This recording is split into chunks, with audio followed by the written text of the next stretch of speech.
that stick talk, that stick talk. They know we talk that lick talk, that lick talk. $10 million cash, friend. Started sipping syrup, Bible geek, ever since. Gotta keep that heat on the seed ever since. You know we talk that stick talk, that stick talk. I'm about to put this cash up on a new toy. About to put this cash up on a new toy. You can't understand us, cause you're too soft. Tell them bad bands, run them straight through the machine. They came through with a stick, and you heard it. They came through in this bitch and it was swerve. I can't believe the blood ain't on my shirt. Because he got hit close range.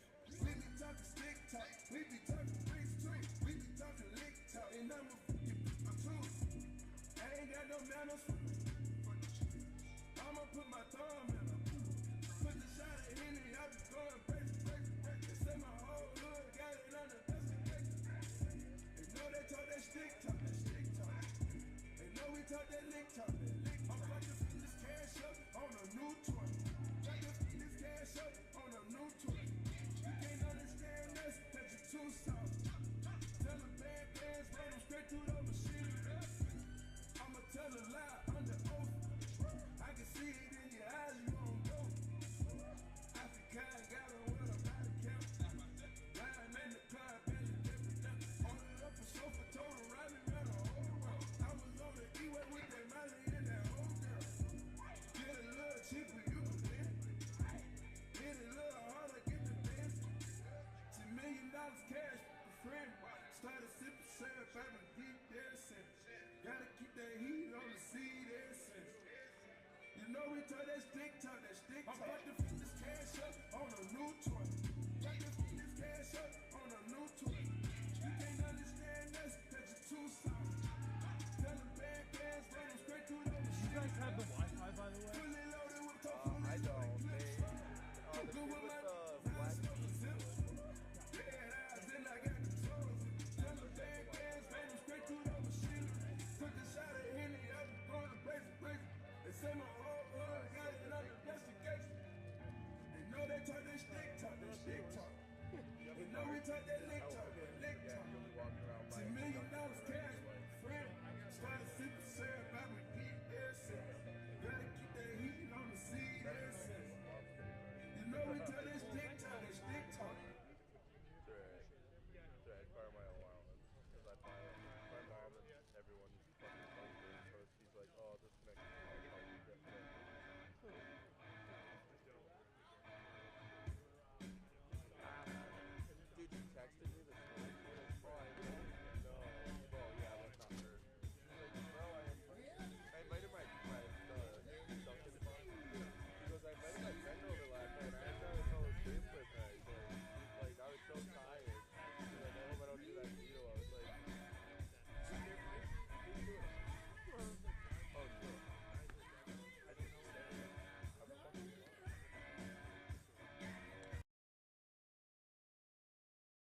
first and playing left field, number 1, Matt D'Amato.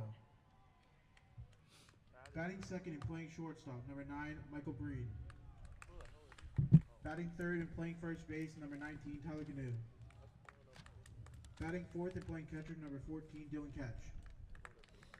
Batting fifth and playing designated hitter, number 36, Sean O'Malley.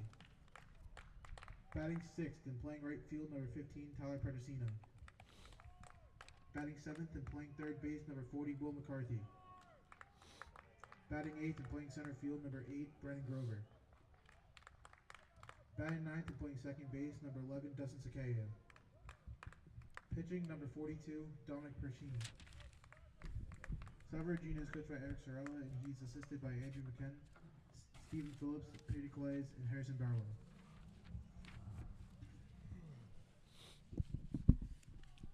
And now your starting lineup for your Nichols College Bison! Yes, sir. Batting first and playing center field, number 3, DJ Karen. That's how you do it for the home team. Batting second and playing shortstop, number 15, Andrew Croto. Batting third and playing third base, number 5, Nate Cormier. Batting fourth and playing right field, number 26, Will Kleinhans. Batting fifth and playing second base, number 9, Johnny Knox. Batting sixth and playing first base, number 2, Brad Ellis. Batting seventh and playing left field, number 7, Victor Valentine. Batting eighth and playing designated hitter, number 8, Brennan Hyde.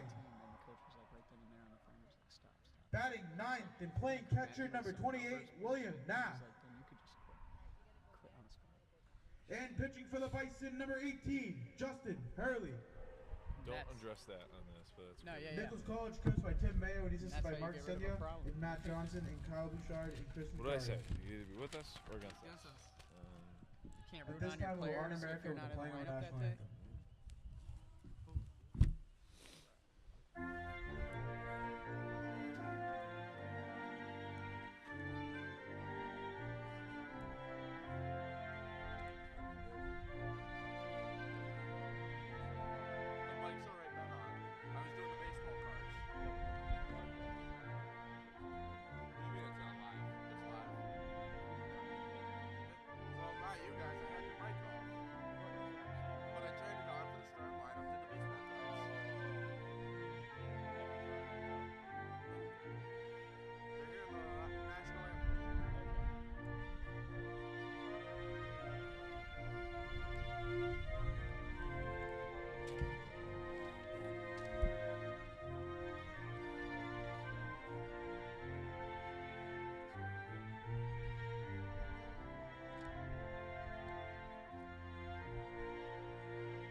Mike's hot.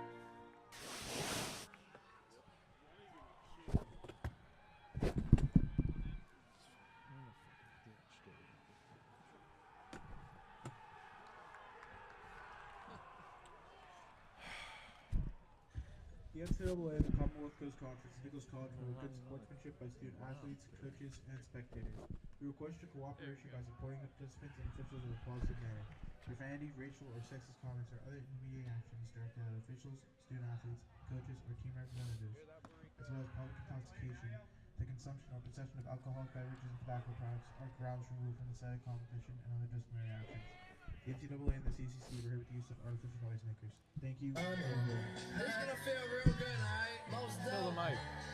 Everybody please put a thumb in the air.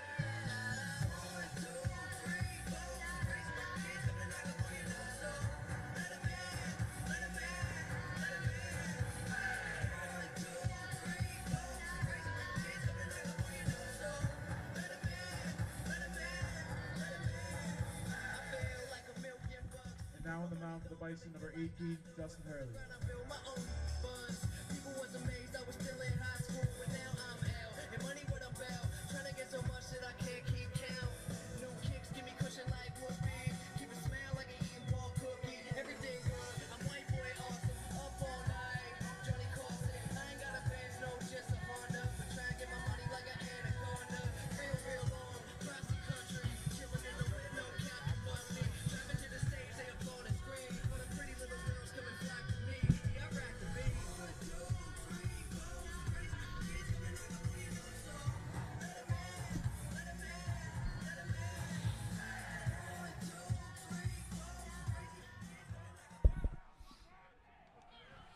Good afternoon, ladies and gentlemen. My name is Jonathan Conti, joined here in the booth by Jonathan Vincent. We are very excited to bring to you Game 1 of the Nichols College baseball doubleheader here against Salve Regina University. Starting on the hill for the Bison is number 18, Justin Hurley. The leadoff man for Salve Regina is Matt Diamato, the left fielder, number 1. Hurley's first pitch misses the zone there for ball 1. John, it's a great day for baseball. It's a little windy, a little cold, but still good to be able to get out here and get our first official home opener broadcast available. Well, the wind's starting to die down. The sun came out, so it's going to be a beautiful day. And, you know, just on that note of Justin Hurley, leads the team with 24 innings pitched this season, and he's really established himself as the ace for the Bison. He's done a great job here. That off-speed pitch just misses, makes it a 2-1 count. Hurley coming into today's game 2-2 on the season with a 3.7 ERA.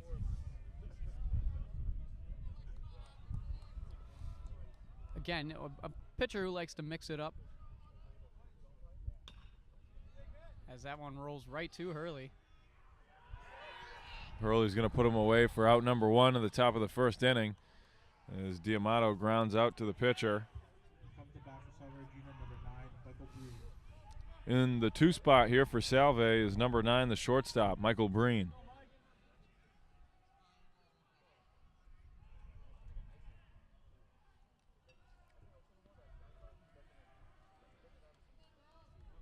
And we're going to see what Breen can do here with no one on and 1 out.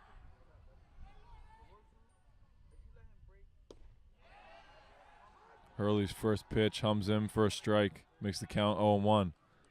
Well, it's important for the Bison to really get ahead. You know, the Salve Regina batting .314 as a team this season with a .434 on-base percentage. They've already scored over 115 runs, 3-0 conference record. The Bison looking for their first win in the conference.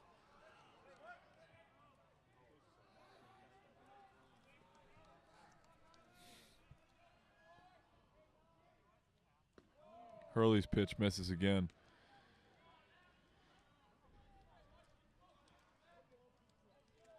It's a 1-2 count now for Justin Hurley.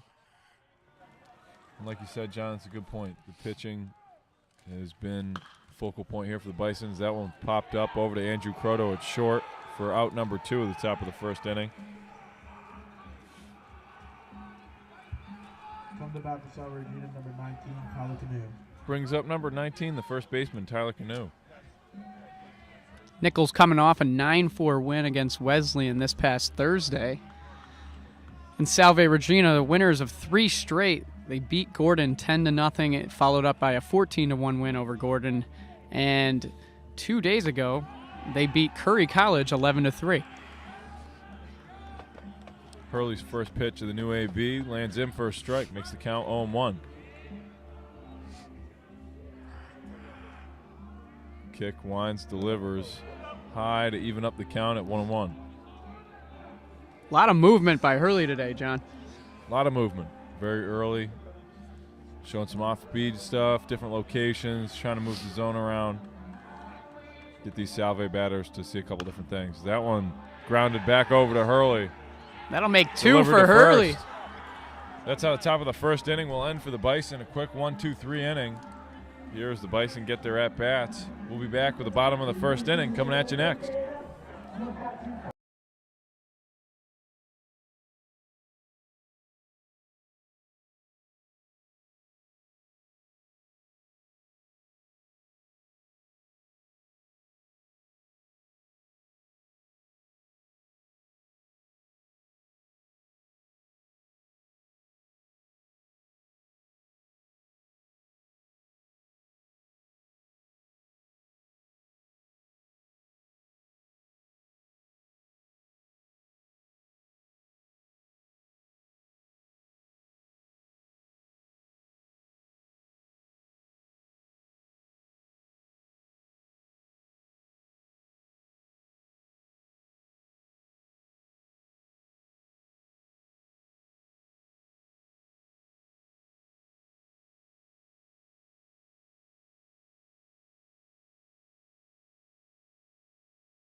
Bison number 3, DJ Karen.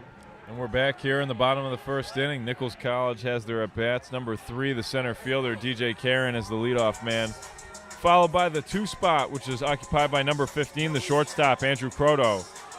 In the 3 spots, number 5, the third baseman, Nate Cormier. The cleanup man is number 26, right fielder, Will Kleinhens. Those are who could be due up here in the bottom of the first. First pitch there misses for a ball. Pitcher on the mound for Salve Regina is Dominic Baraki, number 42. And that pitch lands in for a strike, evens up the count at 1-1. DJ Karen, one of the best hitters for the Bison this season. Number 2 on the team in batting average, just right behind Nate Cormier. Baraki's pitch hits in again, makes it a 1-2 count. No hits in his last contest against Wesleyan, but he did score 2 runs off of 2 walks. And that's going to get DJ Karen swinging and missing for strikeout number 1 and out number 1 at the bottom of the first inning here for Salve Regina. Brings up number 15, the shortstop, Andrew Croto.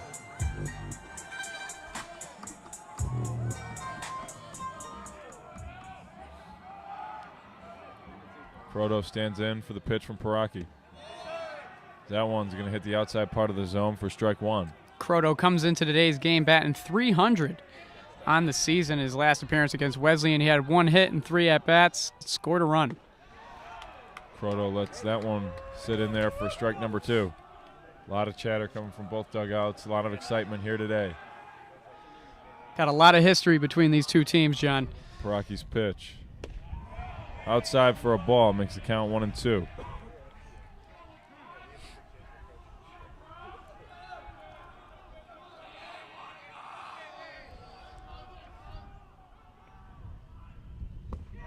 That one's going to get Croto, and he's going to go down looking for strikeout number 2 and out number 2 at the bottom of the first inning. That was just clocked in at 91 miles an hour there, John, on that last fastball. That's fast. That is fast. Love the walkout song. Little NF for Nate Cormier here. Brings up number 5, the third baseman, Nate Cormier. He's going to let that one go for a ball. Cormier batting .383, leads the team in batting average this season.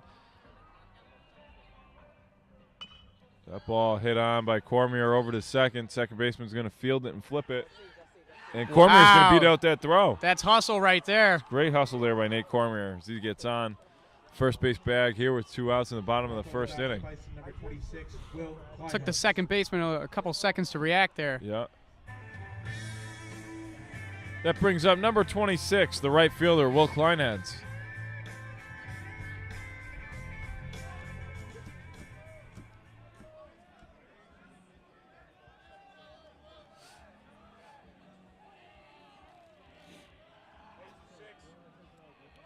Pitch from Paraki. Hits in the zone there for strike 1.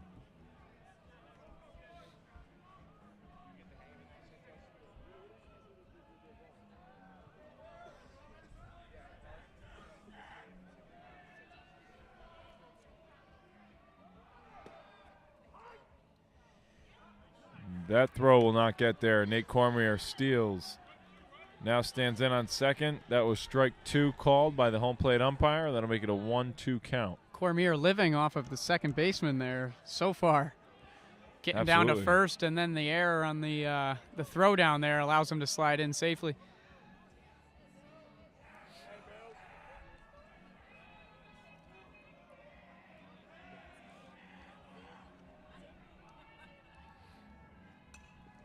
Ball fouled up and out.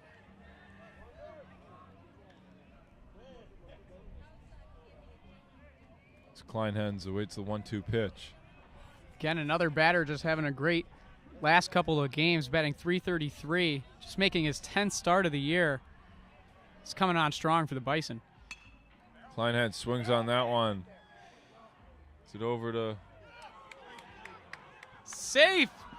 Safe! And that'll safe score a run. Bag. As the first baseman tried to make a play there. And I'll tell you Kleinhens a little slow to get up.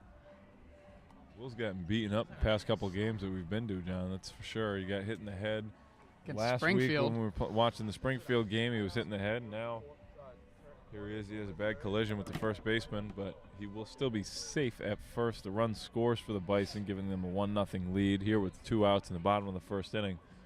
We'll be back and returning after this.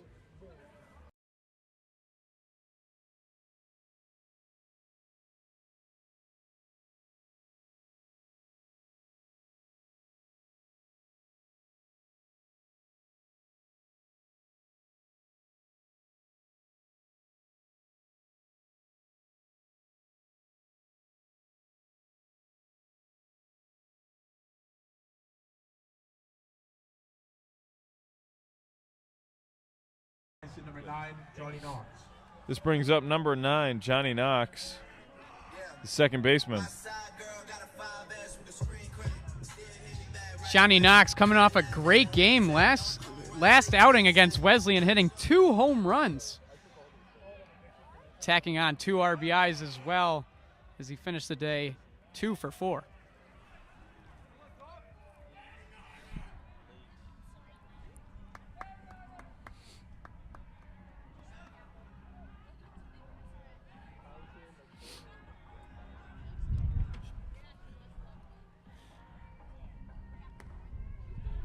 That ball outside evens up the count at 1-1.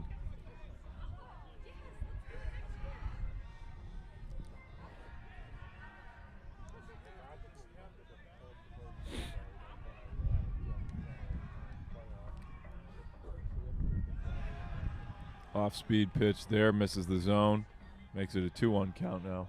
Well, after 2 strikeouts to start the inning, Nichols is really thriving off of this 2-out run here. Yep. Cormier gets on. Will's able to score him. Waiting to see Johnny Knox here. Knox pops that one up and fouls it off. It's good to see that Kleinhens could still stand in on the first base bag rather than need a pinch hitter this early in the game. Well, that's a kid who doesn't go down, John. No. Got hit in the head against Springfield last week, and as soon as the coach was walking up to him, he just ran down the first baseline. Oh.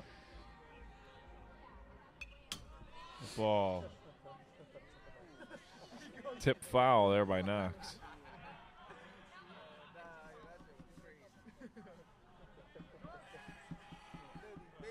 Nichols really wants to get ahead on this pitcher here. Make him work a lot of pitches. Ball's going to miss the zone. Fills up the count at 3-2.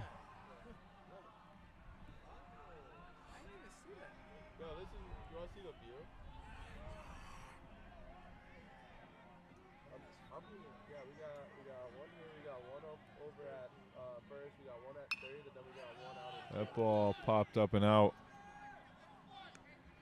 Johnny Knox continues to protect the plate. Here with 2 outs in the bottom of the first inning and a full count. Paraki's going to see what he can do here to try and end the inning as Knox looks to extend it for the Bison. And that's going to be a walk from Johnny Knox as he makes his way down the first base line. Now batting for the Bison, number 2, Brad Ellis.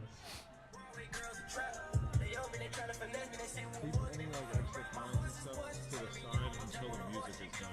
We're not going to really hear this yet. Brings up number 2, the first baseman, Brad Ellis, here in a 2-man-on situation. You got Kleinhens on second, Knox on first. And Paraki's first pitch of the AB goes for a ball.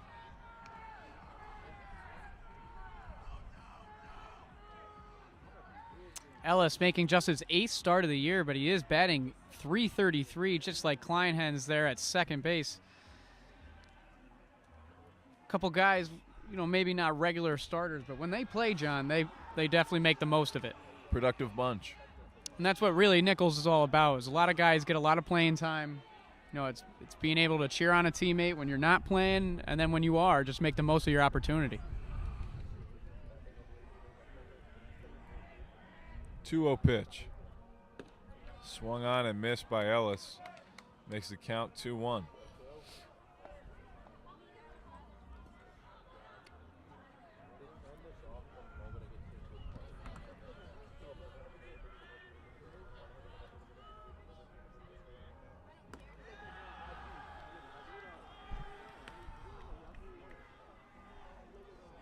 That pitch misses again, makes it a 3-1 count now.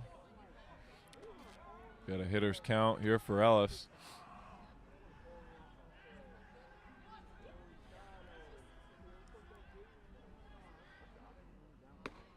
Swung on and missed again by Ellis. Fills up the count at 3-2.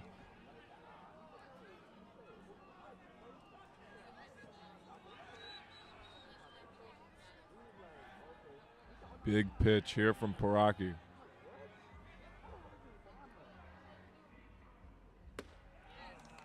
That's going to go down as a strikeout there on Brad Ellis. At the end of the first inning, your Nichols College Bison leads Salve Regina 1-0.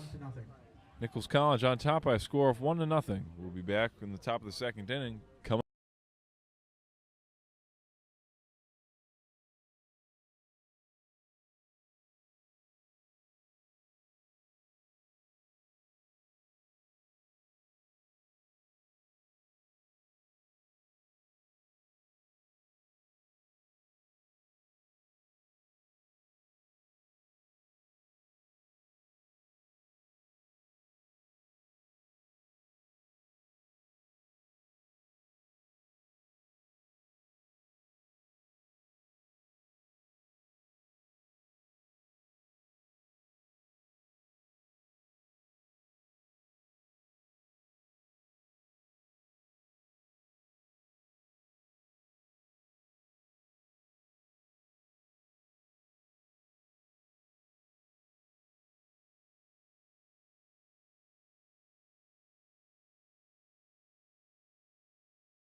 Seahawks number 14, Dylan Tech.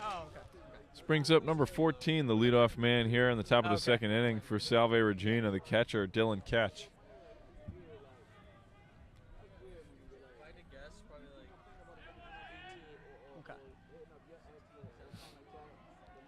Justin Hurley remains on the mound for the Bison.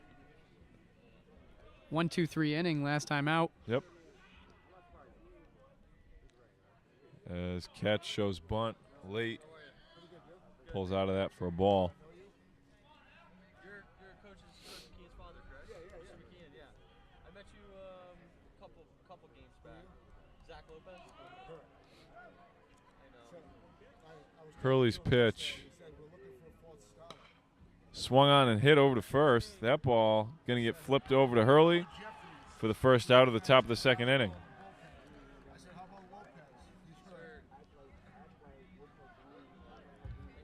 Coming to bat for the Seahawks, number 36, Sean O'Malley. Hurley continuing to mix up the pitches.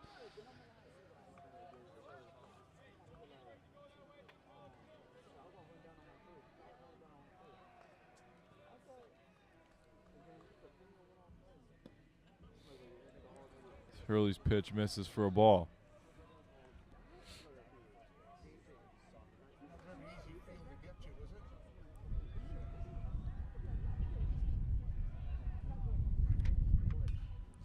That ball swung on foul. Evens up the count at 1-1. You could just be a little quiet. Thank you, man.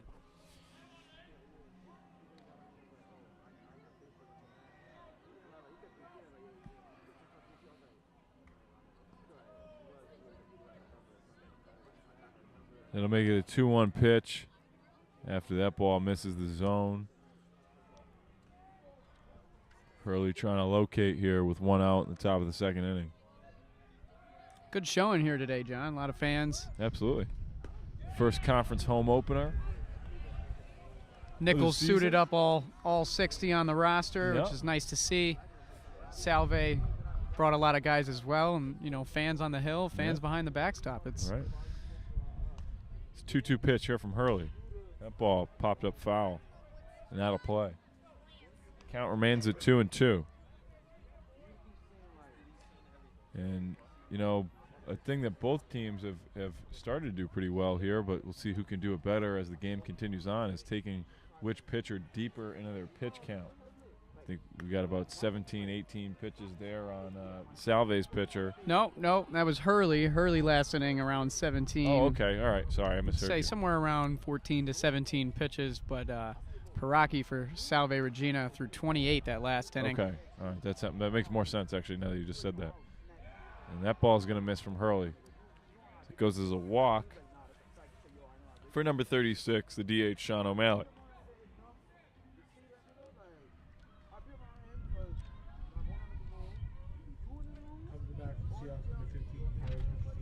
Which brings up the right fielder, number 15, Tyler Petrozzini.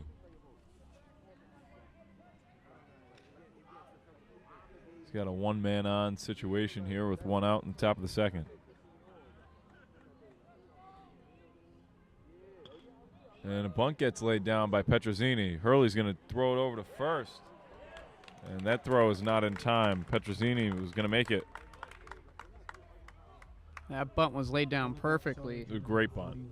In a spot Great where the bunt. pitcher and the catcher just couldn't get there in time. By the time the throw got off, it seemed as though he was crossing the first base bag. Brings up number 40, the third baseman, Will McCarthy.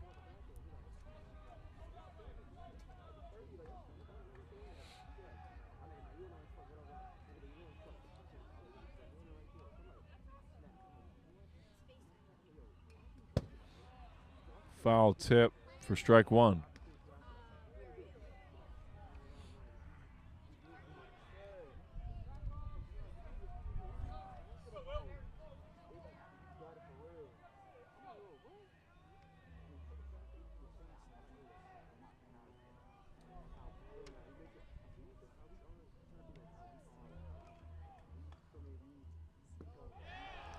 Great pitch by Hurley there. Yep. Get him with the off speed, down low in the zone. Good pitch selection. Here's the 0-2 count now for McCarthy. See what Hurley's got for him here. The ball is going to drop over between right and center. That will score 2.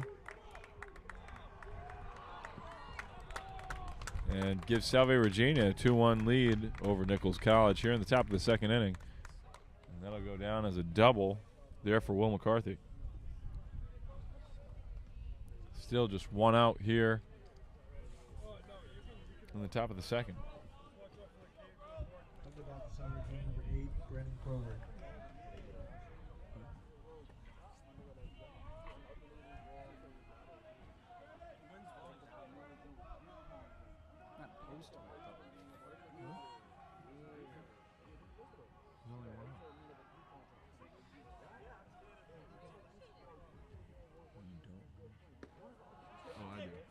Yeah. And that brings up the center fielder, number 8, Brandon Grover, as he lets that first pitch go for ball 1.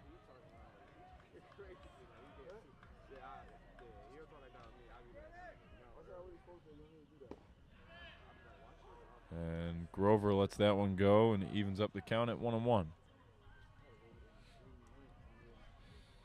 Great opportunity for Nichols College to get a double play going defensively.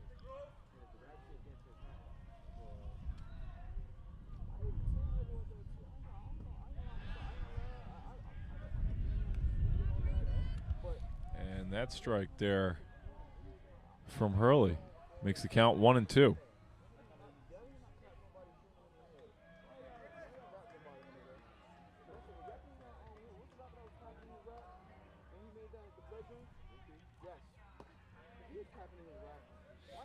As that pitch misses, evens it up at 2-2.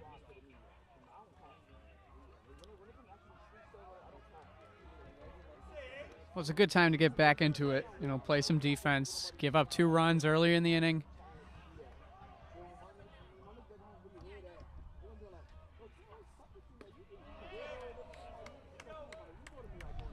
Hurley misses the zone again, fills up the count at 3-2.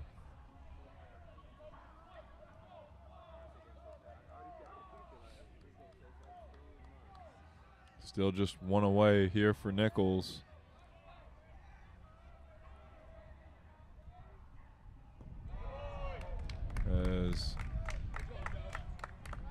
Second walk of the inning for Hurley. Yep. Now batting for Salve Regina, number 11, Dustin Cicada.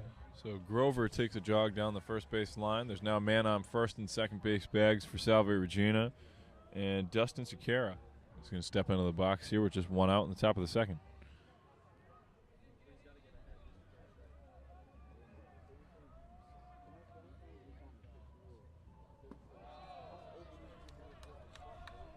That ball low and out of the zone for ball one.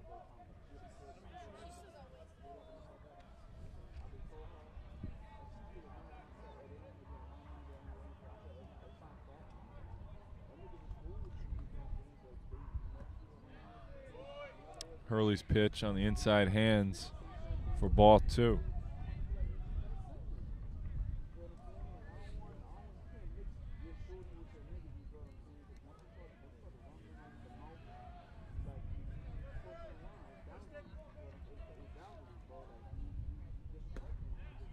That one's going to hit the zone there for strike one of the at-bat. Makes it a 2-1 count.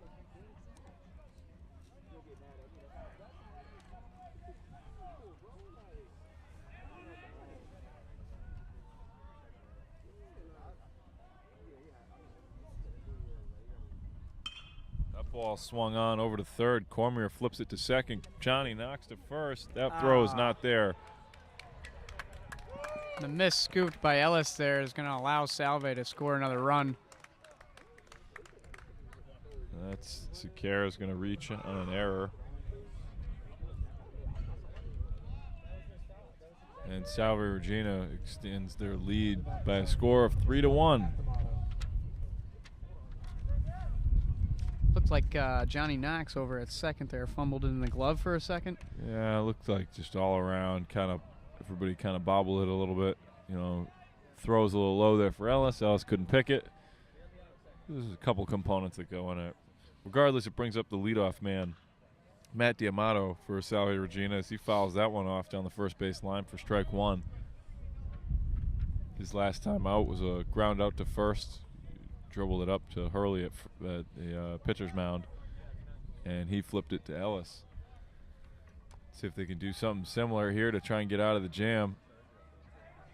Try and get the bats going again for Nichols. Gigantic rip in his pants there, John. Now, I don't know if he knew that going into today's game or if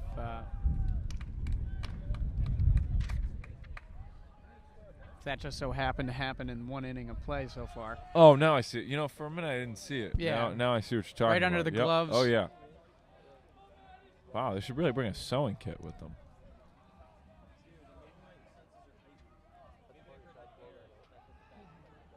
There's no way he came into today knowing that was there. I'd hope not. Hurley's pitch misses, makes it a 1-2 count.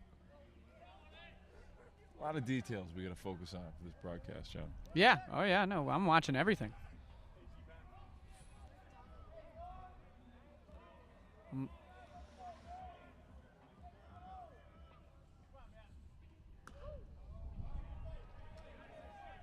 D'Amato fouls that one off. Count is 1-2.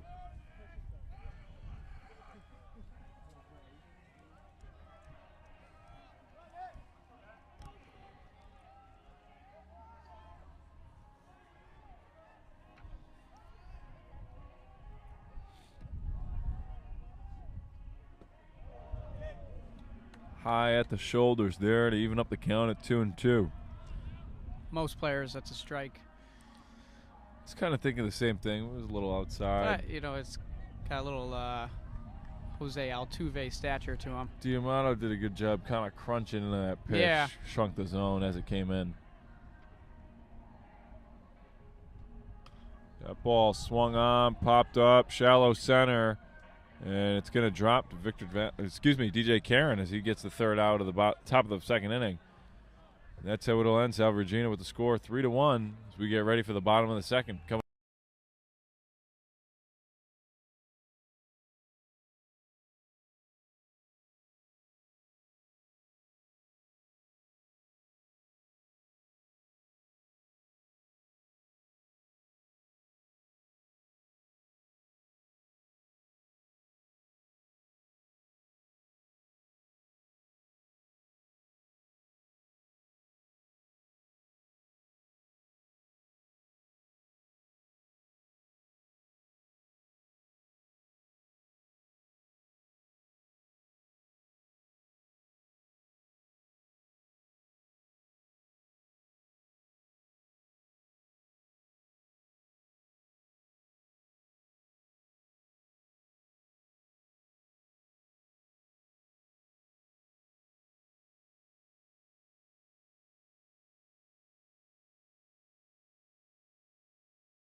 Victor Valentine.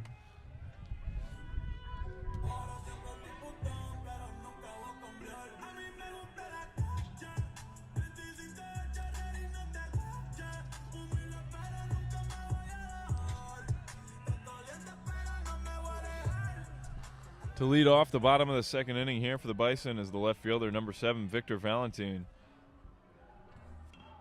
As Victor's going to lay down a bunt down the third base line, it's just going to trickle foul.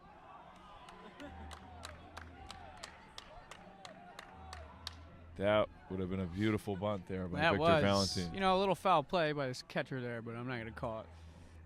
Kind of looked like No, somebody it nudged was starting to roll foul. He just happened to tap it out. Regardless, that makes the count 0-1. Due up for the Bison in this inning is the DH, Brennan Hyde, followed by Will Nath and DJ Karen in the cleanup spot. As that pitch is going to hit the dirt, bounce away for a ball, evens up the count at 1-1.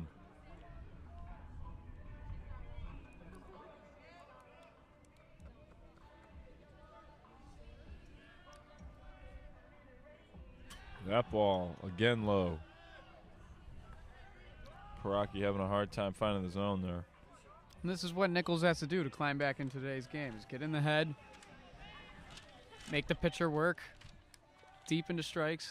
Oh, that ball swung on by Victor over to second, gathers and throws to first for the first out of the bottom of the second inning. Now from the bat for the Bison, number 8, Brennan Hyde. Brings up number 8, batting out of the 8 spot, the DH, Brennan Hyde.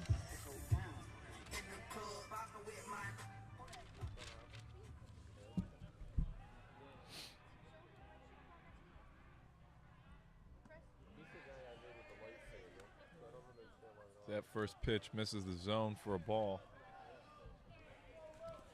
Gives Hyde a 1-0 count. Brennan Rocky Hyde again struggles. Florida native, batting 143 on the year. He did collect a hit against Wesleyan in their last appearance.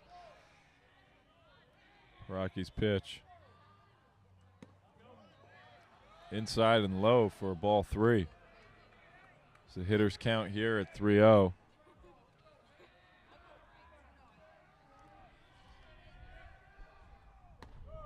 That one's going to find the zone there for a strike. Well, that was expected. That's a pitch you're going to take. Yep. Obviously don't want to swing at a 3-0 count there. Right. 3-1 pitch. And that'll go for a walk for Brennan Hyde. Doing a great job finding a way to get on base. Brings up number 28, the catcher, Will Nath. Coming at the back of the Bison, number 28, William Nath.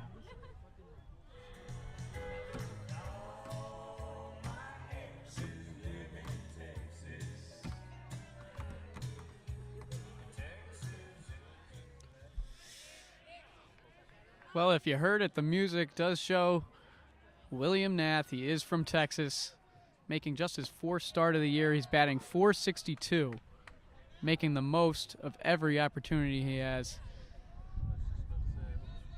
Yeah.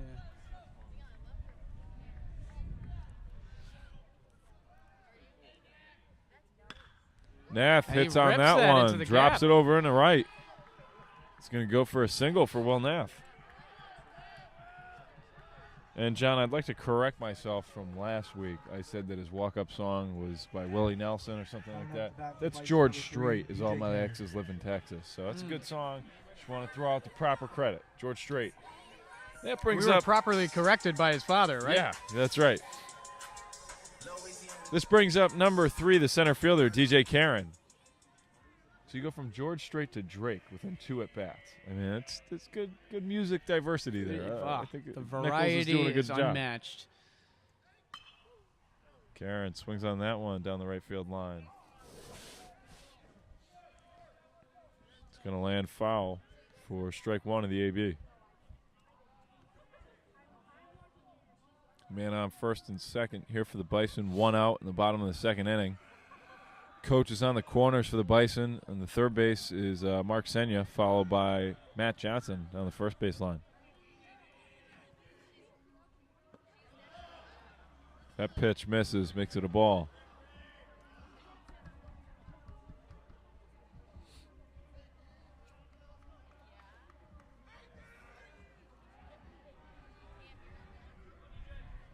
DJ Karen awaits the 1-1 pitch. That one swung over to short. He's going to flip it to second and turn it. And the double play is there in time, 6-4-3. That's how the bottom of the second inning will end for Salve Regina. No runs will get across. The score remains the same, 3-1. We'll be back for the top of the third.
This brings up number 9, the leadoff man for Salve Regina, shortstop Michael Breen. His last time up was a pop out. See what he can do here as the leadoff in the top of the third for Salve.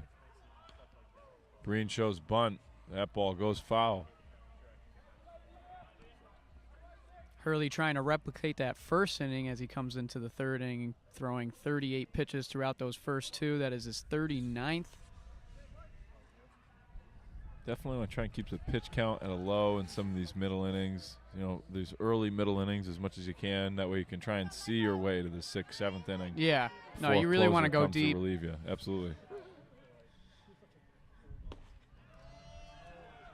That's a beauty of a strike right down the middle.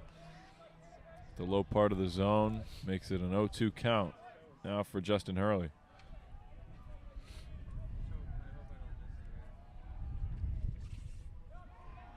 And that ball hit Michael Breen right in the leg. He's going to be awarded first base. Now comes the back to Salve Regina, number 19, Tyler Canoe.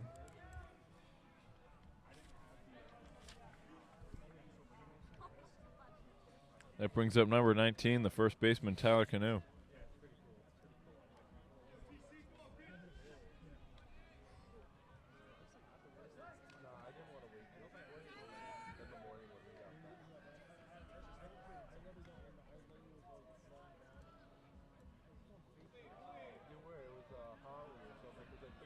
Good job by Will Nath behind the dish to gather that one and keep it in front of him to hold the runner there at the first base bag.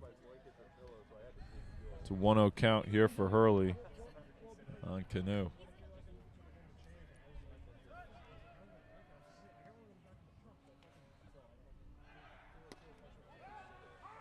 There's a throw down there from Will Nath to test the runner.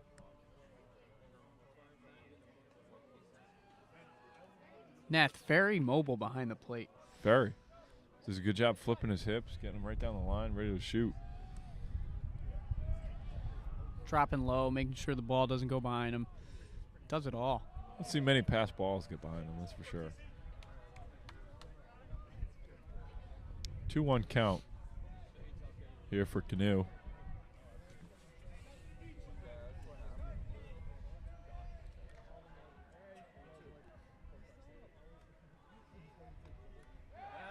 Hurley's going to check on the runner at first.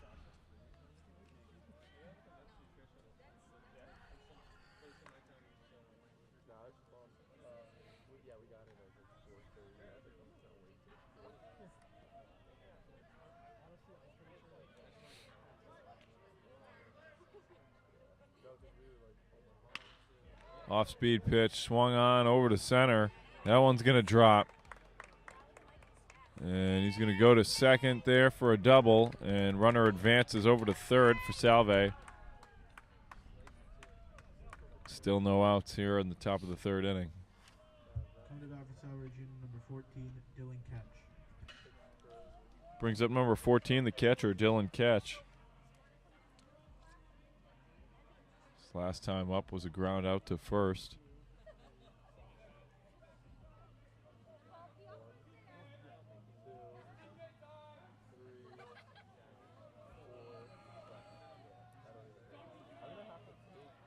Well, after a 1-2-3 first inning, Hurley's struggling to get ahead in these last two innings.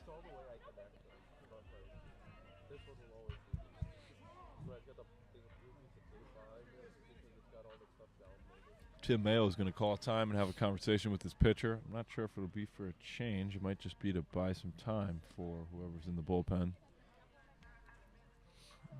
Trying to explain the situation and figure out what they can do here to get out of the jam with minimal damage getting across the plate.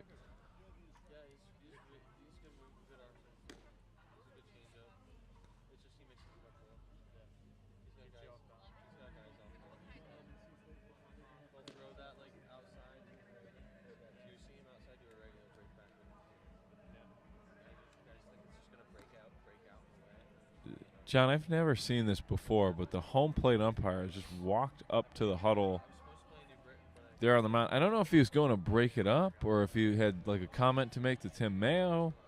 But that was pretty quick. Like he had only just walked out there. I don't know why he'd be so quick to try and I didn't want to say it earlier, but there's a couple questionable calls by this umpire so far early in this game. You know, his zone the runner on third base, bit. I don't even remember seeing him get hit by the ball, but yeah, it just skimmed his leg. Even the confusion by Nath, and he's got the closest look of us all.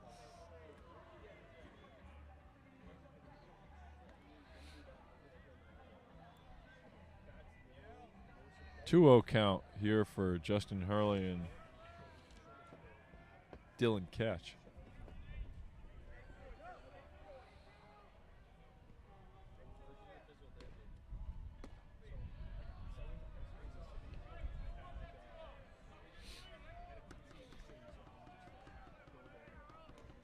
Two-0 pitch, hits for a strike, makes the count 2-1.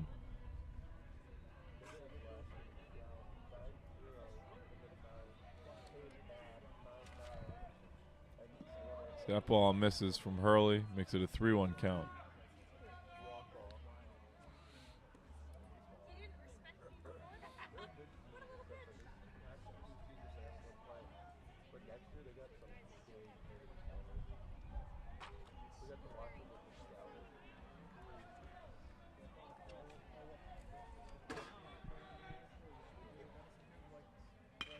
That ball swung over to short, gathered by Croto as he delivers to first for an out.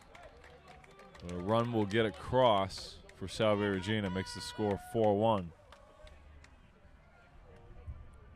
Now coming to play for Salve Regina, number 36. Not much you could do in that situation, just get the out.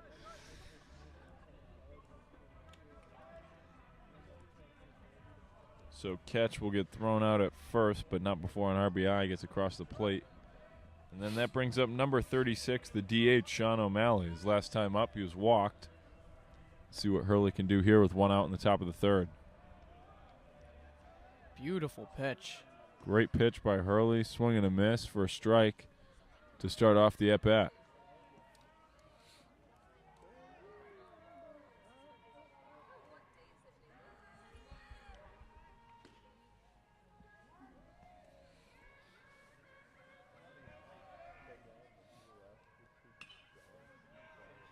Popped up, foul.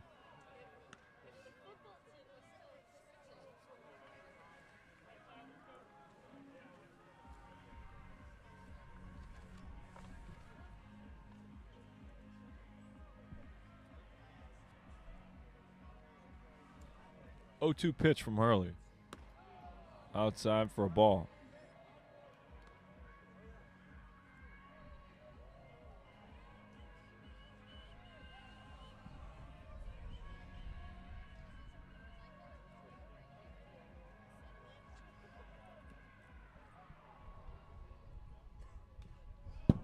Foul tip. That pitch very similar to the first one in the at-bat. This time able to get a piece of it. It's a 1-2 count here for O'Malley.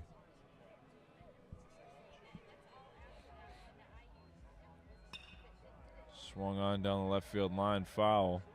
Count remains the same at 1-2. John, that's why we got a guy on each camera. That's right. You know, that went right towards the camera. Pretty close. Pretty close down there. Very excited to show off the new state-of-the-art broadcasting system that we've had the opportunity to make do with here and put together a great product. Special thanks to Glenn Nath for helping us out. That ball swung on by O'Malley, gathered by Croto at short, delivered to first. And that's out number 2 at the top of the third inning. And that's a great job by Coach Mayo having all the players stand up on the grass before the at-bat even started. Croto able to look off the third baseman there, fire over to first, prevent any more damage. That brings up number 15, the right fielder, Tyler Petrosino. Last time up, he was walked. Like you said, Don, it's a great defensive move there. Put yourself in a good position to make good, clean fielding plays to try and find your way out of the inning. Again, with minimal damage, you've only given up 1 run in this situation. This is good. This is a situation where you could have had 2 guys probably score had things not gone the way you wanted them to. But minimizing it, here's an opportunity for Hurley to try and get out of the inning.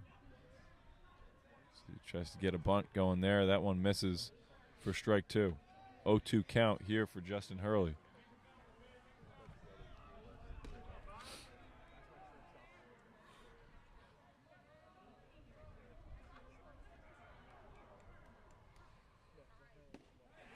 Able Swung to fire on, that strike through. 3 from Hurley. That was a great pitch, and that's how the top of the third inning will end, but not before 1 run gets across for Salve Regina, which makes the score 4-1. We'll be back for the bottom of the third inning coming up next.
Now coming up to bat for the Bison, number 15, Andrew Croto.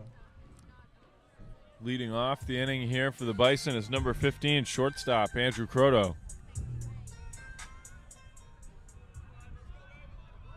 Croto's last time up, he went down looking. First pitch from Paraki swung on and missed. Makes the count 0-1.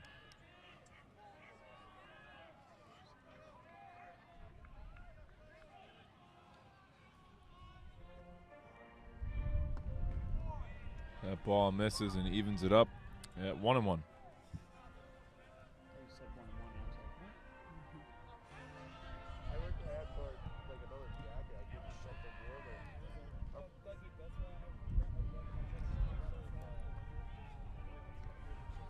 Good variety here from Salve pitcher to try and change his locations, change the speeds. Now he's got him in a 1-2 situation. Swung on and missed there by Croto, his second strikeout of the day. That time he goes down swinging for the first out of the bottom of the third inning. Now coming up to bat for the Bison, And all number 3 5, that he Jake swung Moore. at, I believe, were off-speed pitches. Just I think so too. It's the 4th strikeout for Michael Paraki. Brings up number 5, the third baseman, Nate Cormier. That is by far my favorite walkout song so far. And it comes from none other than Nate Cormier, one of my favorite players on the team.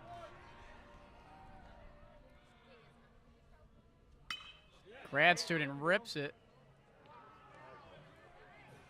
The right fielder is right there to catch it. Coming up to bat for the Bison, number 26, Will Kleinhens. Brings up number 26, the right fielder, Will Kleinhens. He's got one of my favorite walk-up songs, John.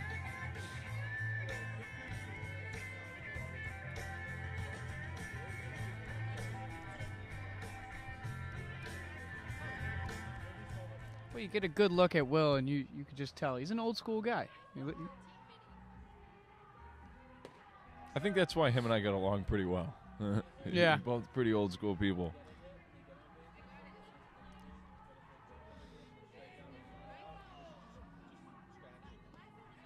Both Good come eye from there. high schools with dominant athletic programs. Nope. Daniel Hand and Ellington, of course. Dominant is definitely used incorrectly in that sentence, but okay. Are you saying Daniel Hand is not dominant? Foul tip. Makes the count 1 and 2. No, it's not what I said. I know. I'm just trying to make you say it, but that's okay. I know you won't.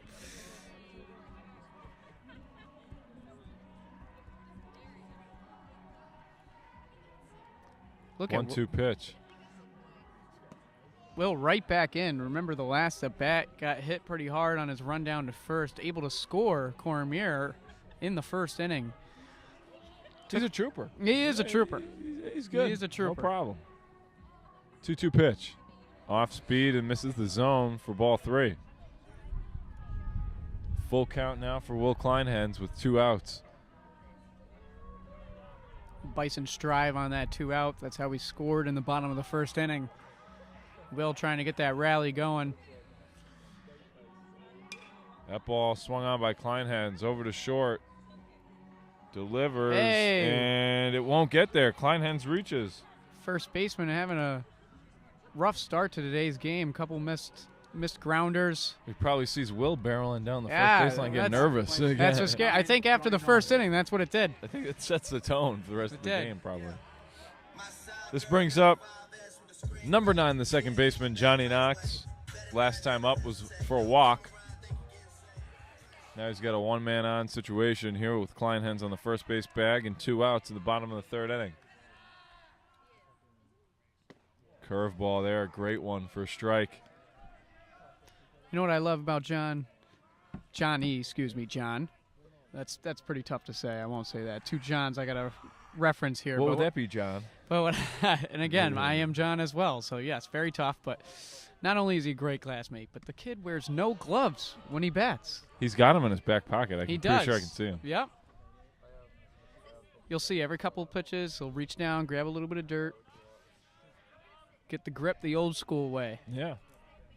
It's an interesting tactic. On a cold day like today, you got to have some courage there. I think that would hurt. I'm not worried that he doesn't have any. I'm just saying, your hands will be ringing. Again, Here's the 2-1 that's a trooper. pitch.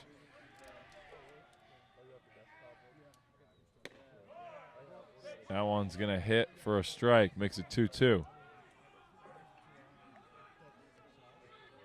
There's the dirt grab, getting ready for this next pitch.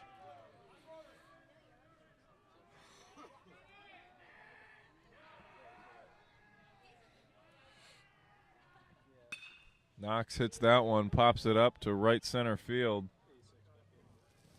That one's going to get gathered and caught there for out number 3 of the bottom of the third inning. No runs get across for the Bison. We're left with the score of 4-1. We await the top of the fourth coming up next.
Brings up number 40 as leadoff man here. Salve Regina, number 40, Will McCarthy.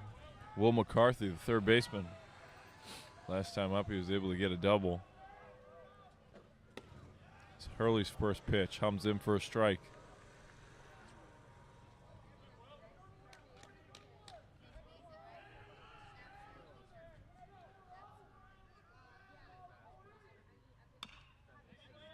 Ball hit over to Cormier at third, gathers and throws to first. That throw is in time for out number 1 at the top of the 4th inning. That was a quick at bat. It was a quick at bat. Now coming to bat It's good for the Bison. Yes. Oh, yes. It's exactly what we needed. Brings up number 8, batting out of the 8 spot, center fielder Brandon Grover. Wasn't that ironic? He must have knew before the season. It's like, yeah, I'm going to bat 8th. So I'm going to wear number 8. I don't think that's how that went down. Ooh. Shows bunt, pulls it away for a strike regardless.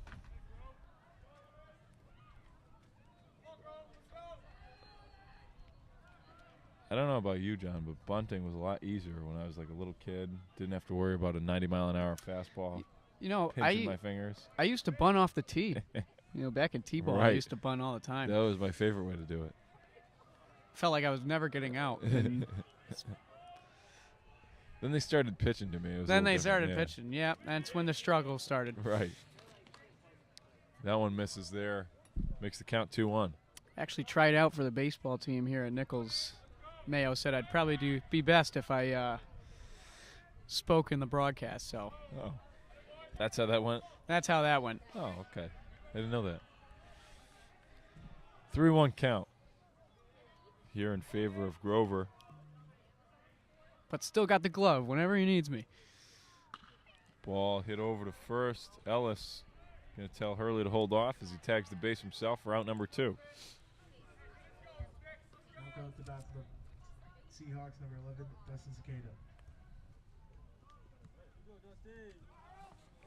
This brings up number 11, the second baseman, Dustin Sakara.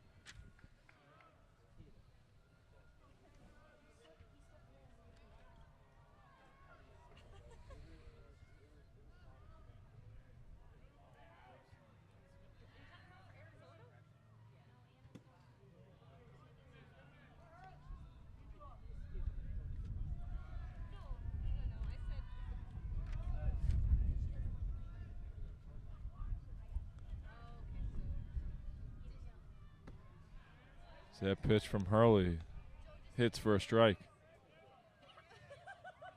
John, you know what? I thought the wind was dying down right around the beginning of the game. That first inning, I was like, okay, you know, sun's coming out. Nope. That was false. Strike number 2 from Justin Hurley. Makes the count 1-2. Yeah, I also thought this wind was going to die down too. It has not. If anything, it's picked up. I've been rocking just a sweatshirt, so I'm going to definitely make the switch to a jacket after this, after the top of this inning. I don't blame you. Not at all. 2-2 count with 2 outs here on the top of the 4th inning. Justin Hurley kicks, slides, and delivers Oh, that was... just to the outside part of the zone. Fills up the count at 3-2. I don't know. That one looked good. That's what I'm telling you, dude. I'm telling you this. I feel like his strike zone gets smaller as soon as our colors run out onto the field. I don't know what it is, but Might be Salve definitely, homegrown. definitely a little. I would not be shocked if this umpire is from Newport, Rhode Island. I don't think he's from Newport. Even if he didn't attend the university. No, probably not. 3-2 count remains the same for Justin Hurley as that ball is fouled off.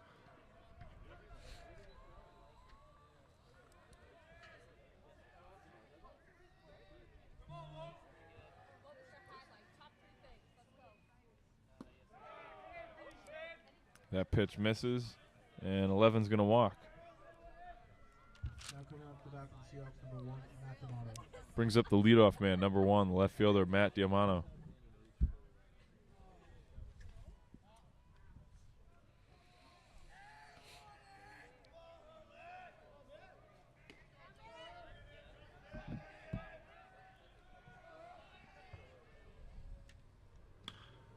That pitch hit over to Knox at second, flips it to Croto. That's how the inning ends. No runs get across for the Bison. Great response. Score remains the same, 4-1. We'll be back. Want to see what their pitchers are at.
Number 2, Brad Ellis. Leadoff man for the inning is number 2, Brad Ellis.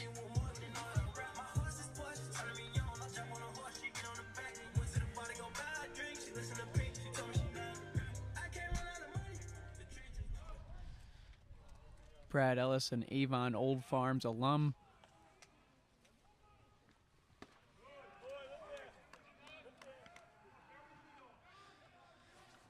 John, did you know Brad graduated in the same class as Tayson Fumacha at Avon Old Farms, the former Clemson quarterback?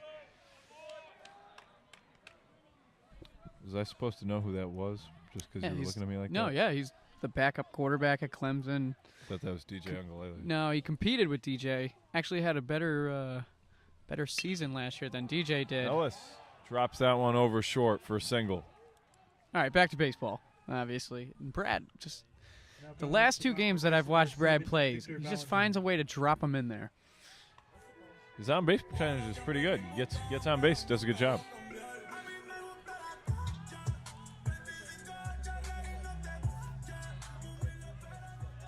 Brings up number 7, the left fielder, Victor Valentine.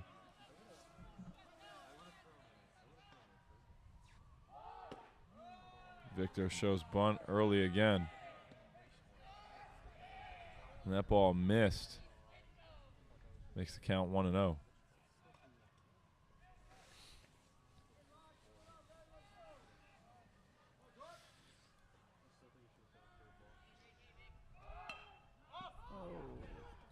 What a play there by the third baseman for Salve Regina. Ball popped up off the bat of Victor Valentine right down the third base line. And Now coming up the bat for the Bison, number 8, Brennan. great play there to dive in foul territory and go make the catch. It is a great play. I won't take it away from him. Not the guy I wanted making the play, but still a great play. Brings up number 8, DH Brennan Hyde. He lets that ball go. As long as the Bison can stay away from the pitches that land in the dirt, it should be good.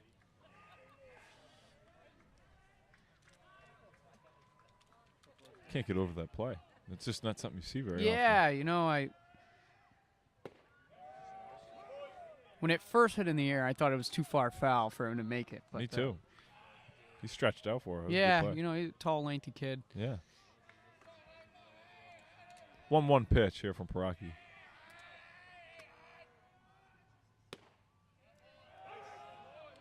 Yep, and there's that zone getting bigger, John. Count 1 and 2. I'd say that location's probably about the same all around. Think it's a lot different. I don't know. Last inning, Hurley, I felt, got shafted a couple times. And throughout this game, there's a couple times I've kept mental note, Hey, that if you his keep a note strike of it. zone gets a little bigger.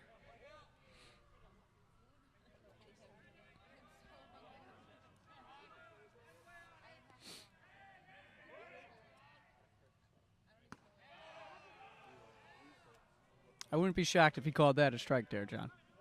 I would have been shocked. That was a ball. Makes it a 2-2 count here for Brennan Hyde. As that ball is going to get called a strike. Hyde's going to go down looking. Well, it's one thing to strike out, but to strike out looking, that is tough. Now batting for the Bison, number 28, William Knapp. Here's our guy, and here's our song, John.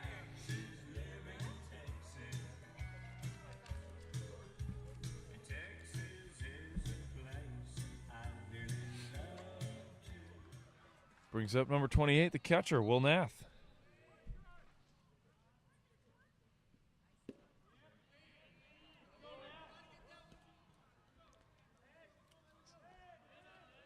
That ball's going to hit the bottom left corner of the zone for strike one.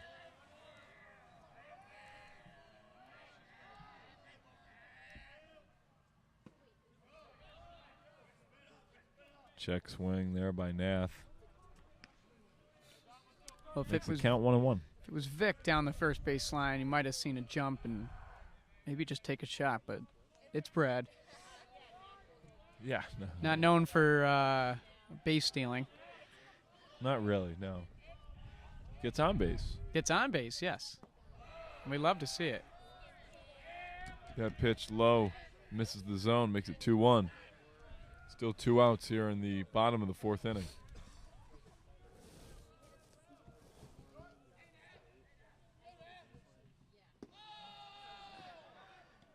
Throw down there to test Ellis at first. And this is the perfect at-bat. And guy you want batting out of the 9 spot here.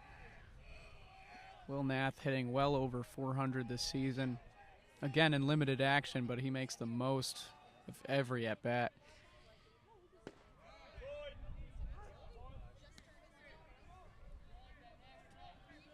Full count here, 3-2. Again, 2 outs in the bottom of the fourth. One man on for Nichols. It's Brad Ellis in the first base bag. That ball misses the zone. Will Nath will walk. I could finally breathe, John. I felt like the ump finally made a good call. DJ Carrot. Brings up DJ Karen, the center fielder, number 3. 2 men on, 2 out so far. We got a mound meeting.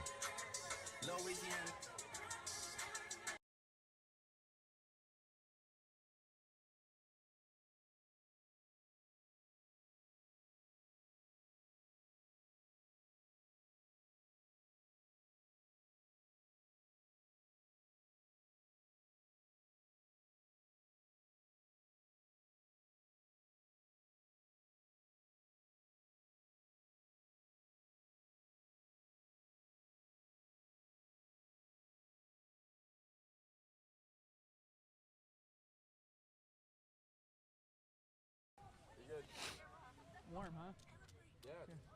Very warm. After a brief mound meeting, Salve's head coach returns to the dugout. Paraki stays in on the mound.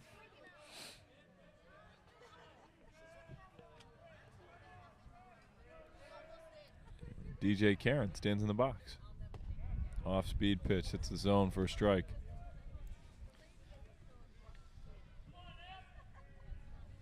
You know what? I'm feeling DJ gets a hold of one of these, John. Either a gapper or he's Be a going good situation. 415. Right center field. It's down the right field line. Ah, just foul. Now Karen has to protect the plate here with an 0-2 count and 2 outs in the bottom of the fourth.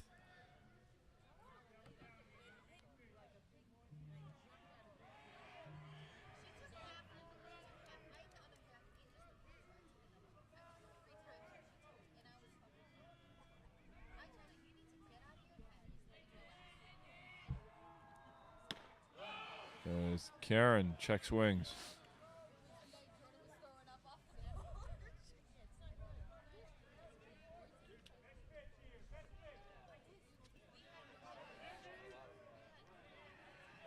One-two count.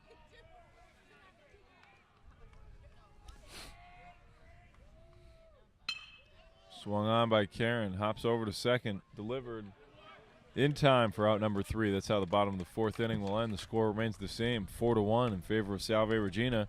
We'll be back for the top of the 5th coming.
We're back here for the top of the 5th inning. Justin Hurley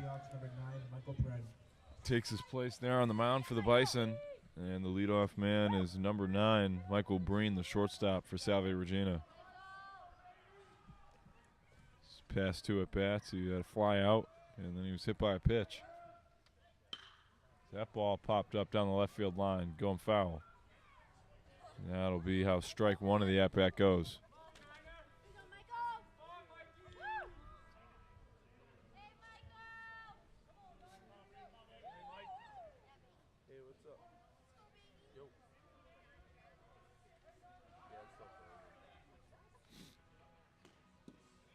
Pitch swung on by Breen, no good. Makes the count 0-2.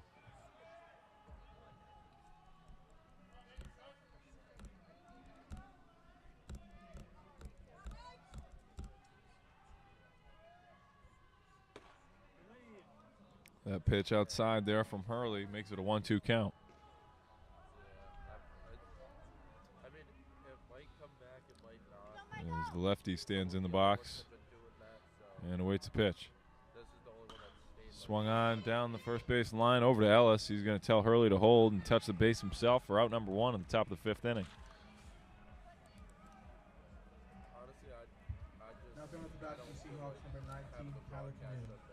Brings up number 19, the first baseman, Tyler Canoe.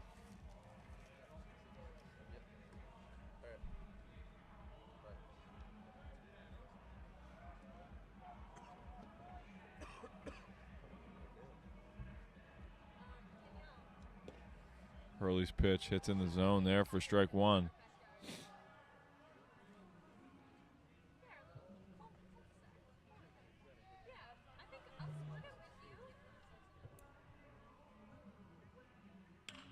That ball swung on, hit over to Cormier at third. He gathers and throws to first. That throw in time for out number 2.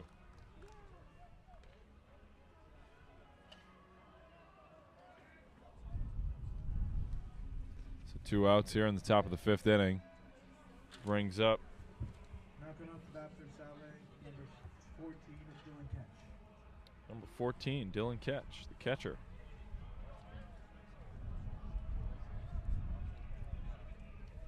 His last time up, he had an RBI to his name after grounding out to first. Was able to drive a run home. Salve Regina still leads by a score of 4-1 over Nichols College here in Dudley, Massachusetts. A great day for baseball despite the cold wind. Sun's out, people out. Catch shows bunt. That one doesn't hit.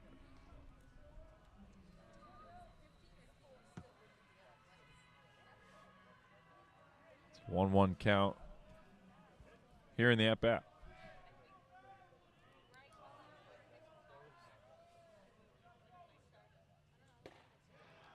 Ball swung on and missed.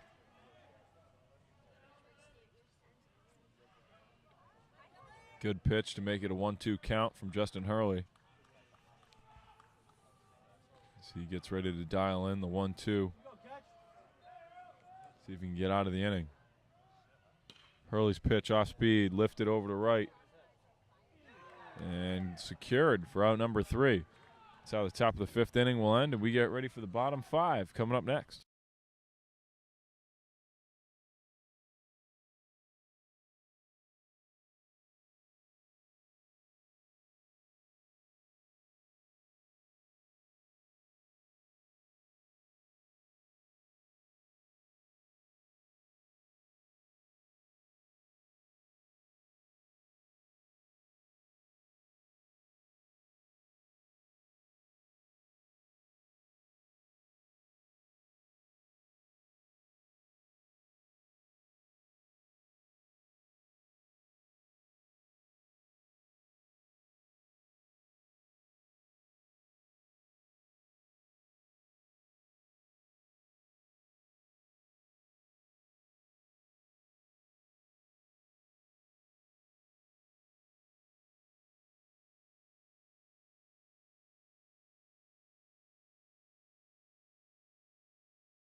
At the bat for the Bison, number 15, Andrew Croto.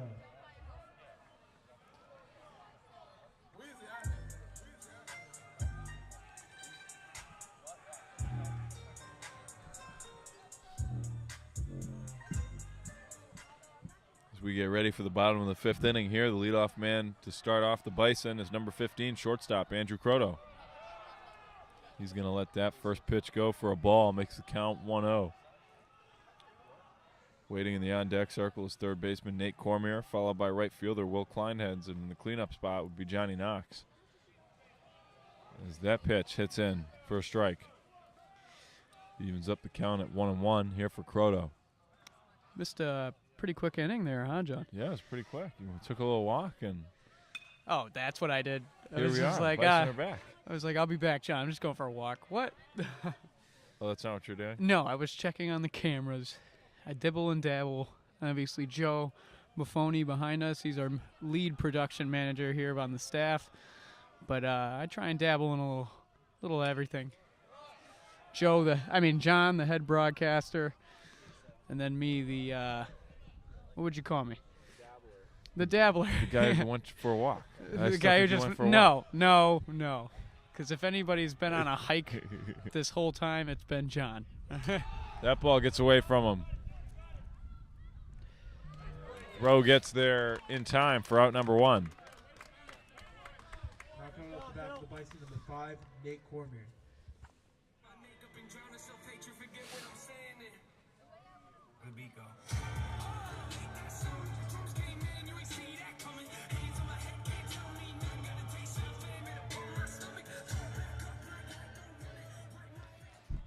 Well, John, just taking a pan around the fans here. Everybody seems to bob their head at Nate Cormier's walkout song. So not only is it a broadcaster favorite, but it is a fan favorite here on the Hill. I guess so. Don't forget, too, Nate Cormier had a different walk-up song a week ago when we were here for the Springfield game. He had the Peaky Blinders intro. Yep, the right? Peaky Blinders intro. He shows a good eye there and lets that pitch go to even up the count at 1-1. Can't exactly remember how he did in that last game against Springfield, but maybe the switch of the song was something he needed, you know? Could be.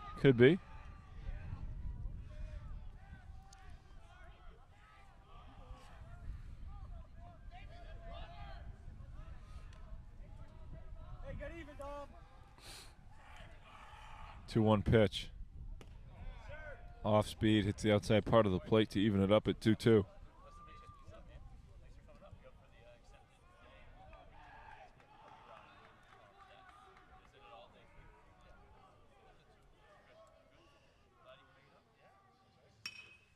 Cormier pops that one up. Looks like it's going in the shallow right. That ball's caught.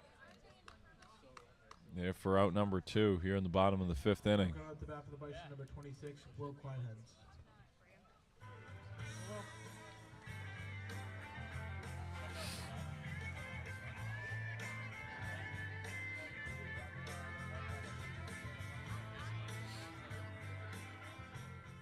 Brings up number 26, the right fielder, Will Kleinhans. He's got 2 singles to his name today. He ropes that down the left field line. Ah. Unfortunately, that's going to drift foul for strike number 1 of the at-bat. That could have been a rare outside the park home run. And by outside, I mean if that rolled, could have hit a downward hill there. Yeah. Take advantage of it. I'd just keep running, regardless of what the umpire says.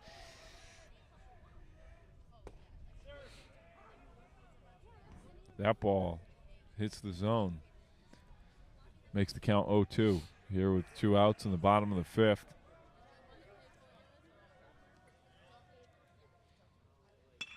That ball swung on and gets through between third and short. Kleinhans reaches first. Now coming out the bat for the Bison, number 9, Johnny Knox. Yeah.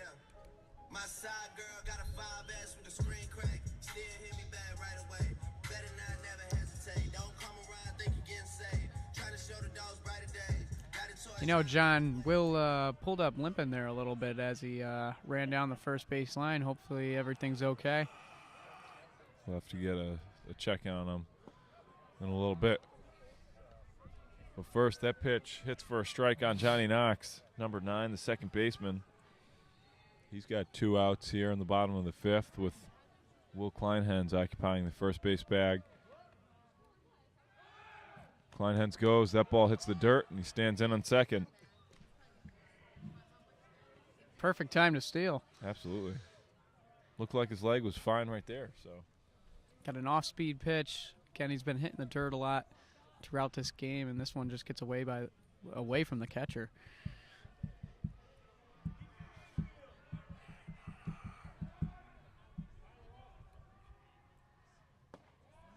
that ball misses the zone. Good eye by Knox.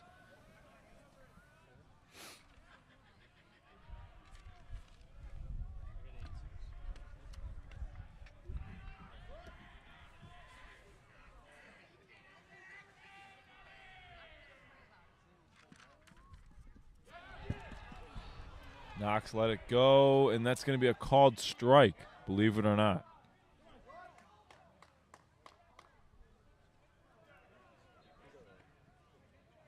Of course, Salve is going to argue it, and so is Nichols. Peculiar call there. Yeah, again, the umpire is a home fan of Salve. I'm just going to go by and say that. After the game, I'm going to ask him his name and then look him up. That ball swung on by Knox over to third, delivers to first in time for out number 3. Salve gets out of the inning with no runs getting across. The score remains the same, 4-1 in favor of Salve Regina here at Nichols College in Dudley, Massachusetts. We'll be back with top 6 coming.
Regina, number 36, Sean O'Malley. Here we are back in the top of the 6th inning. Salve Regina's got their at-bats. Leading off the inning is number 36, DH Sean O'Malley. Yeah, because I said it to be. And Justin Hurley remains on the hill for the Bison. First pitch misses the zone, makes it a 1-0 count.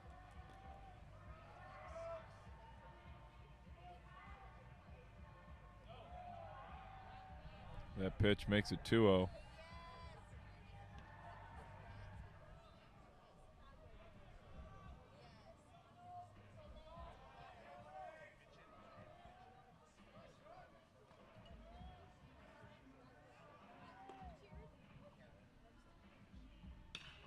Ball swung on, ripped, deep right field, going, gone. That's a solo shot for Salve Regina. Extends their lead to a score of 5-1. That's Sean O'Malley with the solo home run.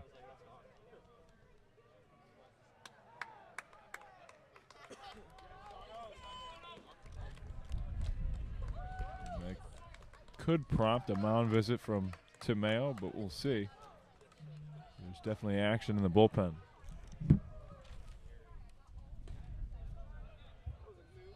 going up to bat for Salve Regina, number 15, Tyler Petrosino. Brings up number 15, the right fielder, Tyler Petrosino. Hurley's first pitch of that AB misses for a ball.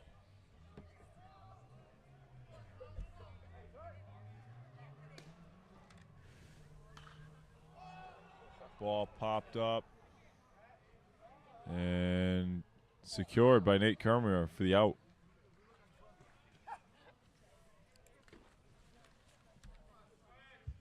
Now going up to bat for Salve Regina, number 40, Will McCarthy. Brings up number 40, third baseman Will McCarthy. And time is going to be called for head coach Tim Mayo to come make a mound visit to his pitcher Justin Hurley.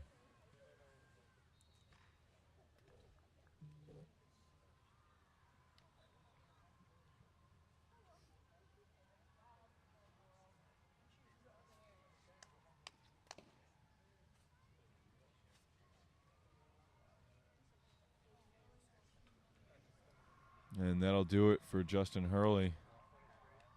He'll be greeted by the other members of the Bison dugout. It brings out Kyle McCutcheon.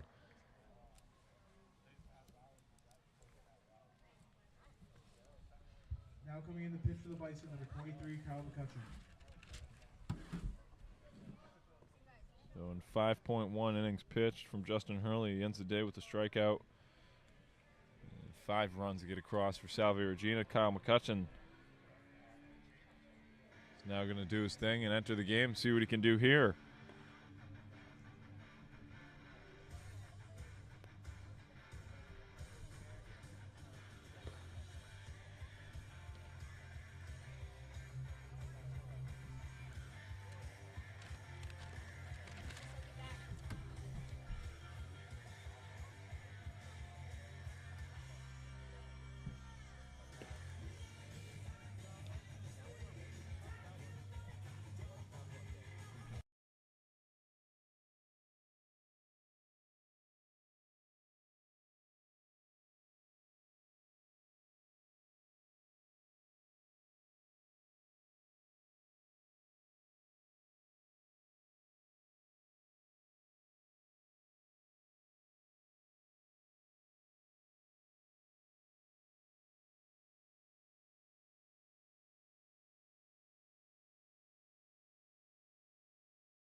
So now post-pitching change, there's still one out here in the inning. Brings up Kyle McCutcheon on the mound for the Bison. His first pitch just misses the zone for a ball.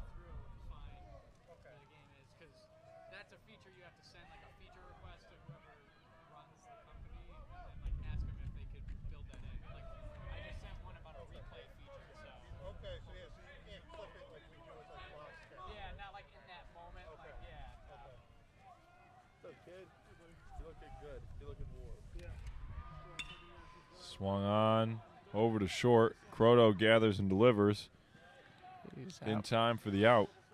And that's 2 away now here in the top of the 6th inning. Now coming up the bat for Salve Regina, number 8, Brandon Grover.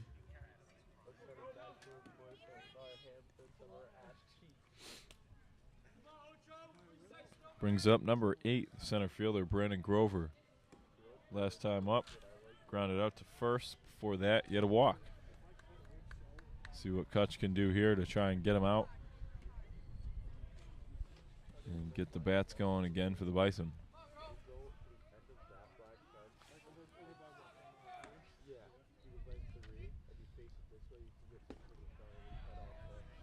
That pitch hits the zone for a strike.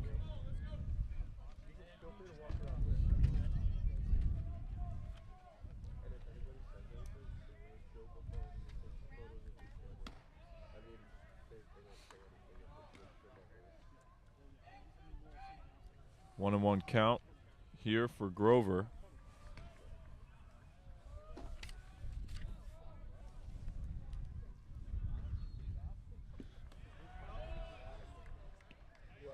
Kyle coming into today's game 0-2 on the season and 12 innings pitched. He's got a 7.3 ERA. He's allowed 13 runs, 10 earned with 11 strikeouts.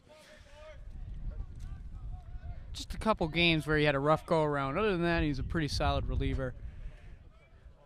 One of the first guys out of the bullpen for the Bison. As he fires it. That one's strike 3. That's how the inning ends. Here in the top of the 6th inning, Nichols College trails Salve Regina by a score of 5-1. We'll be back with the bottom 6 coming up next.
Brad Ellis today. Out in single, yeah.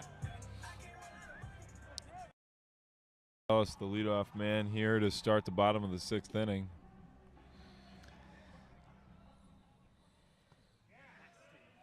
Looks like Salve's come out with a new pitcher here, John. That's Graham Jeffries, number 22. You know, I want to root against him because, you know, not my school, but I love the number 22. And he threw a heater. That is for sure. That one clocking in at 87 miles an hour. That was an 87-mile-an-hour ball. Count is now 2-0. There we go. Boom, roasted. Count moves to 3-0.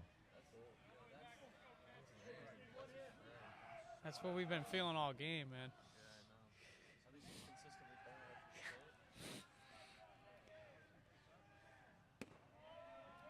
And that ball is going to hit the bottom part of the strike zone there for strike one. Makes the count 3-1. Brad, in his last up at bat, was able to dupe over the shortstop with a single. And Ellis takes a walk. Now coming up the bat for the Bison, number 7, Victor Valentin.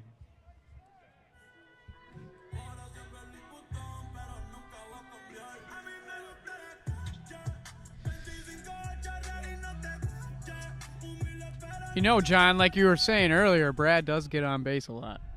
And in the wise words of Billy Bean, do I care if it's a walk or a hit? Nope. Gets on base. Victor Valentin now steps in here. Lets that first pitch go for a strike. With one man on, his teammate Brad Ellis occupying the first base bag.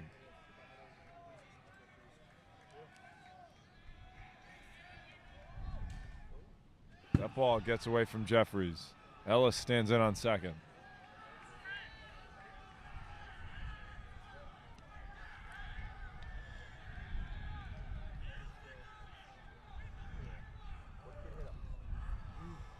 Love to see the life by the Bison here. Great life. Yeah, I was just going to say great life out of the dugout there for Nichols, keeping it loud. Facing a 4-run deficit, you never just want to get down on yourself, because once you get down, that's when things get ugly. 1-1 pitch, goes for a ball. Makes the count 2-1 now. Victor Valentin, the speedster for the Bison. I'd like to see what he does here. I feel like the bunt is out of question with 1 strike. Yep. Nope, no bunt. But maybe on after 2 strikes? Nope, no bunt.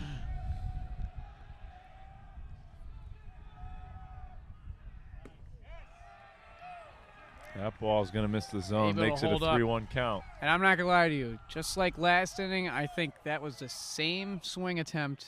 But last inning, the umpire called it he came across with Johnny Knox there, I believe. Every situation's a different situation, that's for sure. Jeffries' pitch. But consistency is key, I will say that. That ball high and outside goes for a walk for Victor Valentin.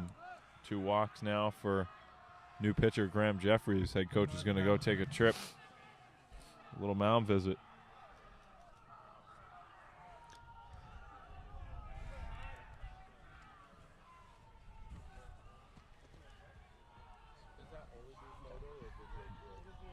Eric Sorella heading to the mound to talk to his pitcher.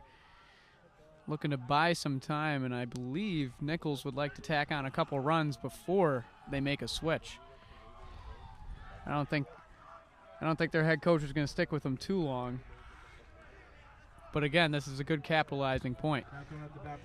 Well, if you're Nichols, you want to capitalize. If you're Salve, you want to minimize. So you got to find a balance somewhere in between. And you're probably not going to take this pitcher out right away because you just put him in the game. Yeah. Just probably Not 10 pitches into no one else is warm at this point. Nobody else is warm, 1. And 2, he's probably, 10, 12 pitches in. Well, we can see in the bullpen they're warming up. Yeah. But, again, nobody's He's warm at this point in least time. another batter or 2 away.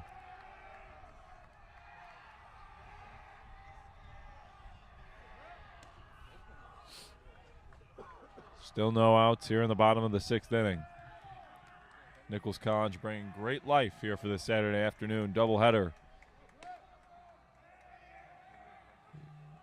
Pitch from Jeffries. Popped up foul, makes the count 0-1. Every game they're getting closer and closer to our production manager, Joe Buffoni. Yep. It's only a matter of time.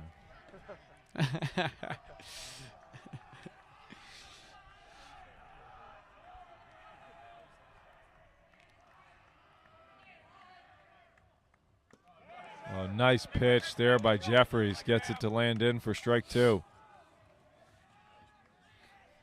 0-2 count here with no outs in the bottom of the 6th. 2 men on here for Nichols College. A man on first and a man on second. Hyde, who's had a struggling season to start the year, could really turn things around this moment in time. That pitch misses the zone low for a ball.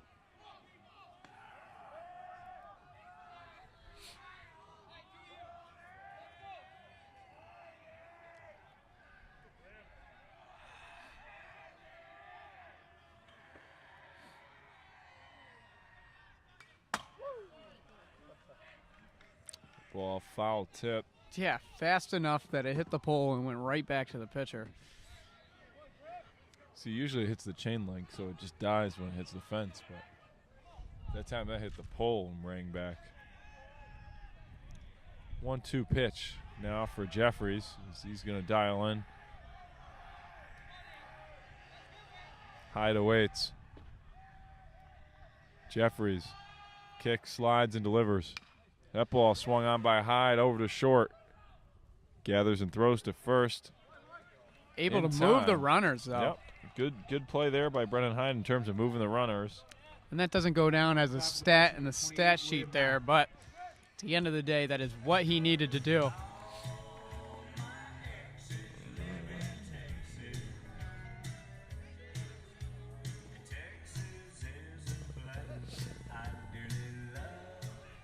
This brings up the 9-spot hitter and catcher, number 28, Will Nath.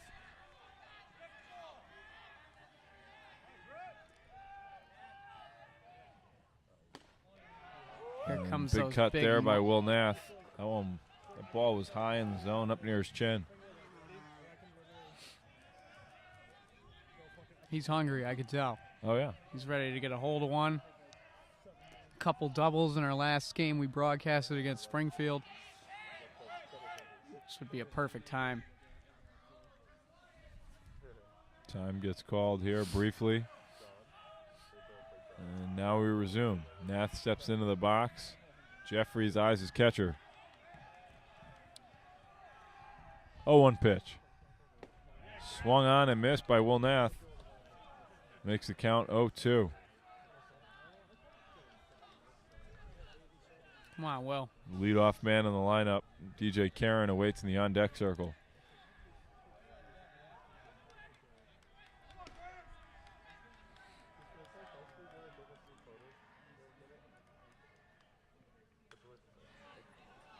Foul tipped and out.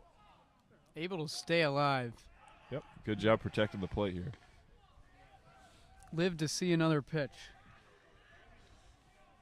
is what my T-ball coach used to say.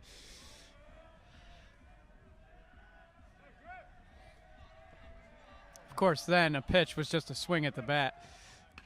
Swung on there by Nath. That ball goes down the third base line. Count remains the same at 0-2. Brad's ready to come across the plate there. I can tell. I'm sure he'd like to.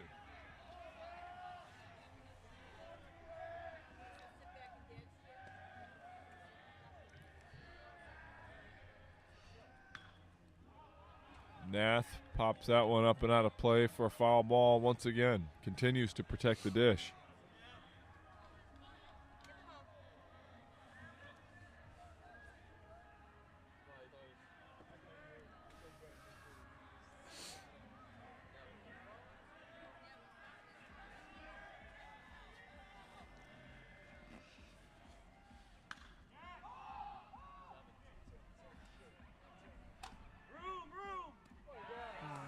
That foul ball popped up and taken care of there with 2 outs now. Now coming up the back of the Bison, number 3, DJ Karen. That's 2 foul ball plays that were made there by number 40, the third baseman for Salve Regina.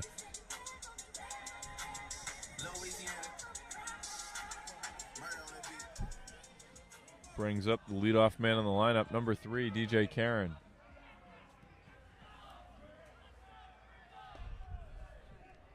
This is his 4th at-bat of the afternoon. Foul tip. Strike one.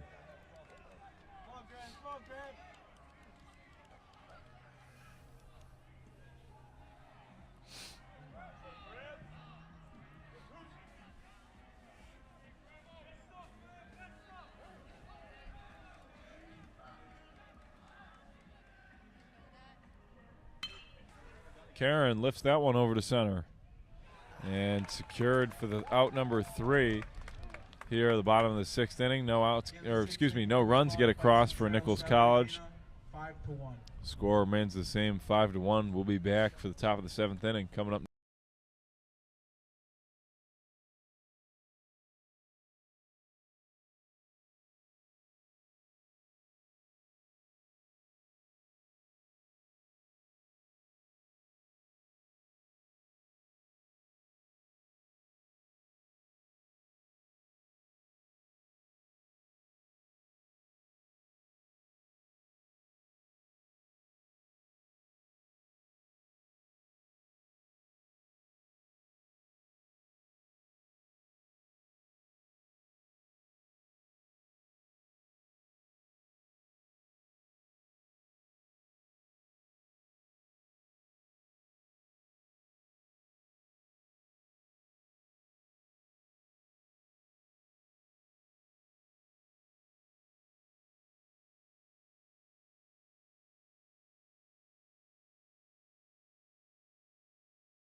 Here we are in the top of the 7th inning. Salve Regina leads Nichols College by a score of 5-1. Kyle McCutcheon resumes his place on the hill for the Bison. Brings up number 11 for Salve Regina.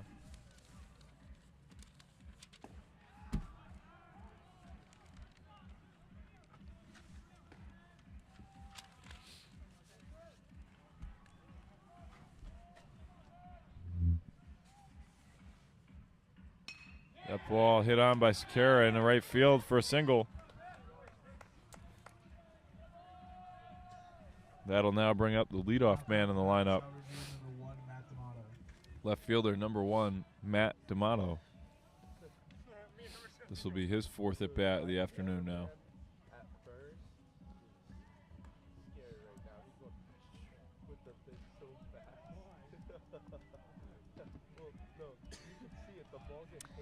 John, you take away that 2nd and 3rd inning, it's a lot closer of a score. Oh, yeah. Yep. 4 runs get across there in 2 innings in the 2nd and 3rd. That really helped get Salve's lead out to 5-1. Definitely would be a completely different ball game. As D'Amato showed bunt, and that ball goes foul, makes it strike 2.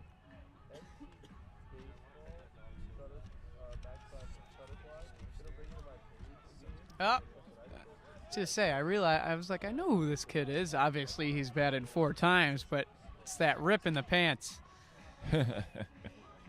Will not go away. And again, I was thinking about it earlier. It's a pretty windy day, so I got to imagine he's feeling the draft. Might be feeling it. Yep. Sure. That pitch from McCutcheon misses the zone, makes the count 1-2.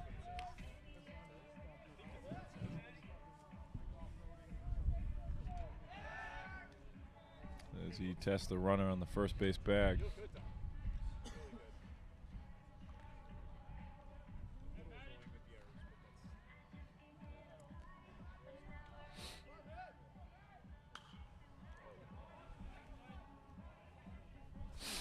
That ball popped up and foul.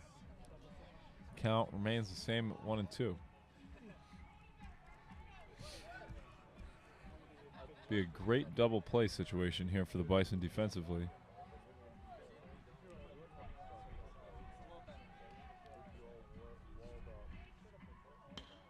That ball popped up in the center. DJ Karen makes the play. He's going to throw back over to first and take a chance. And all things considered, it was pretty close. It's got a cannon. Not too bad. Salve Regina, number 9, Michael Green.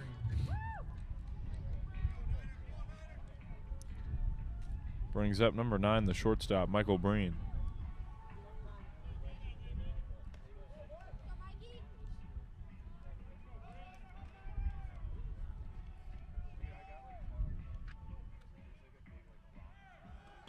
There's bunt there from Breen. Corum fields it over to first. The out will get there. However, the runner advances to second. Knocking out the bat for the Seahawks, number 19, Tyler Canoe. Brings up number 19, the first baseman, Tyler Canoe. That was just a great play by the Bison. I saw Nath communicate with Cormier where to go. And Looked like they almost were going to run into each other. yeah, for but a it was second. also understood. I noticed Kyle wasn't going to, take a shot at Yep. setting himself up and throwing. Cormier's obviously coming down, and he's just got he's in motion to make the throw across the body.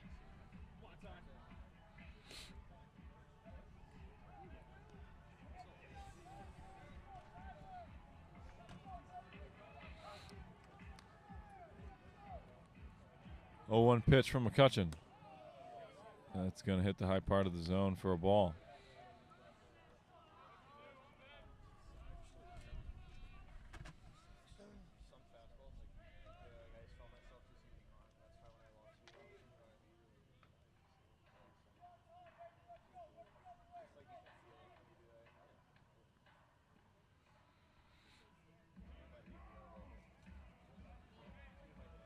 Time gets called. Briefly, play resumes. Count is 1-1 with 2 outs here in the top of the 7th inning. That ball swung over into the gap, over to left field. That ball bobbled now. Because it wasn't fielded cleanly by Victor out and left, Salve is able to get a run across, Now coming out the bat for the Seahawks, number 14. extend the lead to 6-1.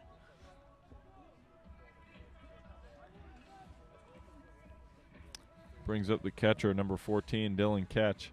And obviously, we talked about the second and third inning there, John, but just a sense that Salve is able to score their runners when they get on base. Even with a couple outs in the innings, Bison just haven't been able to tack a couple on. We've been able to get a lot of base runners, but just bringing them in has been a problem. As That ball one- swung through the gap there, and Kleinhens is going to have trouble gathering it himself. Men on first and second. Here with 2 outs in the top of the 7th. Like you said, John, I agree. Salve's just done a better job capitalizing on opportunities Now coming out for throughout the course of Seahawks, this game, and number it's added up 6, to Sean 6 O'Malley. runs, and they've minimized Nichols enough to keep them to just 1. That's why we got the score where we're at, 6-1. And 2 men on here in this situation on first and second for the pitcher, Kyle McCutcheon, as he stares down number 36, the DH, Sean O'Malley, who homered his last time up. It was a solo shot. He lets that first pitch go for a ball.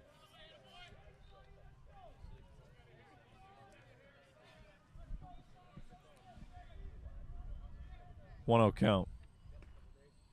Outside there makes it ball 2. Well, based off of appearance, he does look like the kid that if he gets a hold of it, he's going to take it pretty far. For sure. And that's exactly what he did last inning.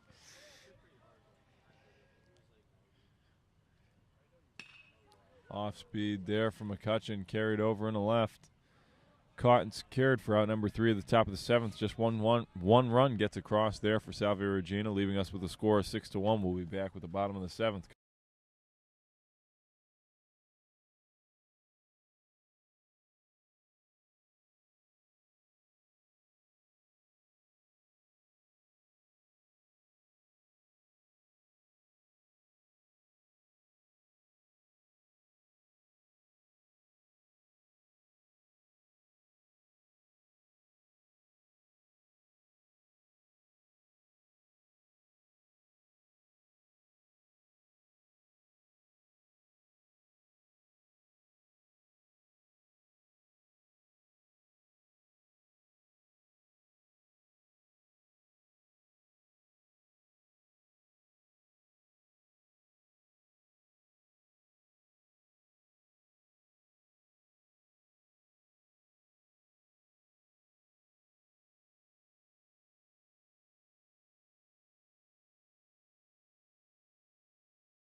As we return here in the bottom of the 7th inning, Andrew Croto, number 15, the shortstop, will be the leadoff man here.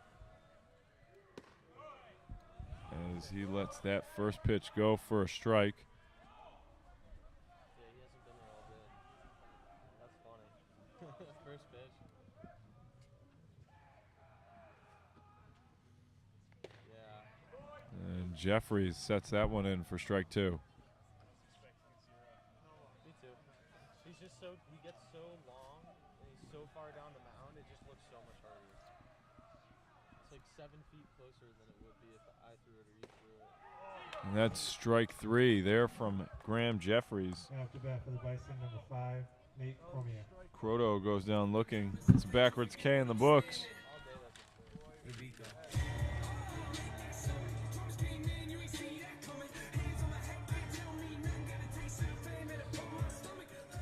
Brings up the third baseman, number 5, Nate Cormier. 1 of 3. Pull it out the holster. 7. He went. Thus far today, he's got a single and 2 flyouts to his name. This is his 4th AB of the afternoon. And he stands in now with a 1-0 count.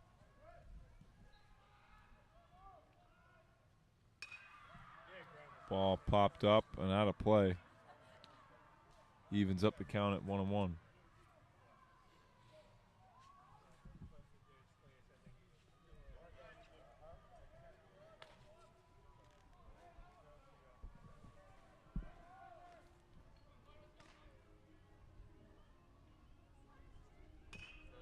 Swung on there by Cormier. It's going to drop over to third, gathers and throws. Cormier beats out the throw to first. He's going to remain safe. Brings up number 26, the right fielder, Will Kleinhans. Will Kleinhans.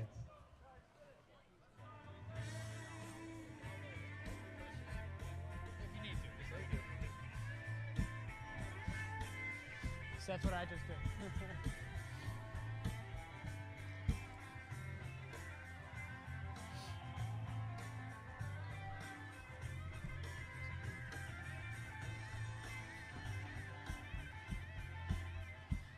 You know, the more Will's song plays, John, I just want to hear more of it. That's right. That's why it's a good walk-up song.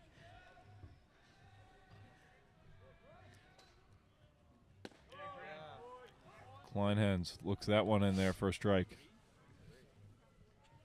1 man on first and 1 out.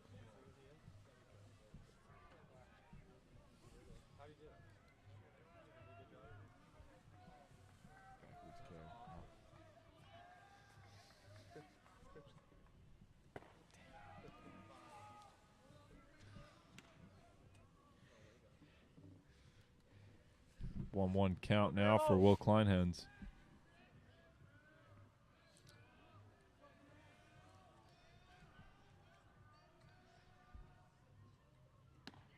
That ball high for ball 2. Makes the count 2-1. Will knows to duck now. Yeah, Will knows to duck, roll. I don't know what else they tell him to do.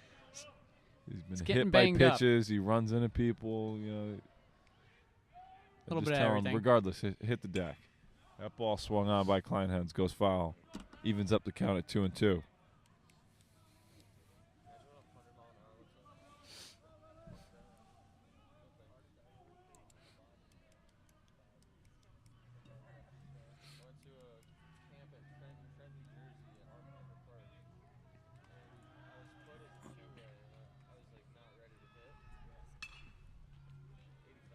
Popped up down the right field line. That one goes foul as well. Count remains the same at 2-2.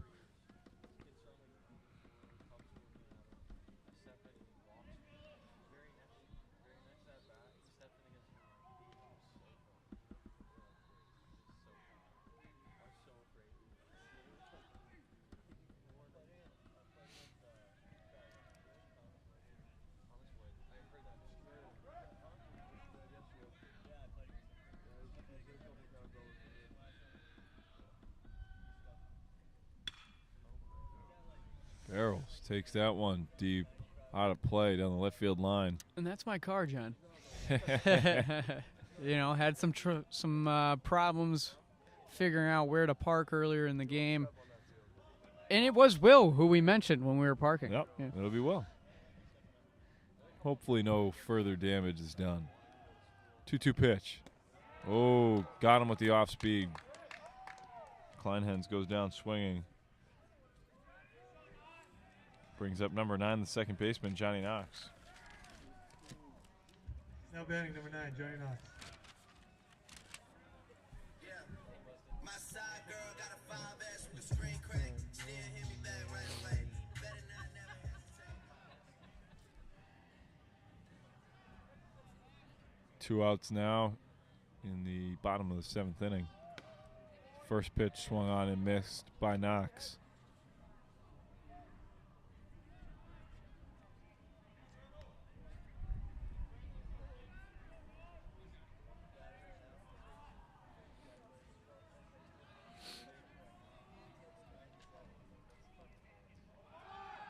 Runner goes, throw down a second is not there, as the steal is good for the Bison.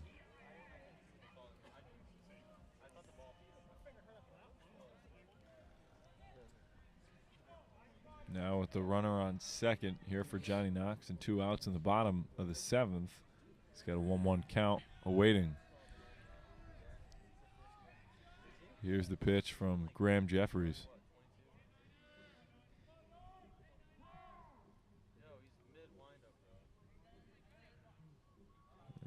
Late time gets called.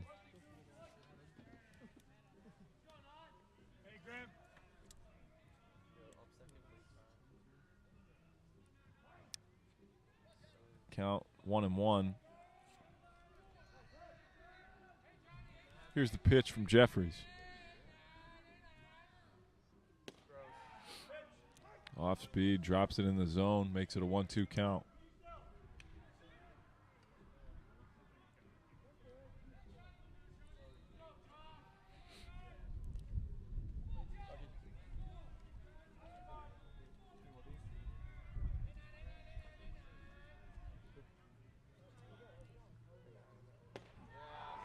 And gets Knox looking. At the end of 7 innings, Salve Regina 6, Nichols College 1. And score here at the end of 7 innings. Salve Regina on top by a score of 6-1 over Nichols College. We'll be back, top 8 coming up next.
Here we are back in the top of the 8th inning. The leadoff man here for Salve Regina is number 15, the right fielder, Tyler Petrosino. He's got a walk, a strikeout, and a flyout to his name today.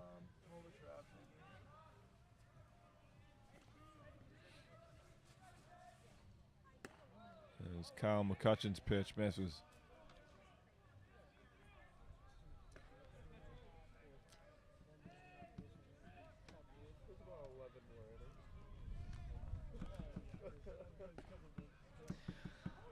Well, the good thing here is you want to be able to see McCutch get through this inning and potentially pitch next inning and save some arms for the next game. Absolutely.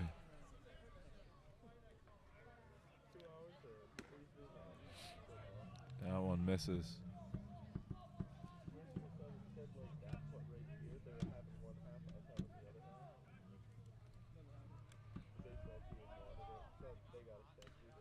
2-1 pitch, tip foul. Yeah.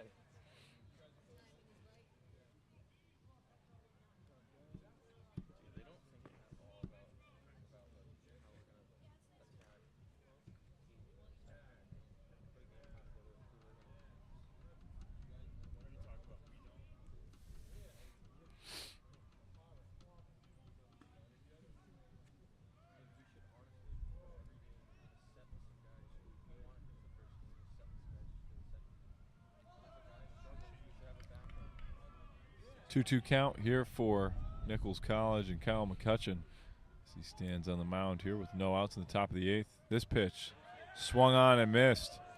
McCutcheon gets him to go away there.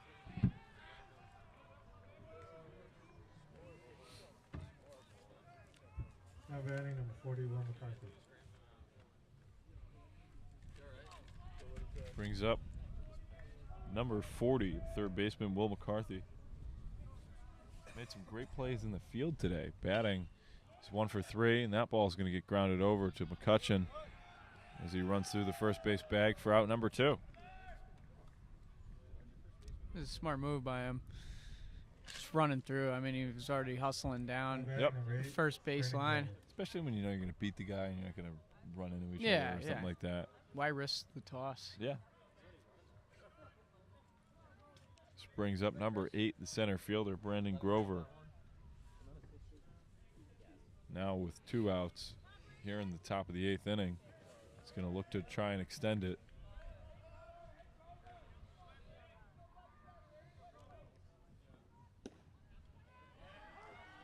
That's a good spot by Kyle there.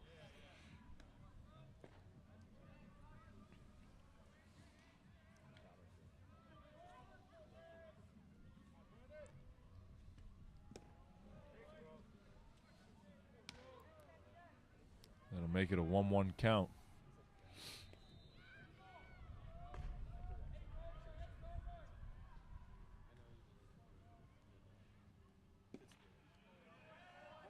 That was another great pitch.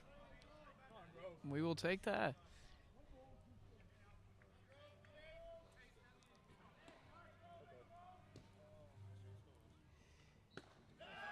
And McCutcheon gets him to go away as well. That's out number 3 of the inning.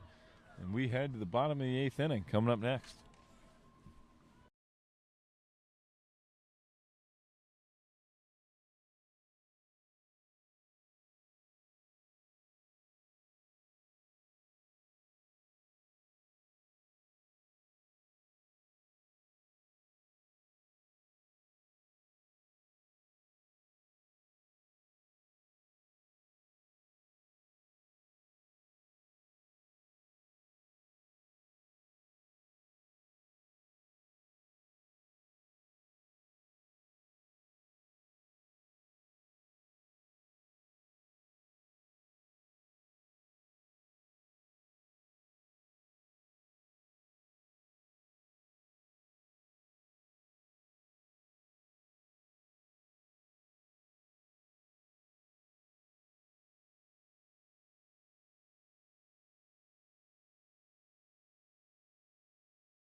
Number 2, Brad Ellis.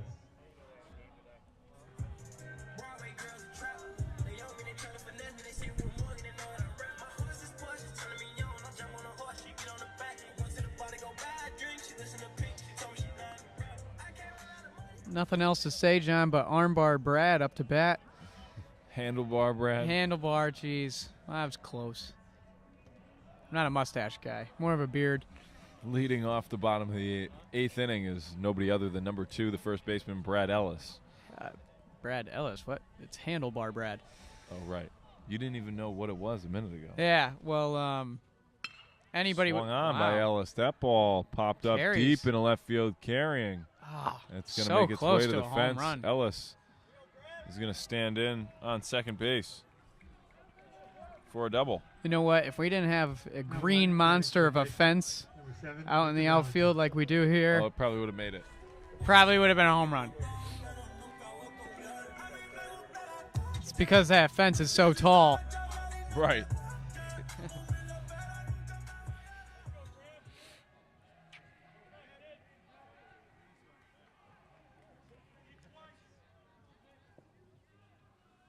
Brings up number 7, Victor Valentin.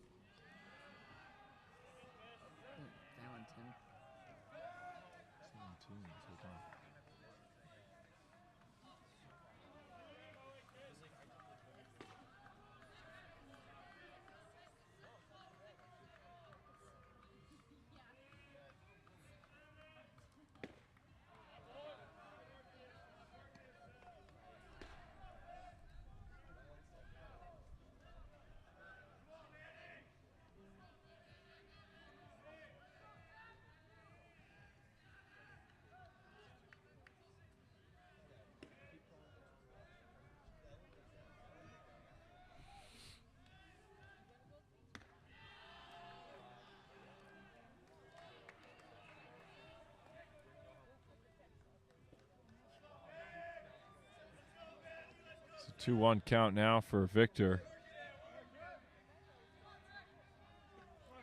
As Graham Jeffries going to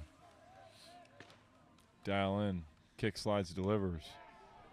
Hits the bottom part of the zone to even up the count at 2-2. Still no outs here in the bottom of the 8th inning. Wonder if they're Terrific gonna opportunity for the Bison to try and get some runs across before getting ready for the bottom of the 9th. starts off. Wow, another late time. Very late time call. I think, number 22, he does turn his head for a pretty long time there. Checks off the runner at second base. By the time he turns his head around, the umpire's got his hands up. Guess so. You watch, you'll see it. 2-2 pitch. Couldn't barehand it. Victor Everybody's is going to beat be him. safe. Knowing Victor, I knew he was going to beat it, especially, great job by the pitcher trying to make a play. Just doesn't get his glove hand around. Tries to barehand it. Guess that argues the question whether or not you assess him an error. Yeah. That's an error. That is an error. It's not a hit. I mean, No, after this shouldn't be a game, we should record it as a hit for Victor, but definitely an error for the pitcher. That's what I would do. That's not how that works. Home field But okay. advantage. All right. Definitely. I would anticipate a steal from Victor, by the way. Oh. Again, another great opportunity for Nichols here. I'll be honest with you, John. On any of these balls, when it's down and the catcher takes his helmet off like he just did, I'd stay on the base path for as long as possible. He's got his helmet in his hand. He's got to drop it, then pick up the ball, do a lot of things here before he can make a throw. Like, you got to kind of threaten the kid on the base path before he really has to go back. And this encourages Question is, a mound meeting here. Who is the pitcher going to go with here? Maybe it'll be like Little League, and he'll just take the third baseman out and start That would be crazy. warming him up. That would be crazy. Regardless, it's all done for Graham Jeffries. His name is Jack Wells. Jack Wells. The pitcher, you said? Yeah. New pitcher in the game for Salve Regina is Jack Wells. It's not terrible. It's not super efficient, though.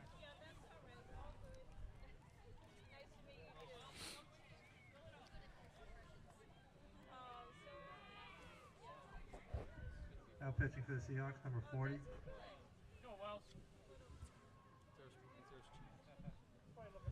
Jack Wells. Oof. What did that clock in at? Just the first one. Seven. Okay. It's always the first one. Is that kid who pitched first your fastest pitcher?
This is Jack Wells now taking over on the mound for Salve Regina.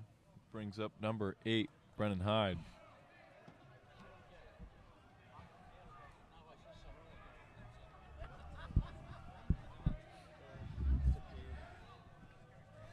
there anything on that screen? No, I haven't looked at it for a while, honestly. So 1-0 count here for Hyde. As that pitch. 50. It's If gonna you know what, go if the base wild. runners were switched, and Valentine would score. yeah, I can understand the hesitation by Brad there, but Totally acceptable from Brad. Okay. Jack Wells' warm up, he was a little wild with the pitches, so I would definitely be ready to take off. One of these goes too Yep. far to the right. Makes it a 2-0 count now for Hyde. That I'm not gonna ball's lie, I'd gonna also be low. nervous if I was Hyde, because every time his pitches went wild, they were to the right. So any righty batter, Oh, yeah. please beware. Will Kleinens, of course, is probably going to come up to bat soon. Yeah. That pitch comes in there for strike 1. Makes the count 3-1 now. No outs here in the bottom of the 8th inning. Men on, 2nd and 3rd for the Bison. Wells, kick, slides, delivers. 4 ball.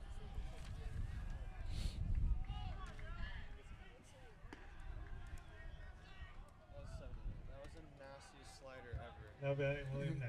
That was strike 3. Strike 3. Strike 2. That was strike 2. Oh. Well, great opportunity for the Bison, but the last thing you would want to happen is a double play. A double play would be terrible, or a triple play would also be terrible. Is that Coach Senya over there talking to Nath? Yep, that's who it is. And we're going to have a mound meeting. It might be a pitching change. Maybe. If not, Very it's just a slight. I don't believe that is the I head don't think coach. I so. believe that is the pitching coach. So he's I just think going to it's have a just quick, a conversation. quick combo. Let's see if our good old umpire here would walk up. Just listen in. We got movement in the bullpen, though, so I wouldn't be surprised if within the next at-bat or two there could be a pitching change. Well, the Bison could really make this an interesting game. Absolutely. And like I said, this is the opportunity to do it. Bottom of the 8th.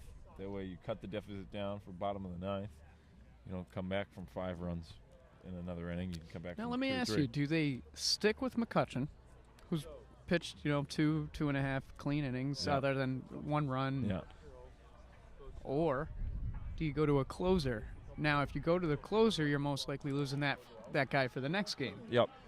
So since we've already used Justin and, Kyle has been pitching great. Yeah, I think Kyle's doing a good job. Might as well stick with them. Again, we've had this conversation plenty of times before. Finding consistency within this bullpen for Nichols College has been huge in terms of their success. There is no clear-cut closer on this team. No, not really.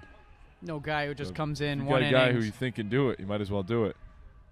Nath lets that one go for a strike. Because all year we've had, kind of a Matt Barnes situation. Starts the year off hot, then just has a couple bad innings. And, we just want to figure out who's going to be that guy. Who's going to be that guy who's going to get it done late inning. So that ball's in the dirt. Ellis going to make his way to home. That ball gets and an away. errant throw by the catcher. That'll make it a 6-2 score now as Brad Ellis crosses the dish. Looked like he got there in time, but the throw was just a little off to the right. And by little, I mean 7-8 feet. Yeah, that was. Both catchers have been doing pretty well here today. And one is behind the plate and one is up to bat. Yeah. Makes the count now in the at-bat, 1-1 for Will Nath, still with no outs in the bottom of the 8th. Runners on 2nd and 3rd.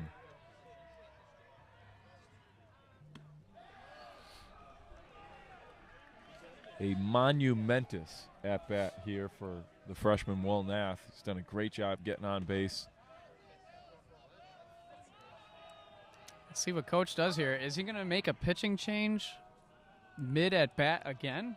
Could be another pitching change. Because that is not something you see every day. Nope. I will say. Or, It's a honestly, 2-1 not a lot of count, times too. throughout a season. Usually it's like in the playoffs or something like that. Yep. Oh, But and it here a it pitching is. Change. We'll see who it is. Andrew Roman. Pitching for the Seahawks, number 29, Andrew Roman. Thank you. Another cheese guy. What do we got? Another cheese guy. All right. And that's Andrew Ronan. Roman. Stepping up to take over the mound here for Salve Regina.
Now with the pitching change, bring in Andrew Roman for Salve Regina University. The count midway through the at-bat was 2-1. And that's where we'll resume as Will Nath steps back into the box.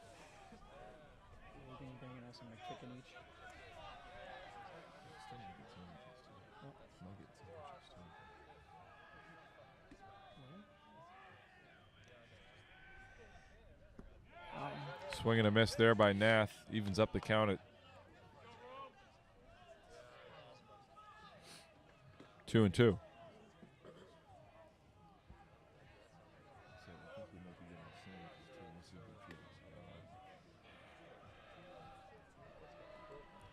It's the 2-2 pitch. Outside for a ball there. Fills up the count at 3-2. Will Nath with a great eye. Still no outs here in the bottom of the 8th inning. Runners on second and third for the Bison.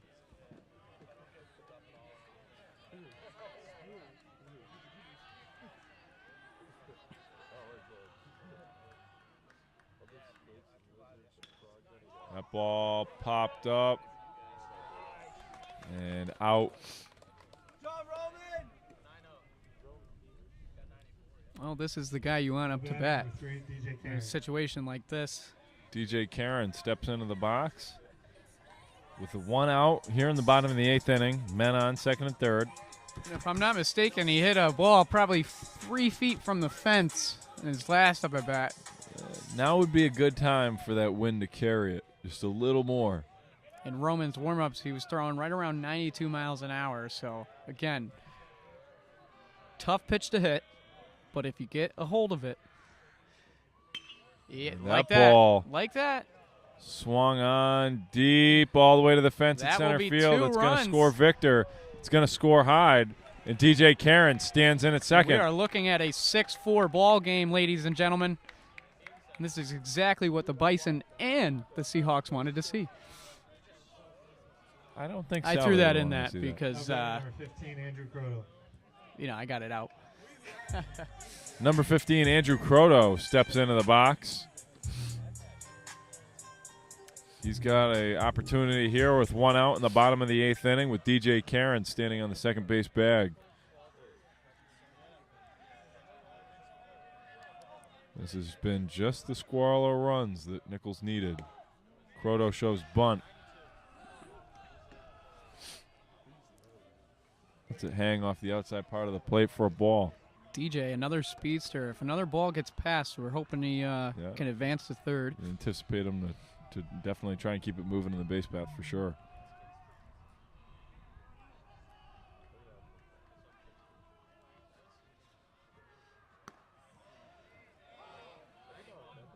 Good pitch there from Roman.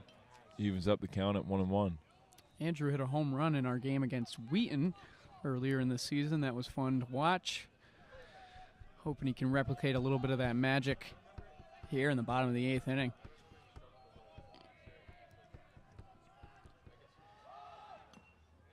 Croto tries to lay down another bunt.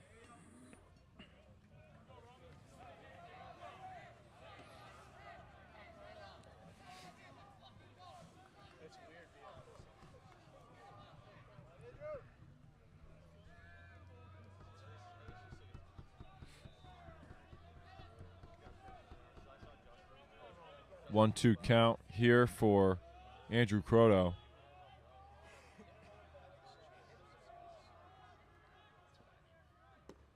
That ball low and out of the zone. Evens it up at 2-2.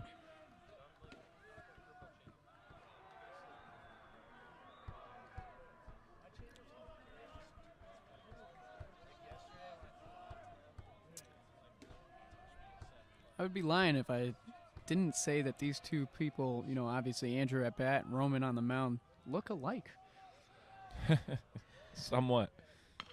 Croto swings on that one over to third. Secures and throws in time for the second out of the Able inning to here. advance the runner. Good job by Croto, like you said, John. Advances the runner. Brings up Nate Cormier.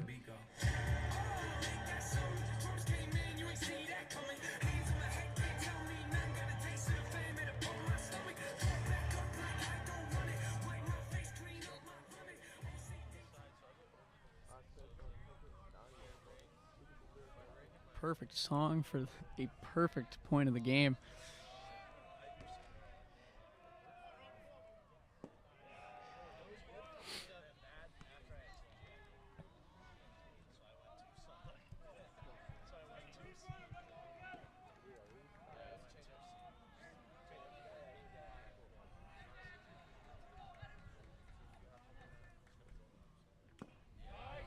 Foul tip there by Cormier. Makes this the count, 0-2.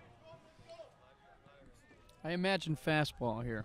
He's got him with 2 so far. Trying to get out of the inning. Try and get out of the inning. Why switch it up? Yep.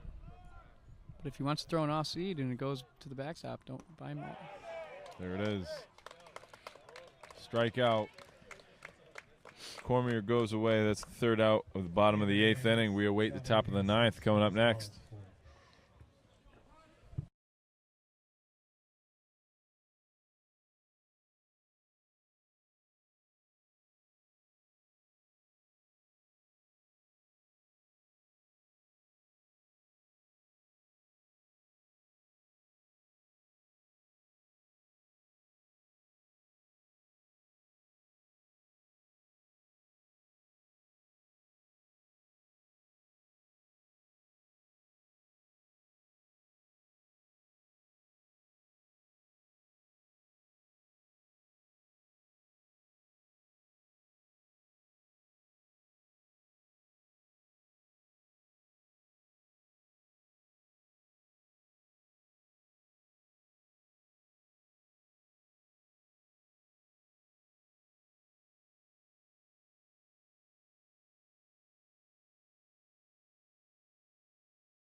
We're back here for the top of the 9th inning.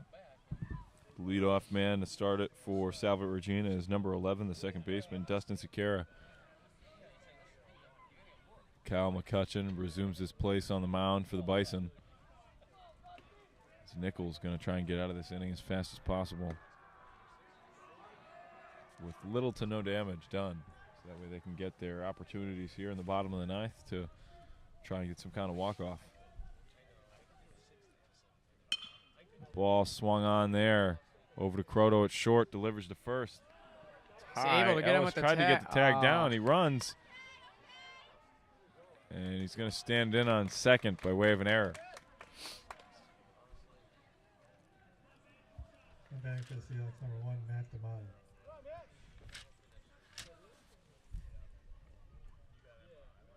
Is exactly what you did not want to happen in that situation. Not at all. Obviously, Ellis not able to get the tag down, but it's just a high throw by Croto there over at short, forcing Ellis to jump off the bag.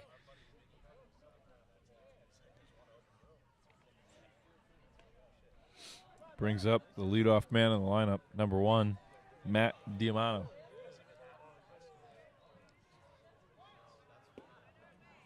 D'Amato tries to bunt.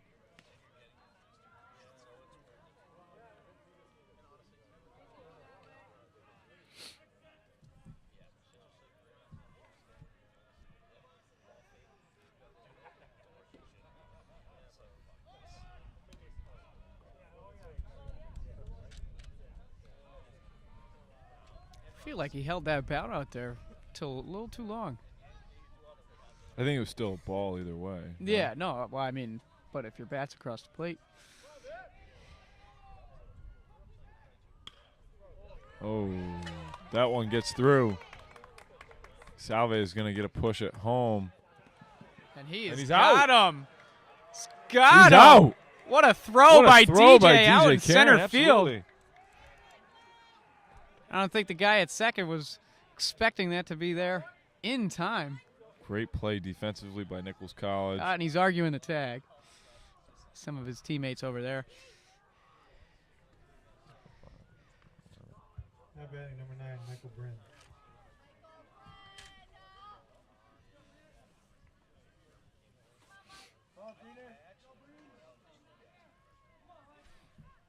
Brings up number 9, the shortstop, Michael Breen. That pitch hits him for a strike.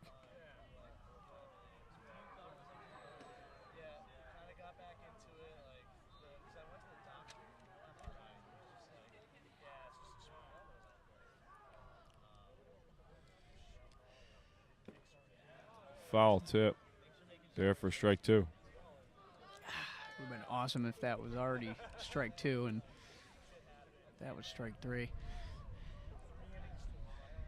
Man on second here for Salve Regina. 0-2 count, 1 out. That ball misses the zone, makes it a 1-2 pitch.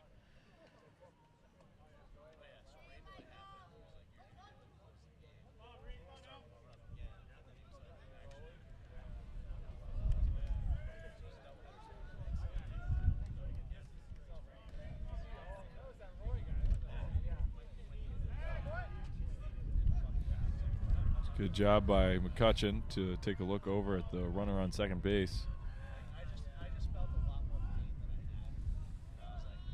You just touched my computer without permission?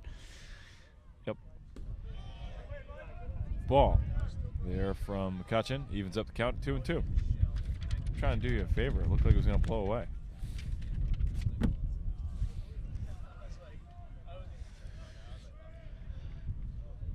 I'm a self-made man, John.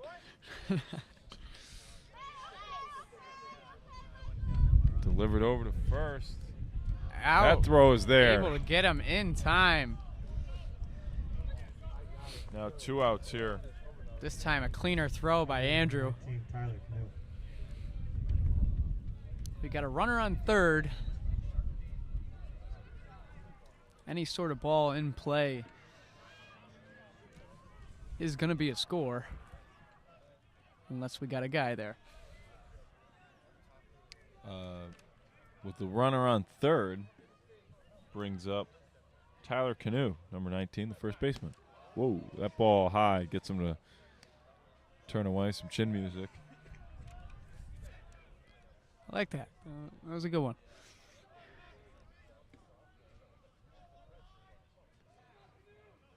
I'm reaching deep into the broadcasting bag, John. This That one one's over going to to get over to Andrew Croto again. at short, delivers to first.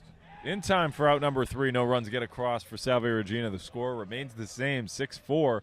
And Nichols College with an opportunity here in the bottom of the 9th inning. Will Kleinhen's up to bat. And Will Kleinhen's due up in the lineup. A lot of exciting stuff here on the Hill. We'll be back.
Leadoff man here to start off the bottom of the 9th inning for the Bison is number 26, the right fielder, Will Kleinhens. Kleinhens lets that one go in for a strike.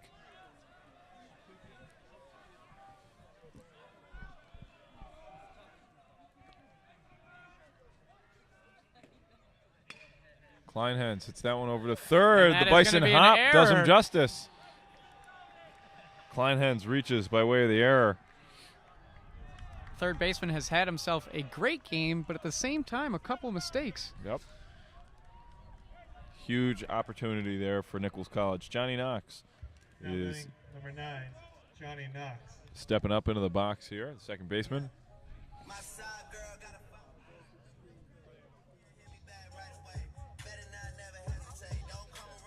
Looks like time is called.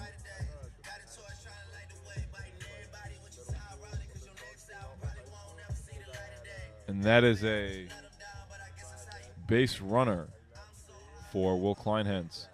Tyler St. Ode, number 49, comes on first base. Victor Valentin likes speed. Stone he does a good job on the base path. No, he does. He does. Definitely does. I'd say he's a little faster than Will, maybe. Victor and DJ, they're in their own category.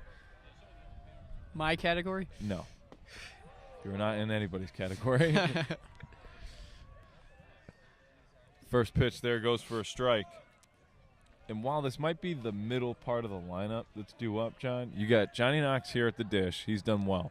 Brad Ellis just finds a way to get on base. Brad Ellis hits the walk-off. Calling it. Okay. Johnny gets on. That ball popped up and out, foul. Makes the count 0-2. I'm just saying this is the part of the lineup that guys get on base. Yes.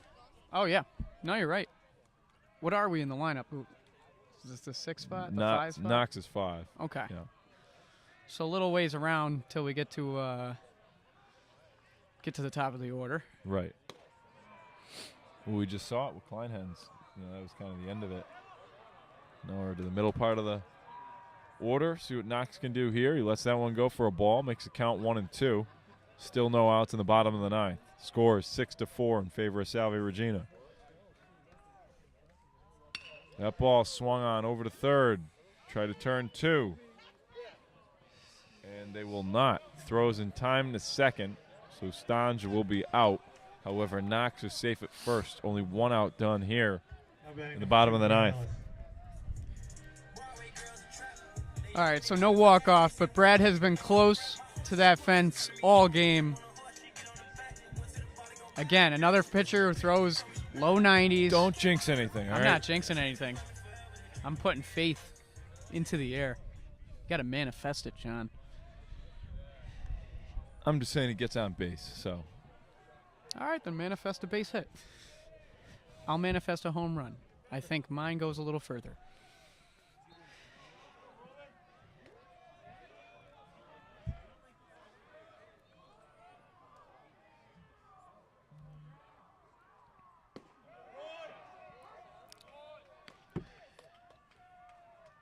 That pitch lands in for a strike. Miraculously.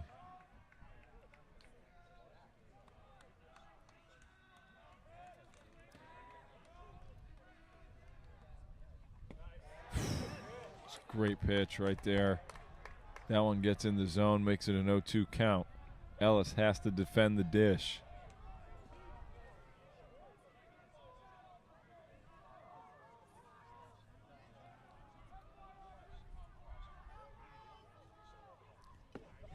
Foul tip. They'll go down as an out.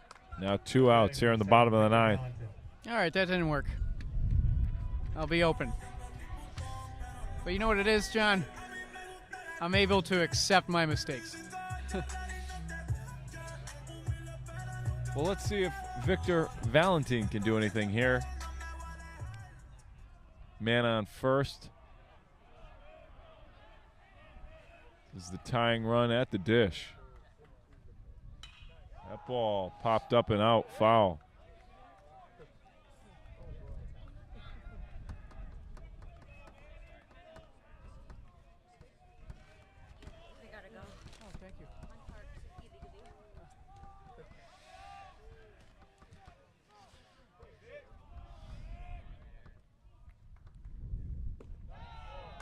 Swung on and missed there by Victor.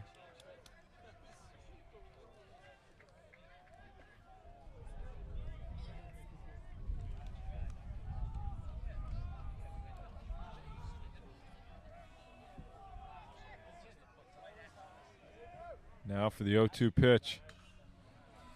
Fouled up and out. Staying alive. Staying alive. Yeah.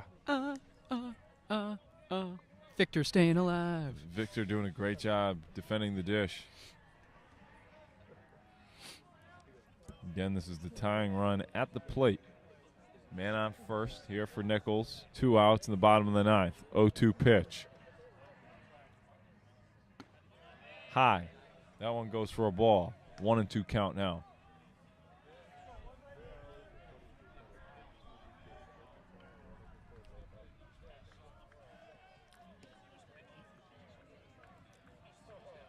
It's been an exciting game one of today's doubleheader. Here's the 1-2 pitch, fouled off there by Victor. It looks like that one might have caught the home plate umpire. Check on him, make sure he's all right. Seems like he is. You know, regardless of the outcome of this first game, John, I feel Nichols should be very proud of the last couple of innings they've been able to string together, and it's a lot of momentum to carry into the second game. Absolutely. Here's the 1-2 pitch from Roman. Swung on and fouled off as Victor continues to extend the AB.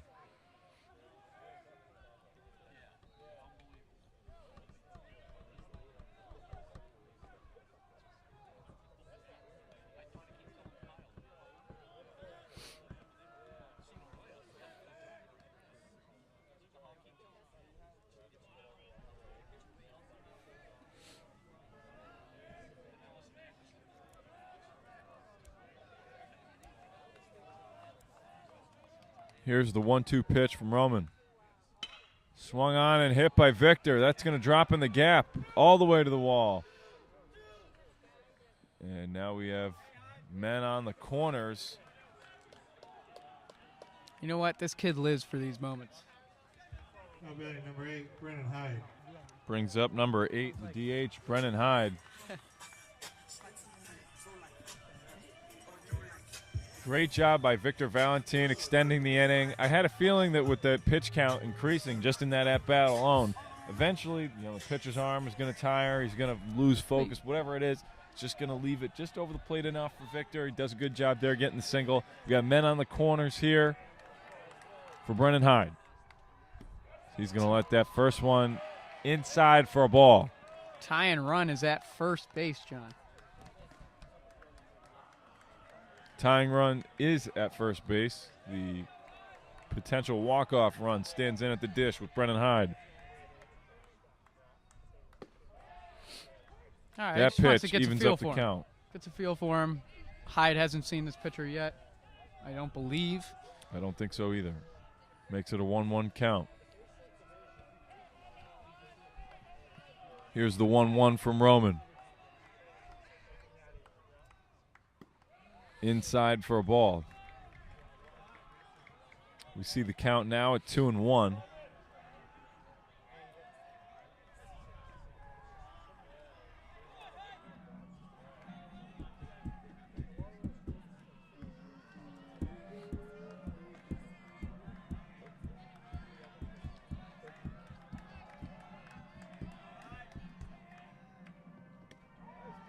That pitch outside misses the zone, makes it a 3-1 count.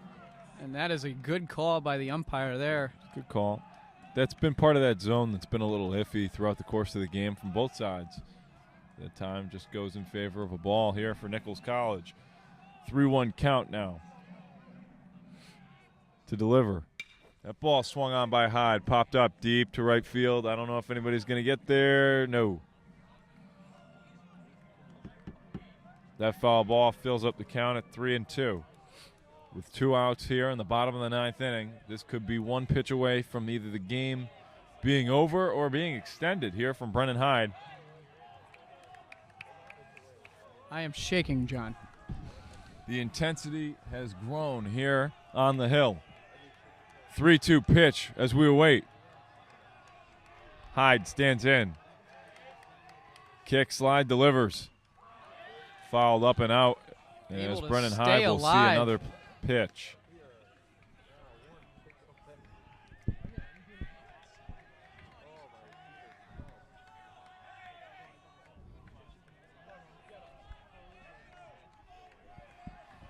Here's the pitch from Roman. 3-2 count. 2 outs. Bottom of the ninth. That ball swung on by Hyde. That's And going then to it's gonna drop to the drop. left. Knox will score. Valentine stays. Everybody's safe. Hey, there was an interference at third base. Come on, Shut up.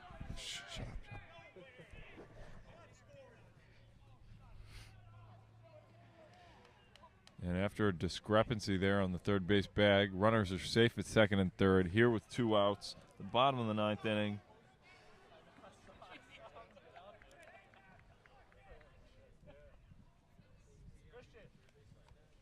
John, I have been this very brings- open about how bad this umpire has been throughout the course of this game, and it continues.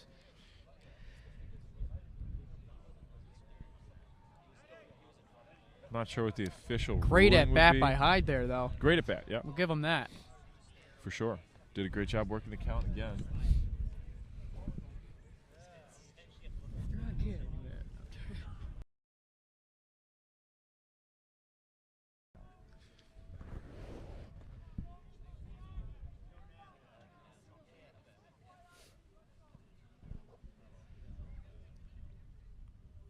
Regardless of what the call is here, William Nath will step up to the plate. One of the biggest moments in this young freshman's career.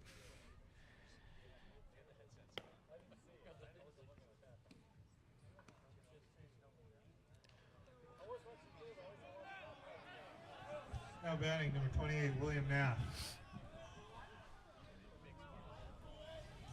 Regardless, here's the situation.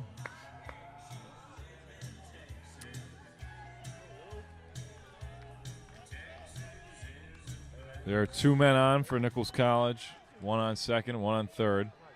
With 2 outs here in the bottom of the ninth inning with the freshman, Will Nath, the lefty, and catcher standing at the plate. First pitch swung on and fouled off to make the count 0-1. Big opportunity here for number 28. Score 6-5 in favor of Salve. Still shaking, John.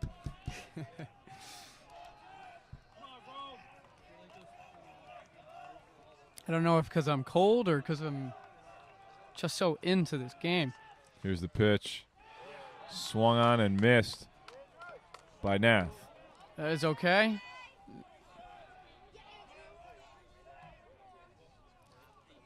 This has got to be Will Nath to defend.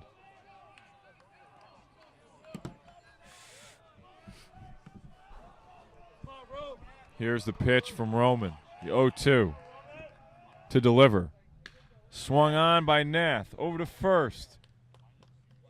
Gathered and secured for out number 3 of the bottom of the ninth inning. That's how game 1 will end. Salve Regina victorious by score of 6-5, but not before a late push from Nichols College. Nichols College 5.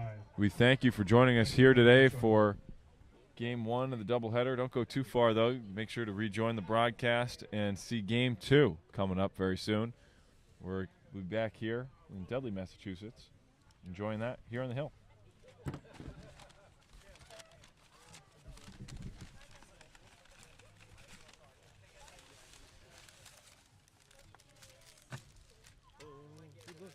Got you.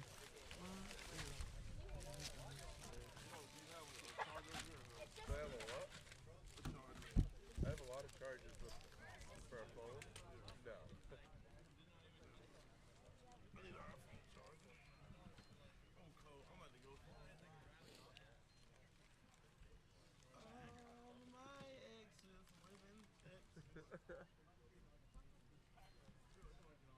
Wait, where they camera at? Right here? There's some of them, yeah. Careful what you touch, it's live. No, I don't want to touch it. I'm gonna go talk to the boys, and then I'm gonna run to the bathroom. They're not there right now? Okay, I'm gonna run to the bathroom first. Though.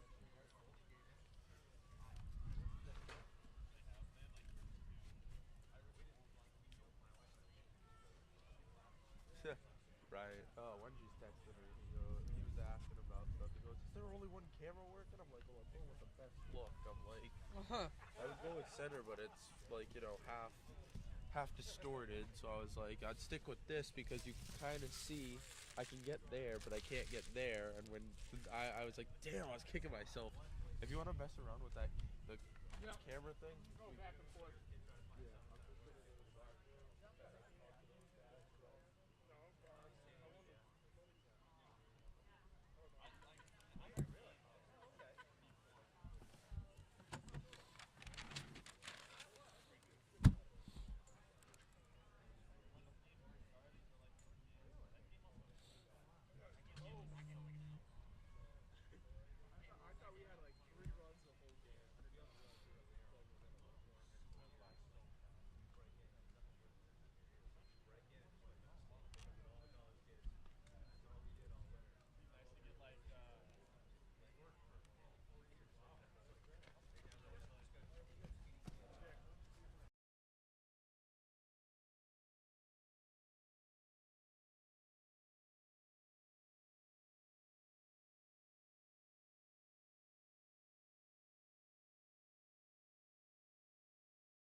And we're here for game 2. Nichols College takes on Salve Regina in this doubleheader. Starting on the mound for the Bison is number 41, Sean Ryan. And the leadoff man for Salve Regina is number 1, Matt Diamato, the left fielder. As that first pitch was foul tip for strike. That ball hit on by Diamato. Drops in the left for a leadoff single. Brings up number 9, the shortstop, Michael Breen. Now batting number 9, Michael Bryn.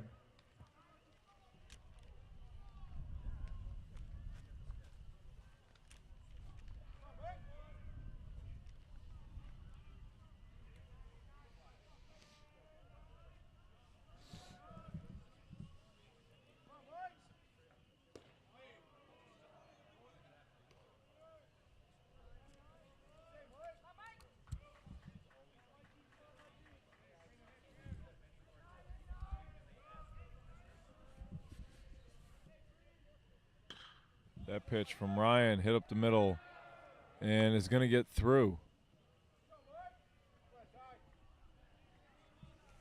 for a single from Breen.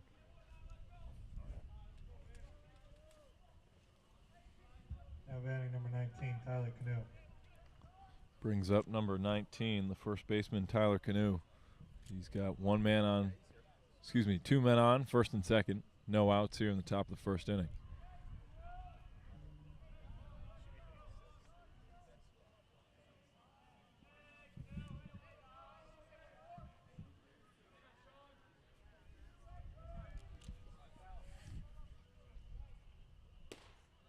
That pitch from Ryan sits in for a strike.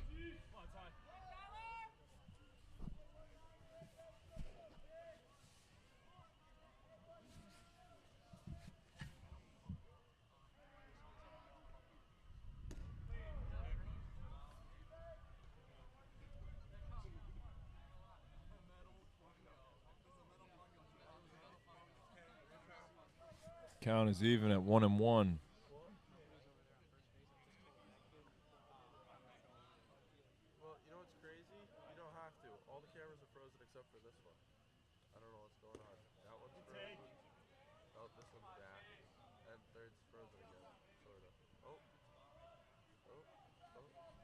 That ball misses, makes the count 2-1.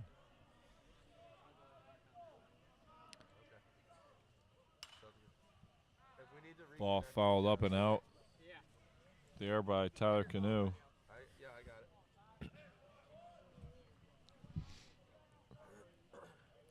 Sean Ryan looks to get the first out of the top of the first inning here. The 2-2 pitch.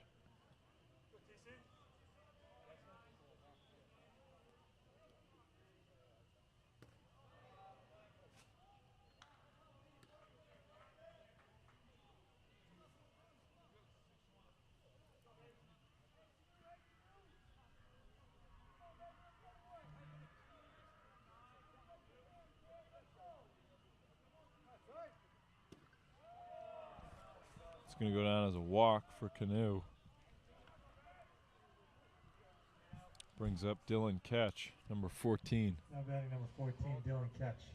Now a bases loaded situation early here in the top of the first inning with no outs away for Nichols College.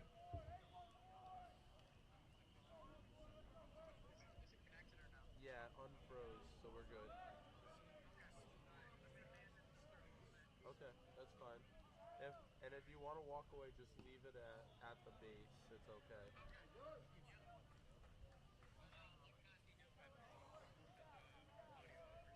Yep. Gotcha. Yep.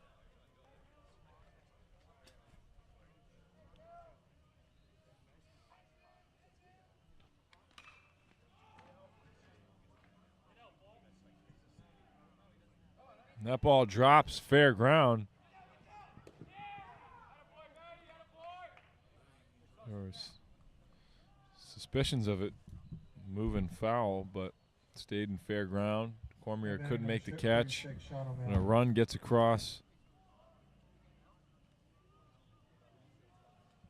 there for Salve Regina.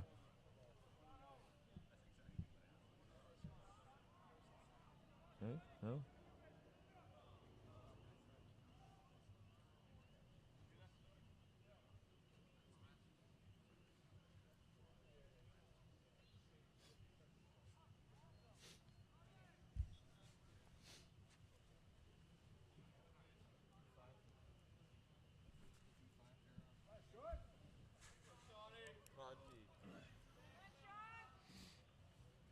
John.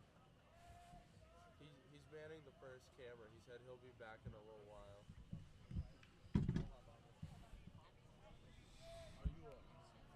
Brings up number 36, Sean O'Malley, the DH hitter. I'm a director. Yes, sir. So I'm manning. Popped up, fouled away. I got everything. Yeah, like all the broadcast and everything. So I'm running audio, video, all of that stuff. What about you? What are you guys doing? I'm just a ball boys. That's alright. That's cool. Do you have to go all the way to the fucking With one out and one run here in the top of the first inning. Salve Regina leads by a score 1-0 with runners on second and third. It's the pitch from Sean Ryan. Hits the top park corner of the zone for a strike. Makes the count 0-2.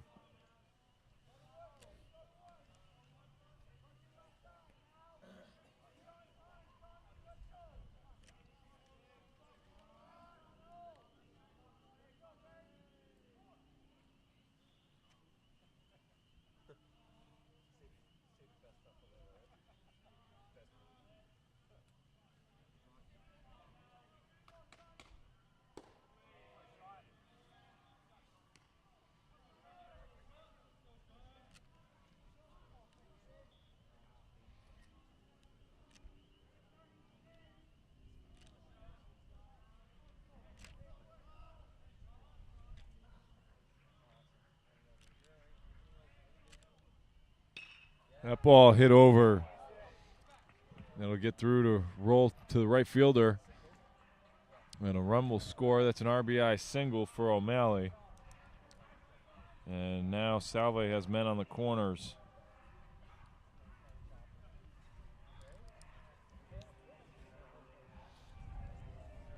Now batting number 15, Tyler Petrosino. Brings up the right fielder, number 15, Tyler Petrosino. Still one out here in the top of the first inning. 2 outs have gotten across for Salve Regina thus far. Men on the corners. Catcher Wilnath giving signals to the infielders and defensive players here for Nichols College. Trying to find a way to get out of this first inning.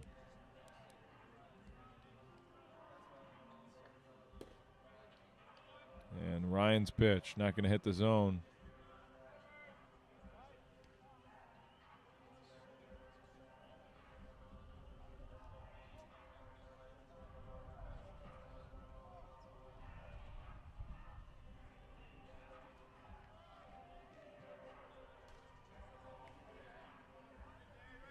Foul tip evens up the count at 1-1. We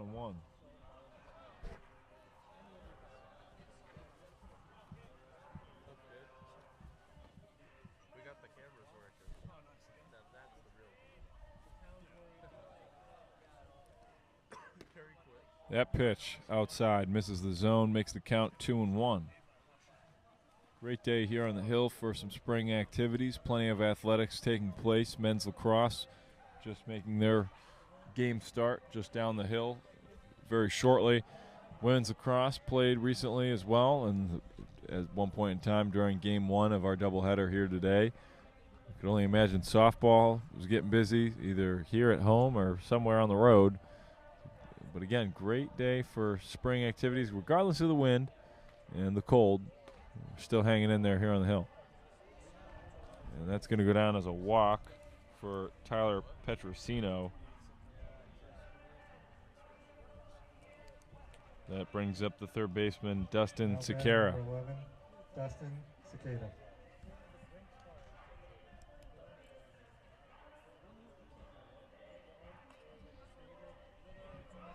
It's worth a correction, I believe his last name is Cicada.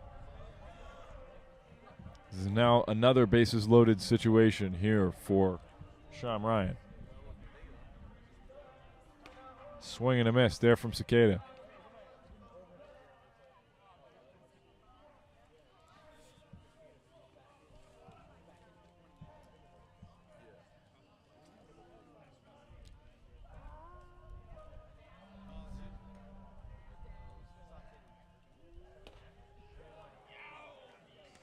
That ball hits the zone, makes it an 0-2 count.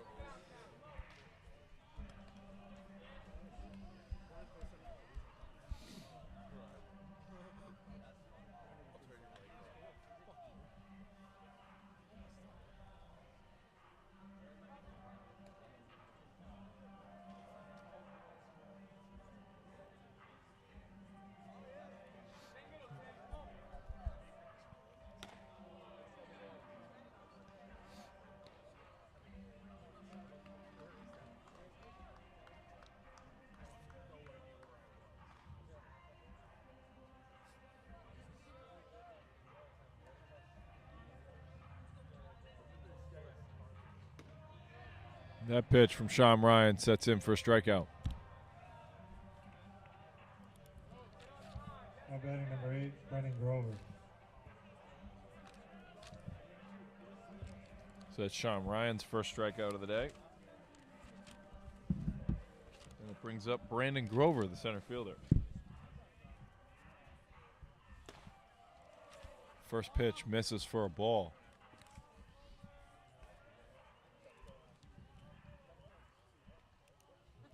Brandon Grover, by the way, is the 8th man in the lineup here for Salve Regina. We're just in the top of the first inning.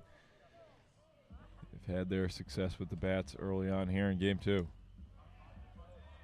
First pitch hums in for a strike.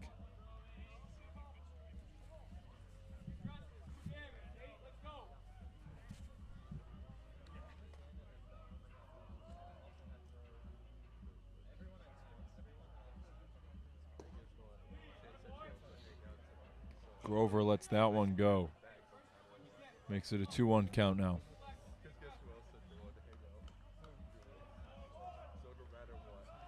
Big pitch here coming from Sean Ryan. As he gets that one. Excuse me, that one's going to go for a ball.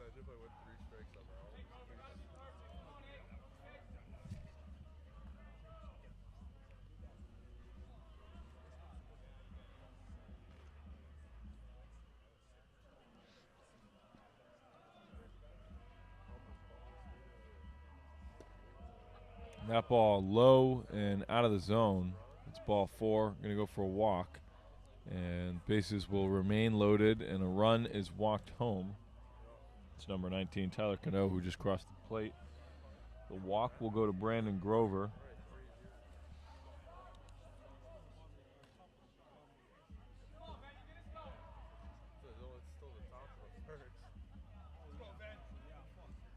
And this is now Chris Veneruso. Stands in the box. First pitch goes for a strike.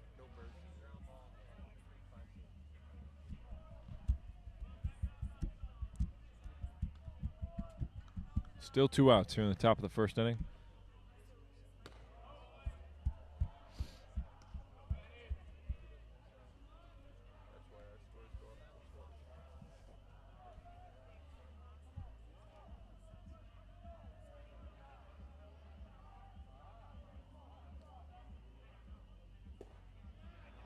That one hits the inside hands for a strike, makes the count 1-2.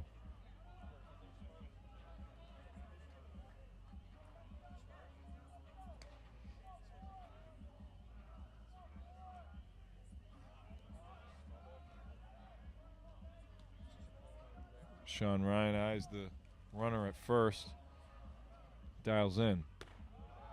It's going to miss the zone there, evens up the count at 2-2.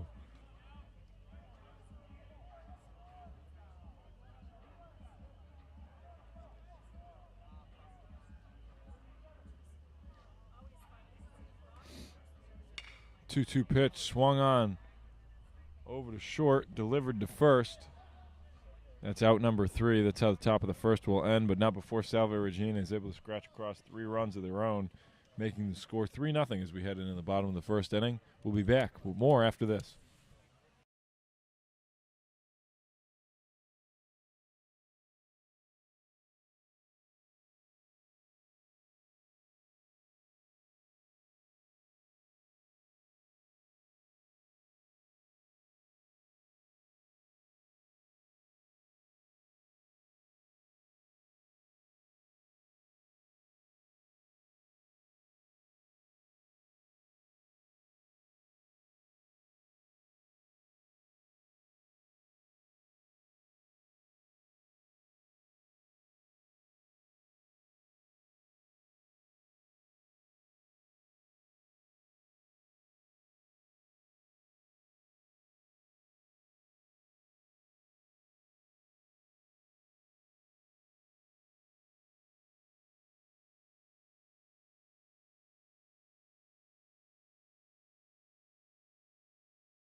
You're good. Leading off for the Bison, number 3, DJ Karen.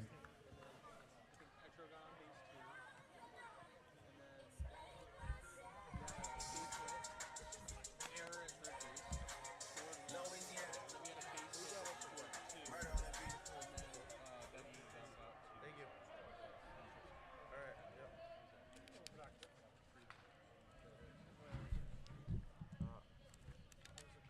Here we are in the bottom of the first inning. Leadoff man on the lineup for Nichols College is number 3 center fielder DJ Karen. That ball swung on and driven foul.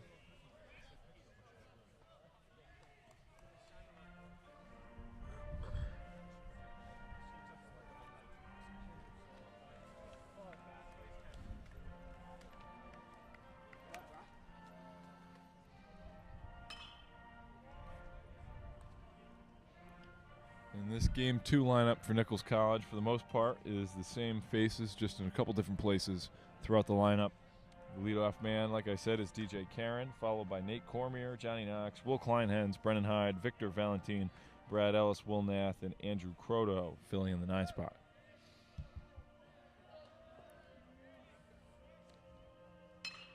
That one swung on by Karen, driven in a right. That's going to drop and hit the wall. Karen's going to make his way to the second base bag, a stand-up double. Now batting for the Bison, number 5, Nate Cormier. This brings up the third baseman, number 5, Nate Cormier.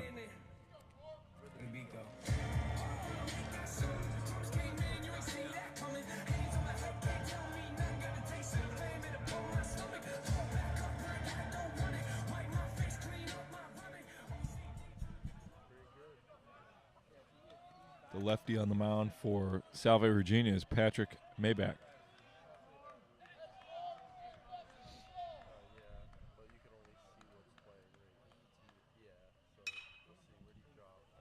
Swung on, popped up, deep right field, foul.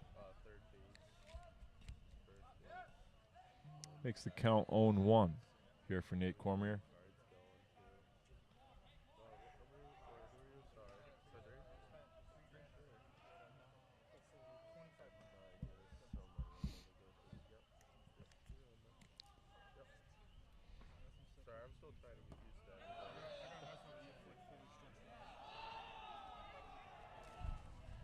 They're going to say that Quorum went on that swing. Well, it's a questionable call, to say the least. The Bison dugout at least thinks so. Count is now 0-2.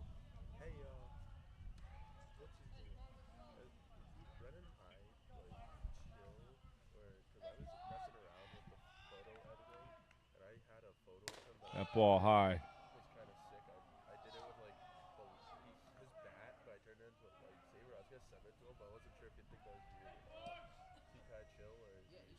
Coaches on the corners for the Bison, Mark Senya and Matt Johnson, filling out the third and first base coach roles.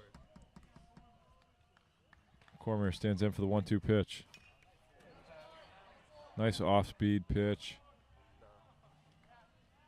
Gets fouled off there from Cormier. Count remains the same at 1-2.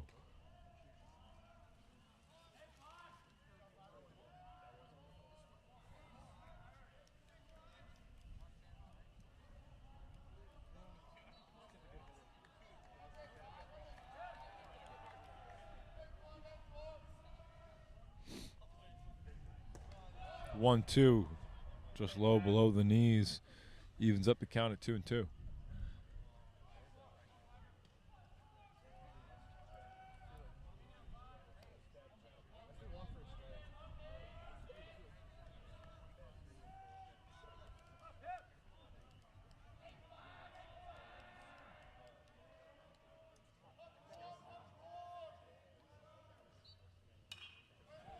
Fouled up and out. Count remains the same at 2-2.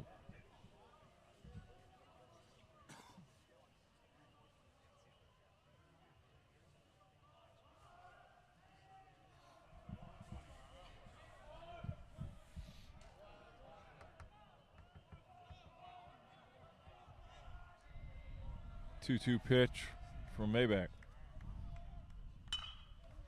Off speed, driven into deep center field. And that ball is not going to be caught. Cormier is going to make his way in a second and is safe. Now runners on second and third.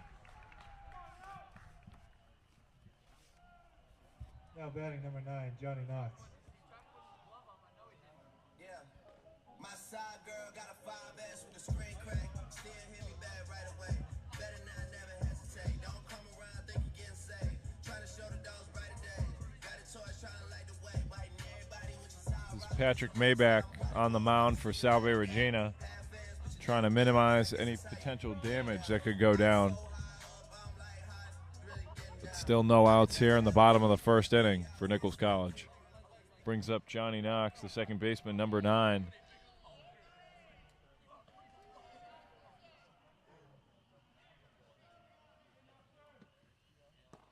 Swing and a miss there from Knox. Maybach's pitch makes it strike one.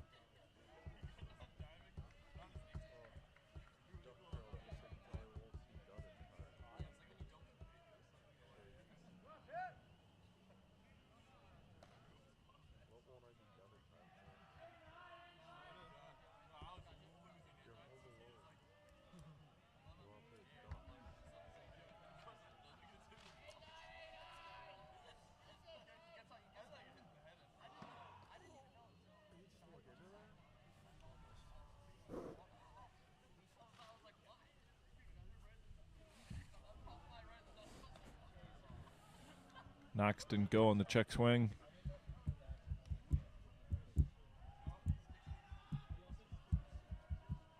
Count is 1-1.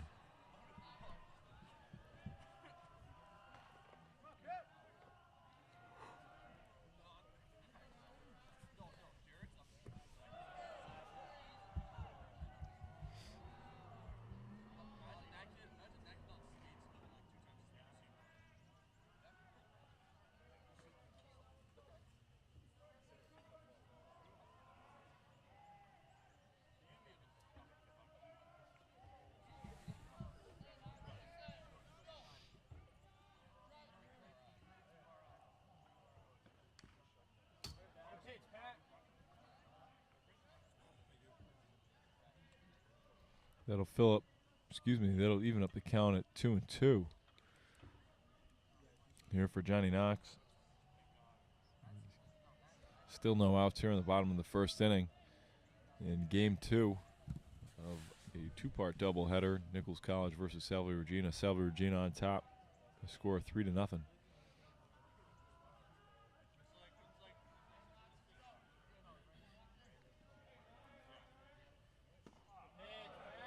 Curveball drops in for a ball. Just missed the zone.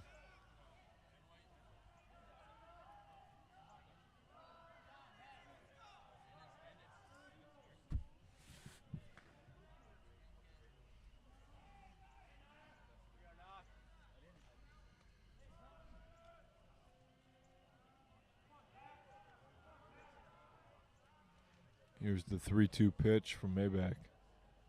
Swung on there by Knox, defended again.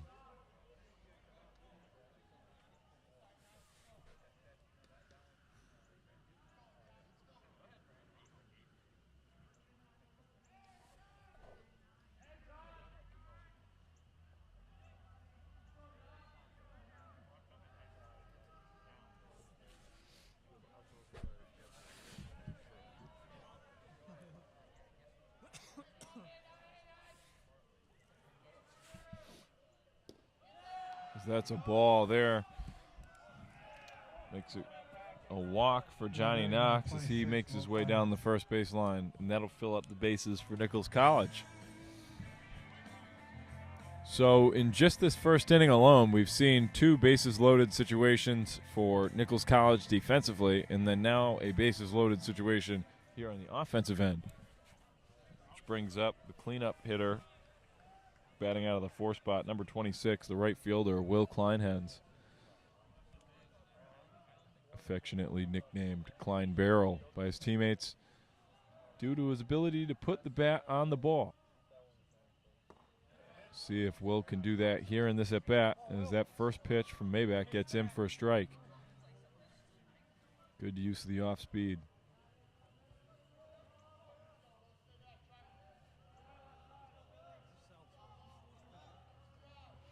It's a 0-1 count here for Kleinhens.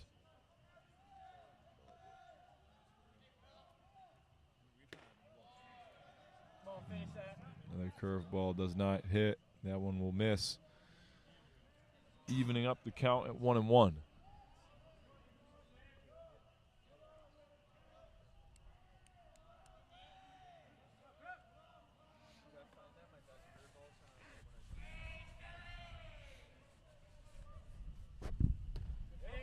One pitch that's in there for another strike.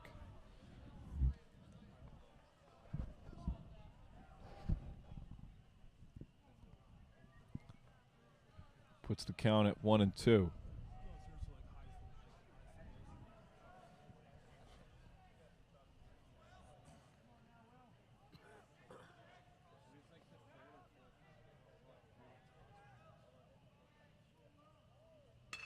Kleinhens hits that one over to short. They're going to try and turn 2.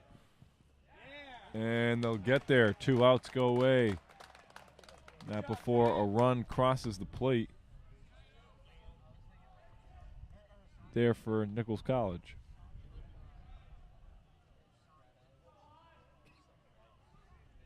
Now batting number 8, Brennan Hyde.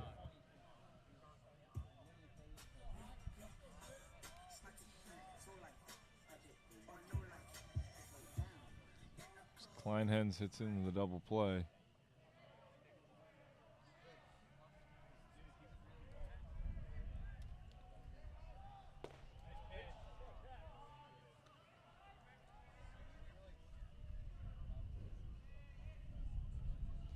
That first pitch on Hyde goes for a strike.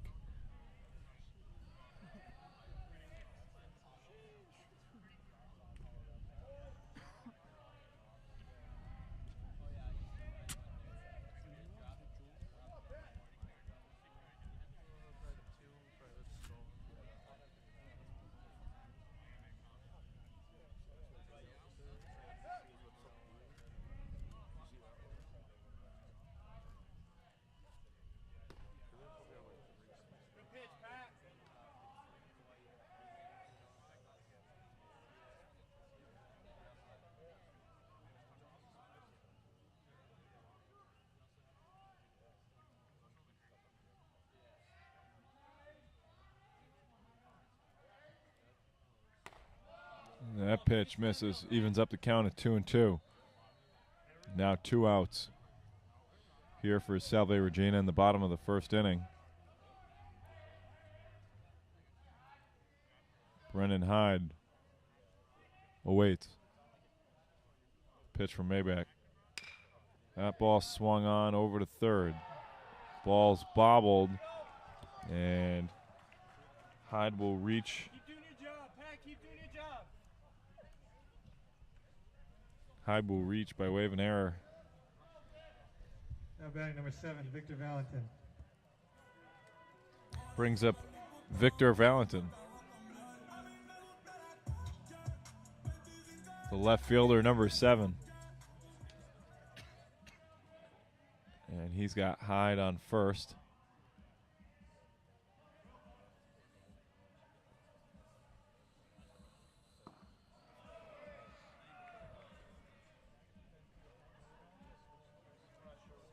There's another run did get across the plate. That was Nate Cormier for Nichols College scoring.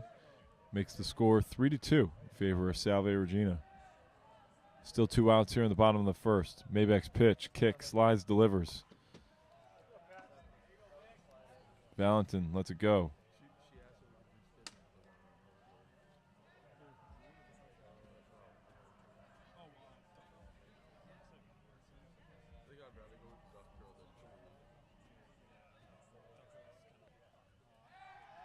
And you're going to get a throw over there to first just to check on the runner there, Hyde.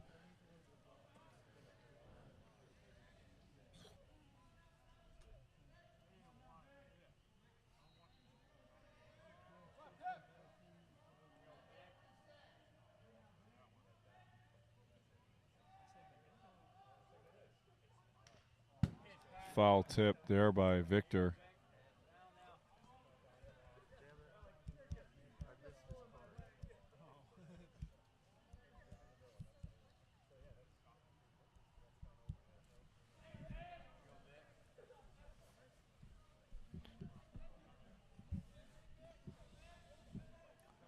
One-two pitch now from Maybach. Swing and a miss from Victor. It's going to go down as a K in the books. Out number 3 at the bottom of the first inning. After 1 inning, Salve Regina 3, Nichols College 2. And after 1 inning, Salve Regina leads Nichols College by a score of 3-2. We'll be back shortly for the top of the second inning.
Leadoff man to start the top of the second inning for Salve Regina is Matt D'Amato, number 1, the left fielder.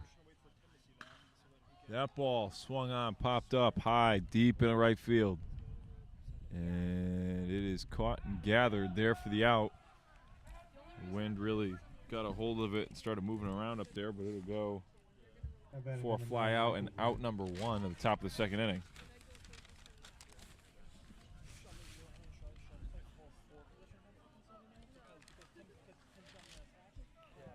Brings up number 9, the shortstop, Michael Breen.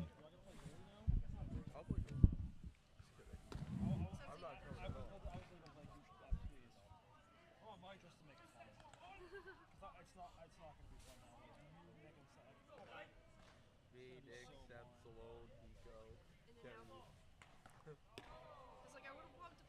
That ball from Sean Ryan, no good.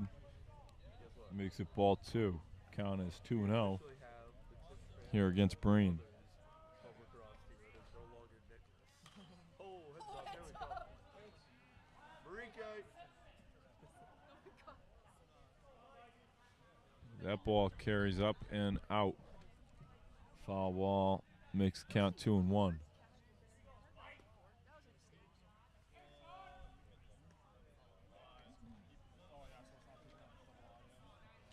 I want to pick up double audio. It's kind of weird. That's nice because it's picking up this side of him so he turns like this. I kind of like it. Yeah, that's why I wobbled it a little. I almost had a fucking heart attack when I found out that Mark hadn't accepted literally any of them. And then Hannah was trying to spam That me pitch the from whole Sean time, Ryan and I was fouled off. actually not even awake when she did because I got struck down with a migraine. Fills up the count at 3-2.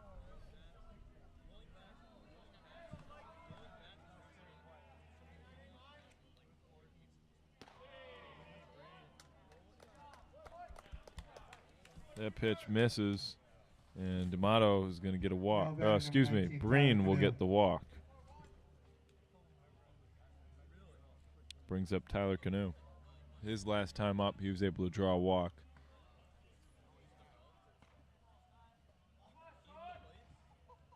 He goes, did you really want it up close? Canoe checks signs from his third base coach. There's a runner on first, 1 out here in the top of the second inning. Sean Ryan's pitch misses the zone. Goes for ball 1.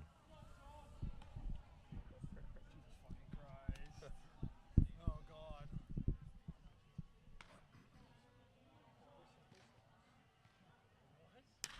Swung on and hit through the middle of short and third.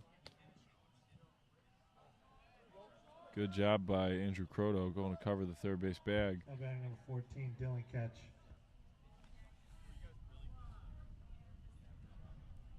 Canoe draws the single. Number 14, the catcher, Dylan Catch, now stands in the box here with runners on first and second for Salve Regina and just 1 out away in the top of the second inning. It's starts with an N. It's not Clark. That's Endicott. Endicott's No, Endicott. It's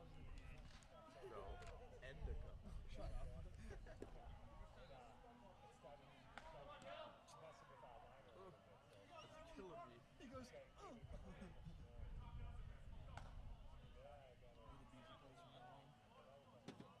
well, it's only fair that I do a duck face, right?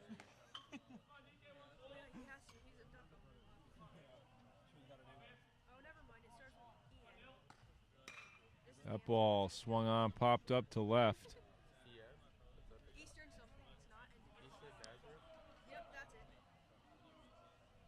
I was going to say. That'll be Now out batting number 2. 36, Sean O'Malley. They're from Eastern Nazareth. Yeah. So that fly out to left from Catch makes it 2 outs here in the top of the second inning. Brings up the DH, Sean O'Malley.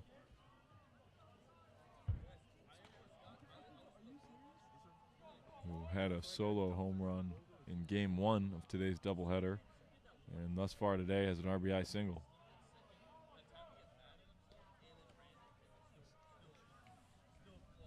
Quincy Masters. $2. I got $2 right here. Should have grabbed this one. Yeah, I literally went home so I could.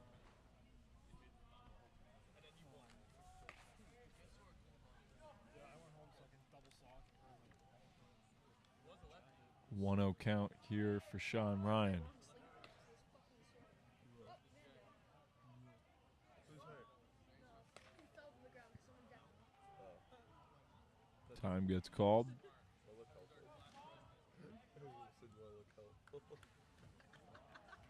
And the at-bat presumes.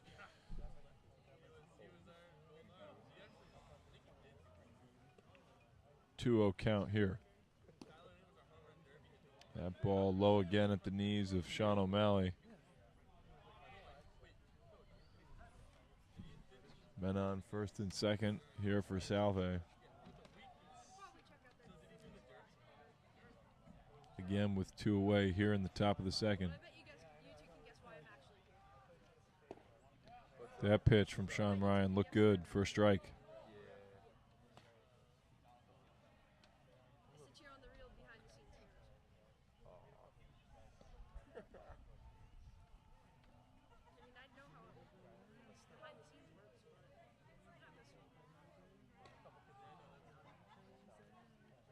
The 3-1 pitch here from Sean Ryan. It's going to miss the zone for ball 4.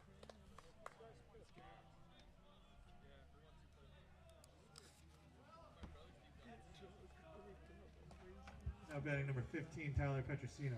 Brings up the right fielder, number 15, Tyler Petrosino.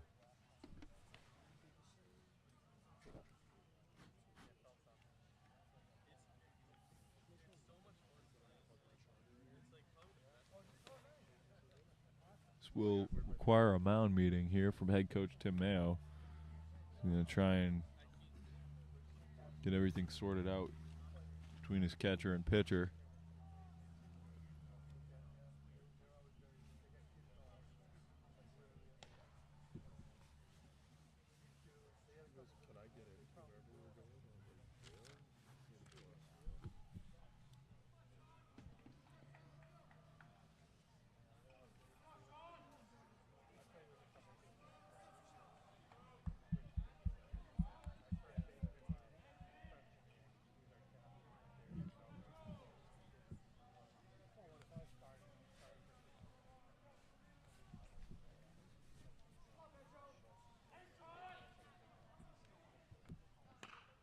That pitch hit over to short. Croto gathers, throws to first. In time for the 3rd out of the inning. That's how the top of the second will end. No runs get across for Salve Regina. The score stays at 3-2. We'll be back with more of the bottom of the second inning coming up next.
We're back here in the bottom of the second inning. Nichols College trails Salve Regina by a score of 3-2.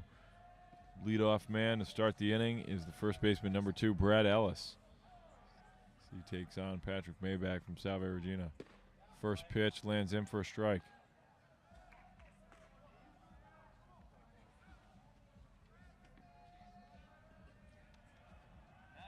How you doing? Look at you, Joe. I love the hat. Oh, thank you. Oh, man, That ball hit right at Maybach. Oh, nice. Goes down as a single for Brad Ellis. Now batting for the Bison, number 28, William Nath. Brings up number 28, catcher Will Nath.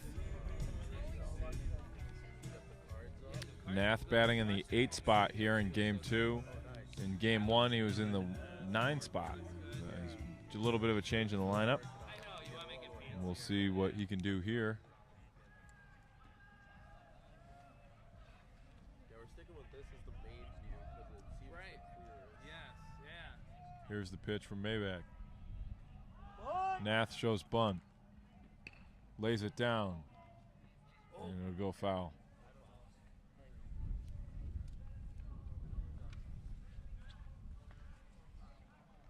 Do you need a pair of glasses? Makes the count 0-1 Thank you, though. here for Will Nath. Yeah. We're already 4 hours and 53 minutes. Right? How are the batteries? Batteries, we're at 100%, about 75. Yeah, we're doing good. We got, you see the portable chargers hanging up from the top, too?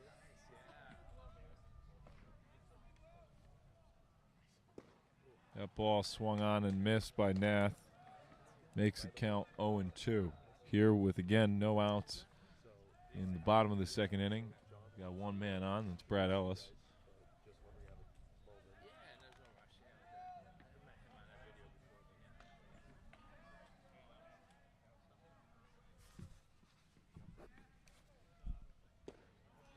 with that. I met him on that video before. That's going to go down as strike 3 for Will Nath. Now batting number 15, Andrew Croto. Rare strikeout for the up-and-coming freshman. Filling out the 9 spot in today's lineup is number 15, the shortstop, Andrew Croto. He's now at the plate.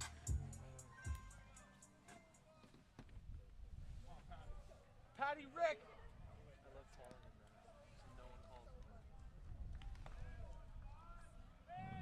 him. The strikeout of Nath makes it 1 out here in the bottom of the second inning. Off-speed pitch from Patrick Maybach just misses the zone for a ball. Croto stands in and awaits. Pitch 2, the at-bat.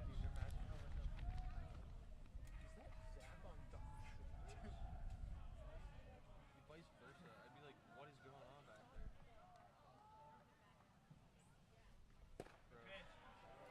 there? Good pitch there for a strike. Evens up the count at 1-1. And then no one's at. Oh, actually, someone is at. So another injured player or someone who's not playing.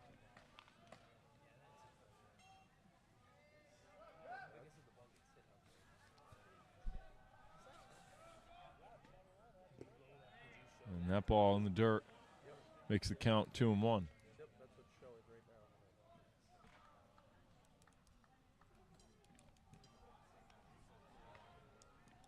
But the more you zoom in, the worse the quality gets. So it's like,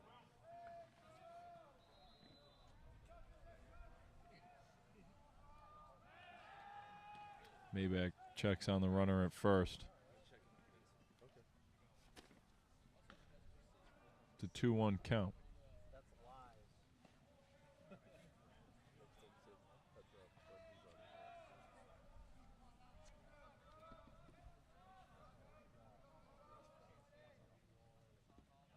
That ball in the dirt. Throw down to second.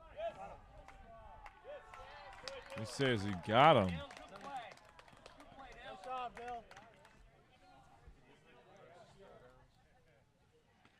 That one in Florida was so crazy. He goes to third base and then he throws it to second. Like, oh, and he threw it on a line.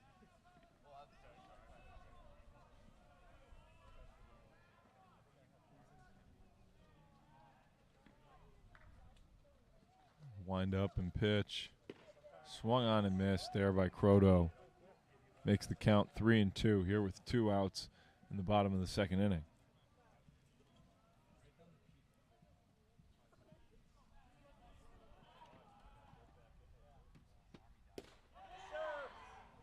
As that'll go for a walk for Andrew Croto. Just missed the outside part of the zone for ball 4. Now up is number 3, DJ Karen. His last time up, he had a double. Now batting number 3, DJ Karen.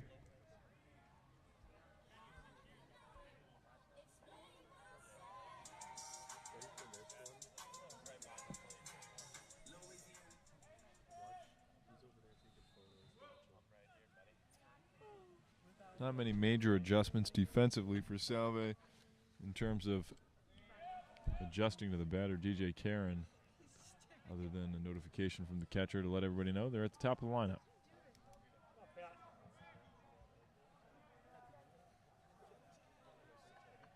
1-0 pitch here from Patrick Maybach.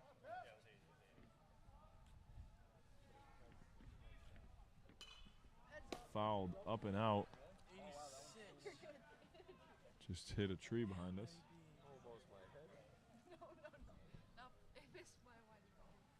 Evens up the count at 1-1.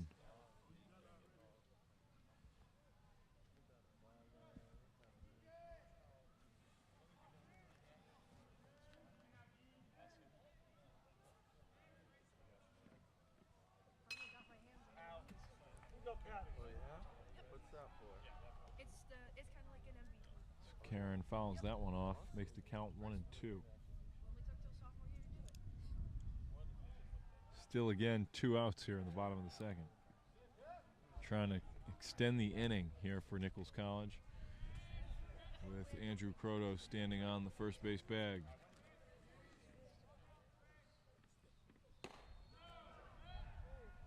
High ball there from Maybach.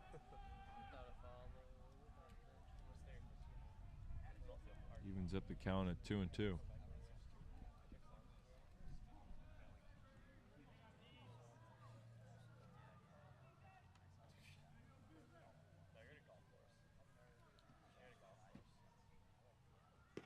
Swing and a miss there from DJ Karen. That's strike 3. And that's how the bottom of the second inning will end. No runs get across for the Bison, leaving us with a score of 3-2. We'll be back with more of the top of the third inning coming up next.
Leading off here in the top of the third inning for Salve Regina is number 11, third baseman Dustin Sakita. That ball hit on deep, and not going to be caught there by the center fielder, as Sakita will make his way into second. Now he rounds second and goes to third. The throw from Knox is not there with enough accuracy. It looked like it could have been there in time. That'll be a triple for Dustin Sakita. Brings up the center fielder batting out of the 8 spot, number 8, Brandon Grover. Hi, Mom.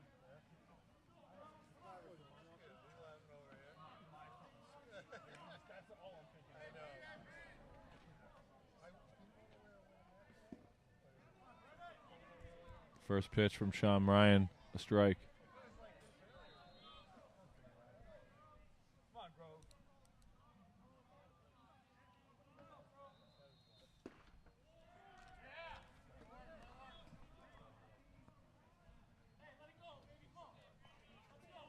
It's an 0-2 count here for Sean Ryan.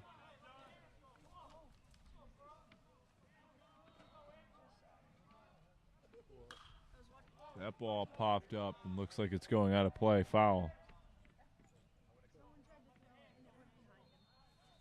Quorum tries to climb the fence for it, but with no success. The count remains the same here at 1-2.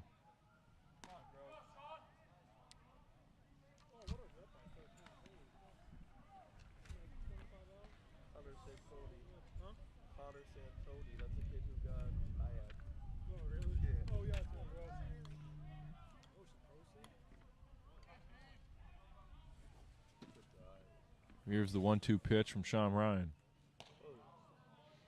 High for a ball. Evens up the count at 2-2.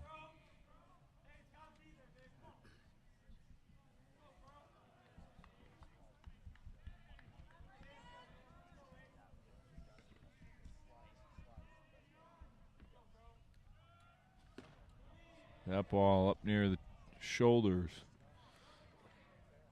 Out of the zone for a ball. Fills up the count at 3-2. Still no outs here in the top of the third inning. Only one runner on for Salve, and he stands at third base. Sean Ryan misses the zone.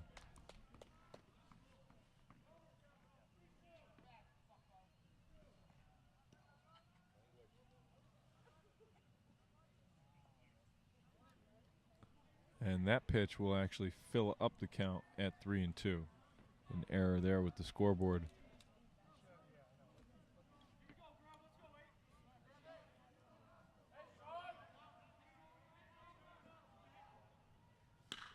Ball swung on deep to center field. And that'll go to the fence. And a run will get across here for a double.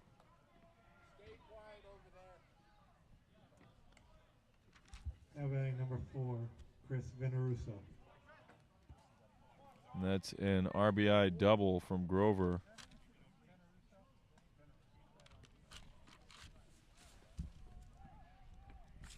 Brings up the second baseman, Chris Veneruso. Last time up was a ground out to second. See what he can do here with no outs in the top of the third with one man on, standing at second.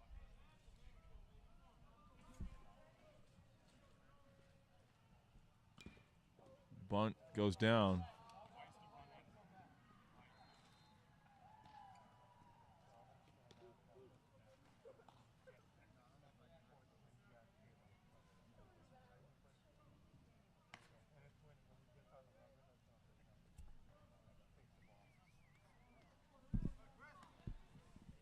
Count is 0-1 here for Chris Veneruso.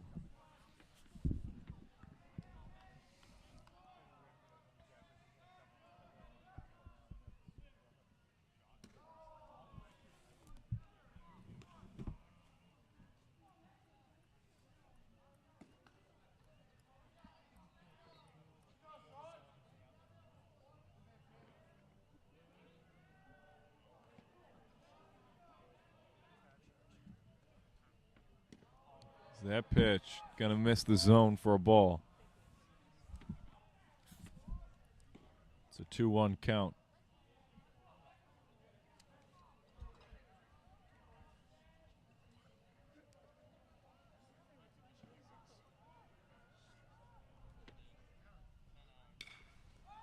That ball is popped up in the middle infield. Brad Ellis is gonna get under it for the second out of the top of the third inning.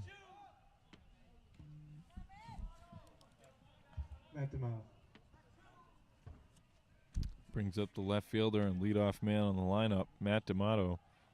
He's 1 for 2 today with the single and a fly out to right.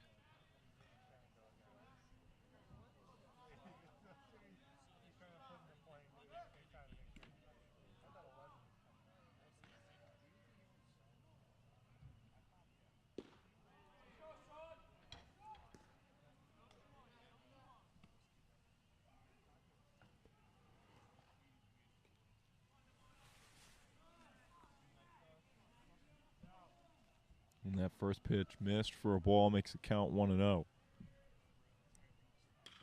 That ball swung on over to second.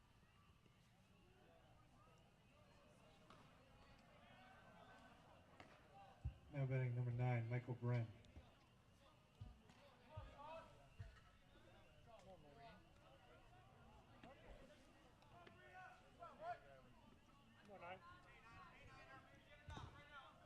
And this is now Michael Breen, who stands in, the shortstop for Salve Regina.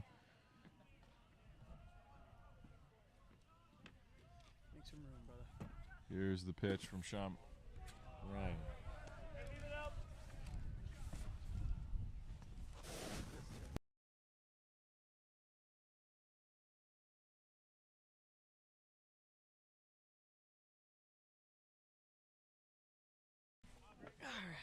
I'm back, everybody. The 0-1 pitch from Ryan. That one low and at the knees, evens up the count at 1-1. Making an appearance in the booth for the first time for Game 2 is John Vincent. John, how you doing? I'm doing great, man. Just getting my feel for some camera action. There you go. Down there in right field. You know, when one of the players goes down, you got to step up, you know. Like I was saying earlier, I'm the dabbler. So anybody needs help anywhere, I'll Dabble. I'll go dabble. Good stuff. Good stuff. Well, you haven't missed a whole lot other than some runs getting across here for Salve. Busy first inning from what I was seeing. Yep, busy first inning for sure. Nichols has made some long innings of the first and third for sure. Able to get out a little quicker in the second inning. Is it me or is it getting warmer as the as time goes on? It's not. It's freezing. I was freezing out in right field.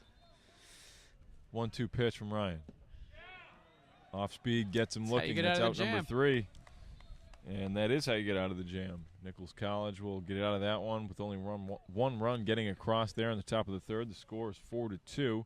We'll be back with more of the bottom third coming up next.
As we return for the bottom of the third, up to bat, Nate Cormier. This is his second plate appearance of the day. Had a double in the bottom of the first inning off an error out in center field.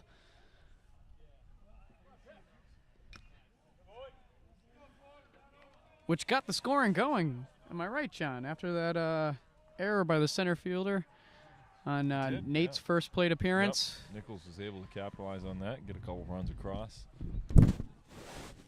As John's mic hits the deck.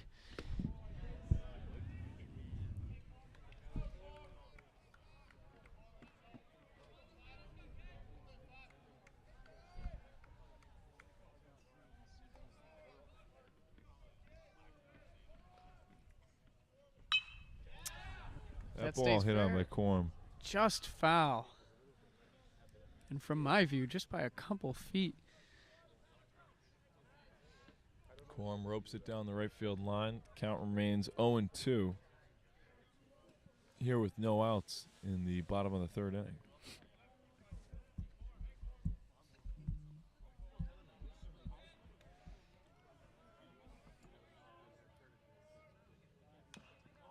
Foul off there by Cormier. Continues to defend the dish.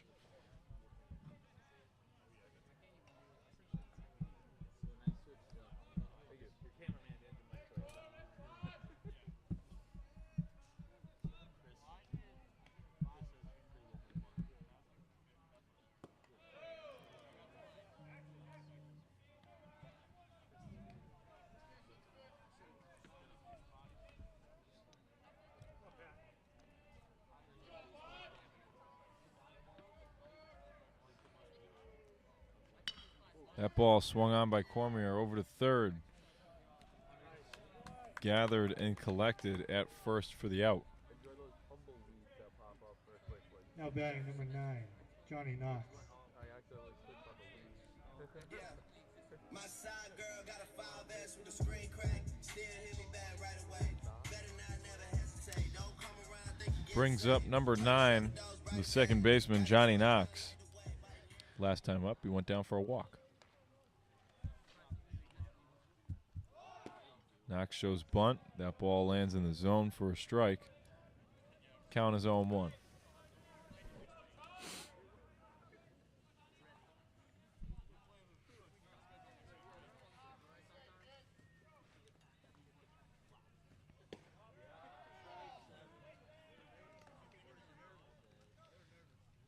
That pitch also hits the bottom left corner of the strike zone for strike 2. John, this pitcher from Salve is one of the first pitchers I've seen today who wears his glove up by the face there. It's a drop third strike.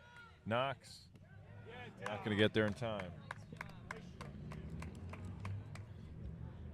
Now batting number 26. I'm sorry. Will Clients. Repeat what you just said. Yeah, the pitcher for Salve wears the glove up by the face throughout the entire pitch. Oh, yeah, most guys yeah. throughout the game, I remember Kyle McCutcheon kind of kept the glove waist high.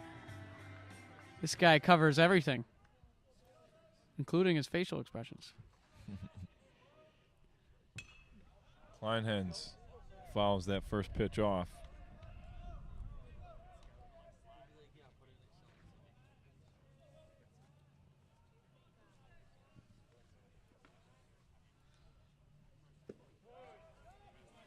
You could have sat here.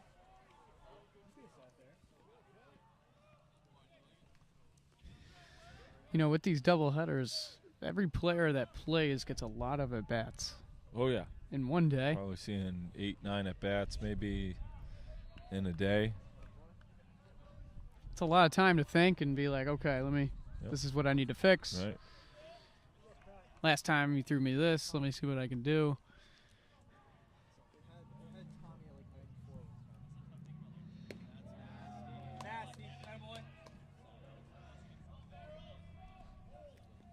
That pitch sits in for a strike.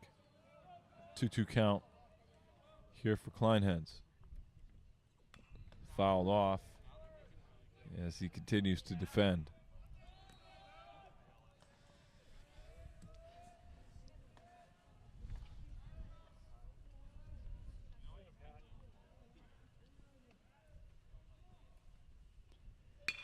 Swung on by Kleinhens over to short. It's a That ball good rip bobbles, if sticks he's with able it, to get there. and And not he gonna get is there in in. time. The ball gets away.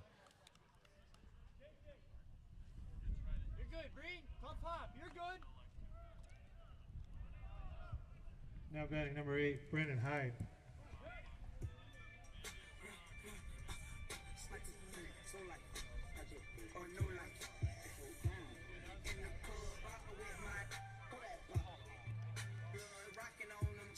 This brings up the DH number 8, filling out the 5 spot in Game 2's lineup, Brennan Hyde. Hyde's last time up, he reached first by way of an error, scored a run.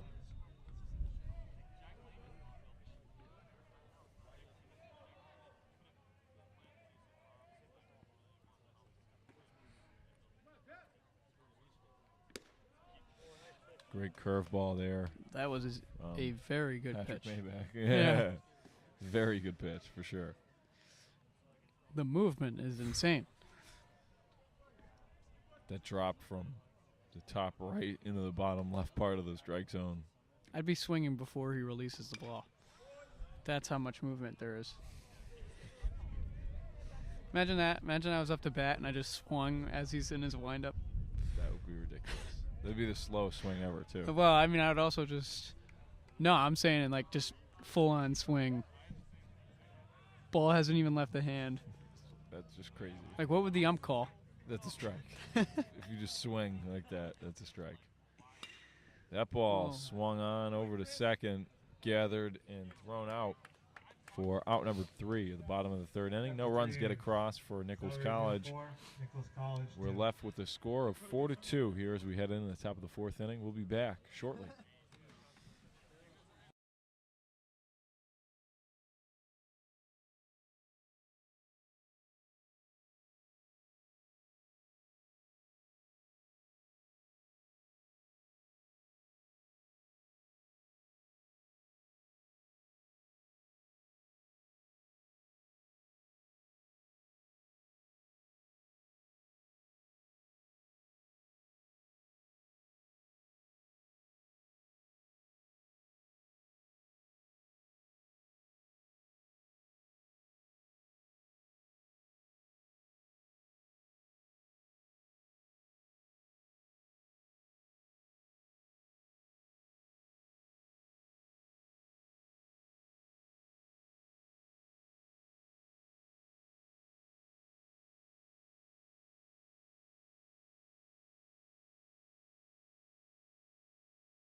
We're back here in the top of the fourth inning. Nichols College trails Salve Regina by a score of 4-2. Leading off the inning is number 19.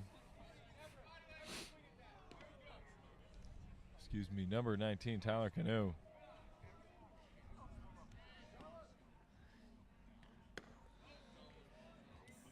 This is Sean Ryan, who remains on the mound for Nichols College. He's given up 4 runs here through 3 innings completely.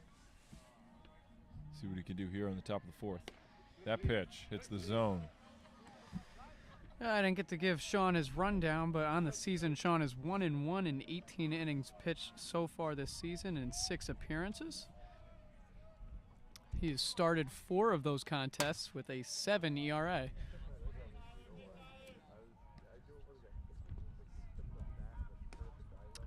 Sean does, however, lead the team in strikeouts with 24.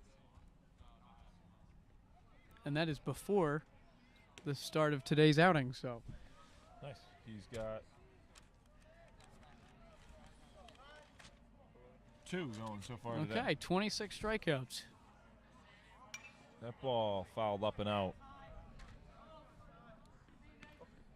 Tyler Canoe stands in with the remaining count of 1-2.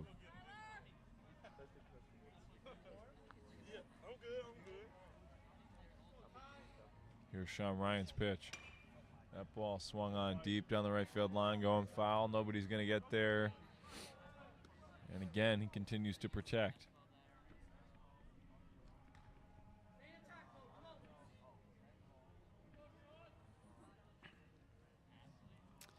And that last game for Salve was actually their second time this season that they've won a game by just 1 run.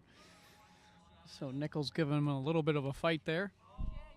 The other happened on March 17th in a 2-1 loss versus TCNJ.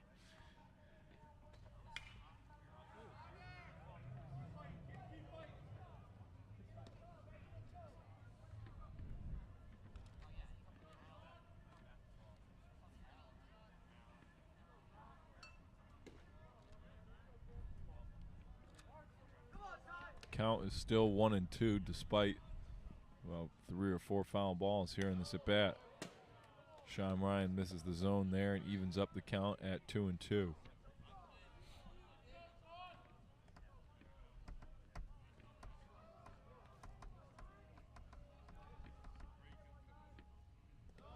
That pitch in the dirt fills up the count now at 3-2.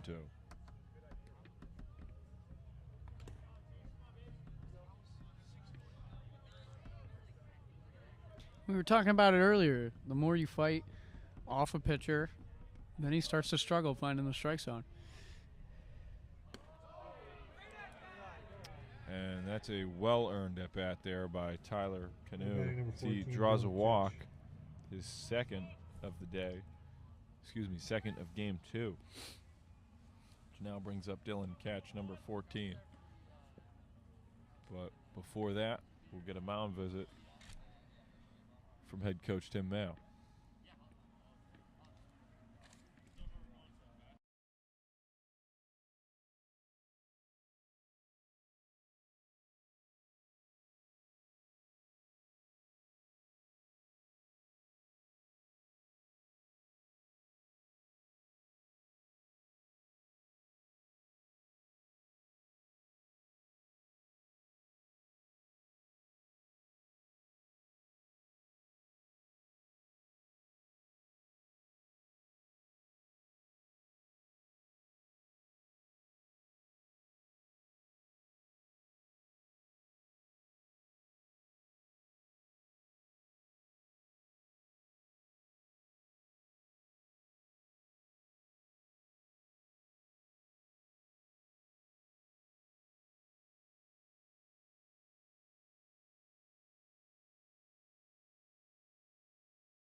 Don't lie, and I'm starting to feel it right.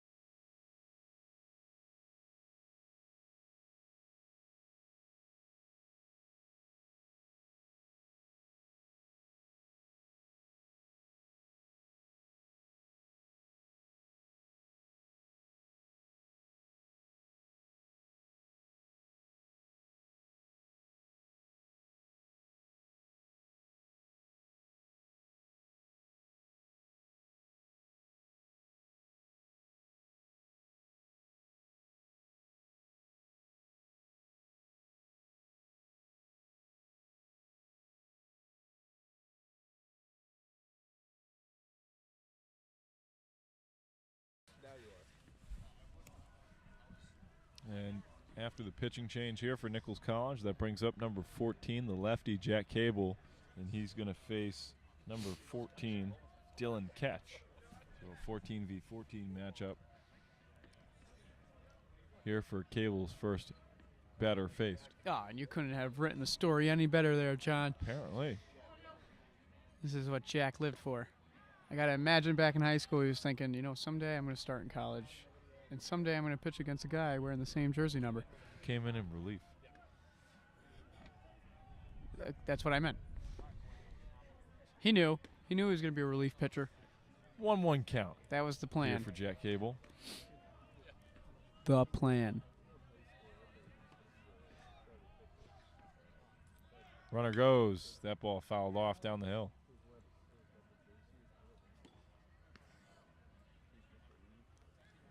But I'd imagine you want to get the best of number 14 here. Absolutely. Guy throws either the hardest out of the bullpen or one of the hardest throwers in the Nichols pen. It's been a question of accuracy prior, but Cable's done a good job dialing it in recently, and see if he can keep that going here today. Count is 2-2. Cable comes into today's contest with a 5.40 ERA. He is 1-0 in 7 appearances. Good enough for 6.2 innings pitched so far. Ball popped up deep to left field. Caught. In stride, Victor Valentin.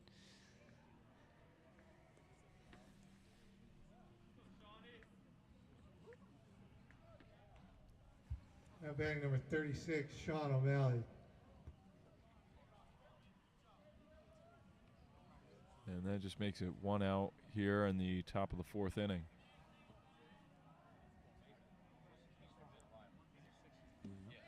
Not team. It's the pronunciation of it, not how the spelling is. I know the spelling is. That pitch from Cable, good for a strike.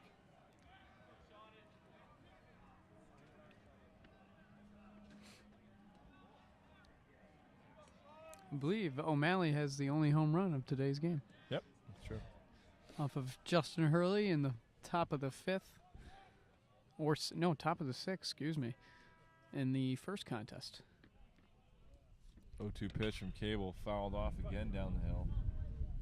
Good fight there by Sean O'Malley. Only 1 out away here for the Bison in the top of the 4th inning.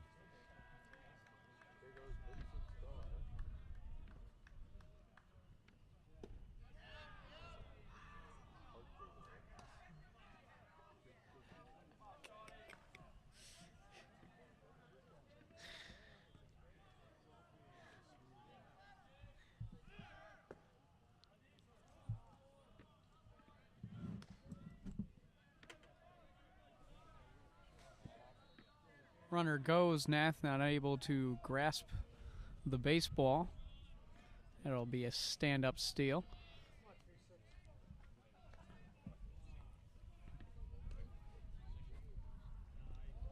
Cable's pitch gets away from him. Runner goes to third.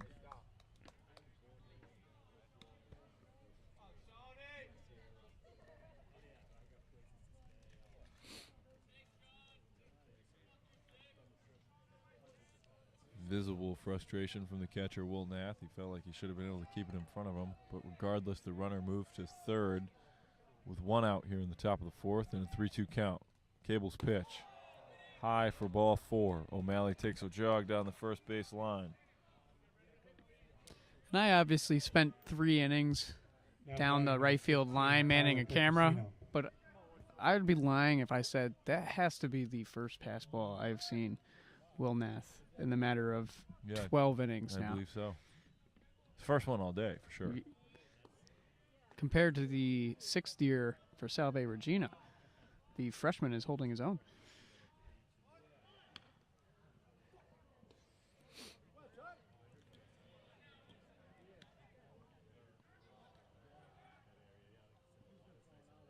Ball fouled off, out of play on the bunt attempt. Makes the count 0-1. You know, John, 4 years ago, if you said 6-year to me, I would have been shocked. But now with all this COVID and extra years, it's Pretty normal It's now. kind of the thing of the present. Really is. But here's the thing. The COVID stuff is all going to go away at some point in time. Yeah. Right? So Oh, yeah. the class of kids that keeps getting the extra year, those are only because they're in college. The kids that are in high school, they're out of luck. You Well, know the what I'm saying? freshmen on both teams today don't get a 6-year. Exactly. So Yep. that's what I'm saying. This is now part of the new generation of there's no extra eligibility. Like we're getting really back to normal. It's really, you got to be freshman through senior during the heart of COVID there for it to apply to you. Yeah. And at you the would've had to have at the been in collegiate college level. Yeah. At the time when COVID's going around. But now that we're out of it. Yes, that makes all total sense because I can't imagine a 6th grader being like, no, yeah, I get 5 It's- years when I yeah, come in. 6 6 years. years when I come in.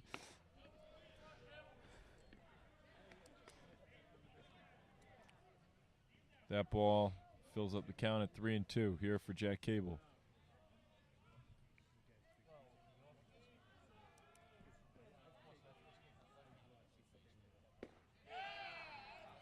And that pitch from Cable goes down as a strikeout looking.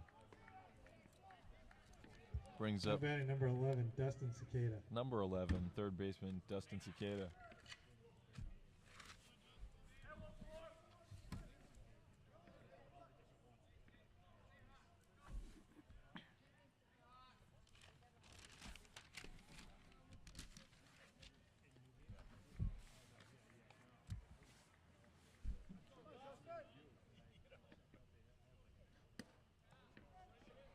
Great pitch by Cable.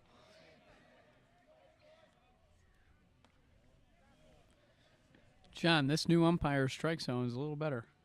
The second game around.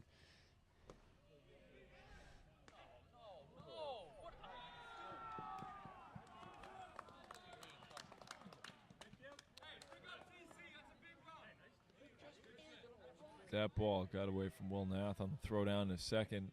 O'Malley will stay in there, and a run gets across for Salve Regina. But the throwdown wasn't necessary there, John. It's 2 outs in the inning. You got a runner on first base and third.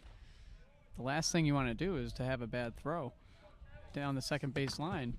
Third baseman can run in stand up, and that's exactly what happened. Situational for sure. But a freshman behind the dish, he's bound to maybe lose track of what's going on in the field, whatever the case may be. That ball swung on, hit over to second. Knox gathers, throws to first.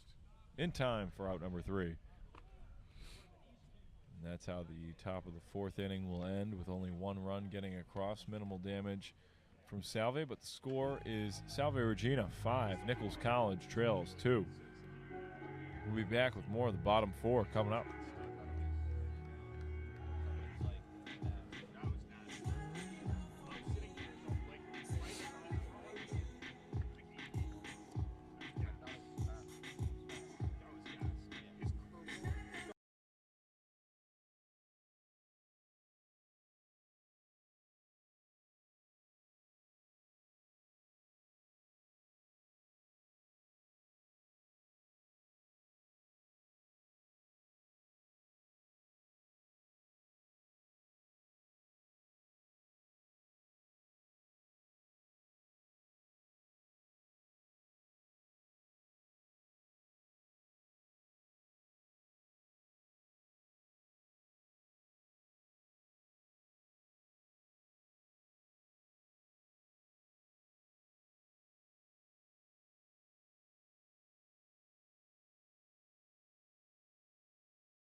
Filling in the 8 spot for Salve Regina as the leadoff hitter is number 8, the center fielder, Brandon Grover. As Jack Cable's pitch misses the zone for ball 1.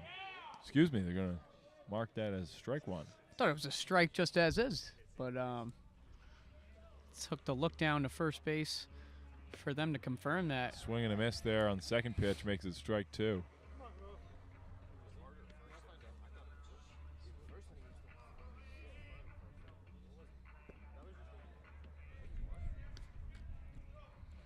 There's ball 1 of the at-bat. Is that pitch a little too low?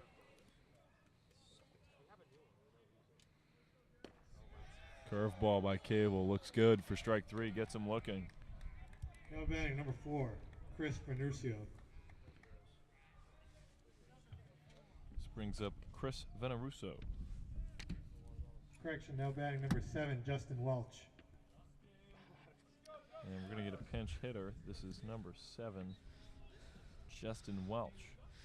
Well, I will say, John, in Cable's limited amount of pitching throughout the season, just 6.2 innings total coming into today's game, he has 12 strikeouts. So there's just under 2 strikeouts an inning. He's done well. And he's done well today, yeah. Done well today. Done well with the strikeouts. Let Swing one and run miss across last inning, but that didn't go down against him Yep. as Sean Ryan got the runner on.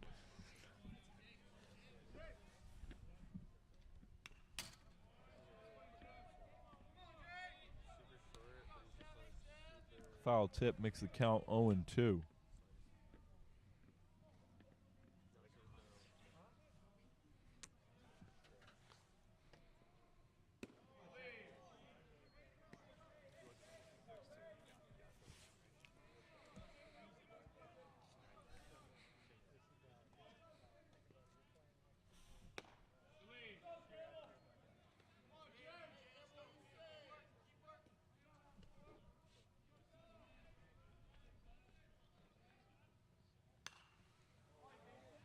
Fouled up and out.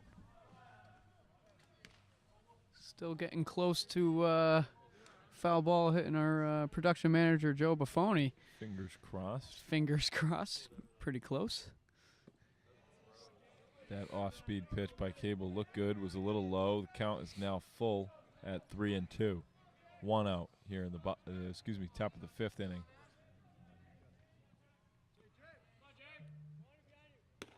Swing and a miss there from Blew it by him.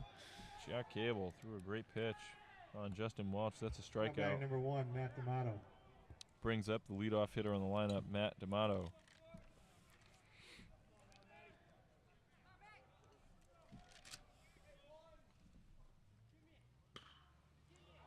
That ball popped up and out of play.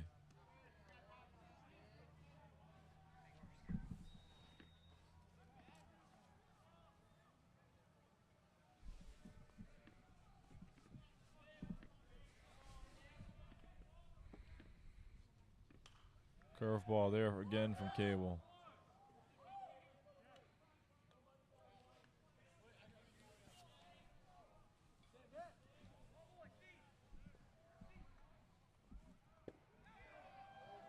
Cable's pitch just misses the zone. Questionable call by the umpire there.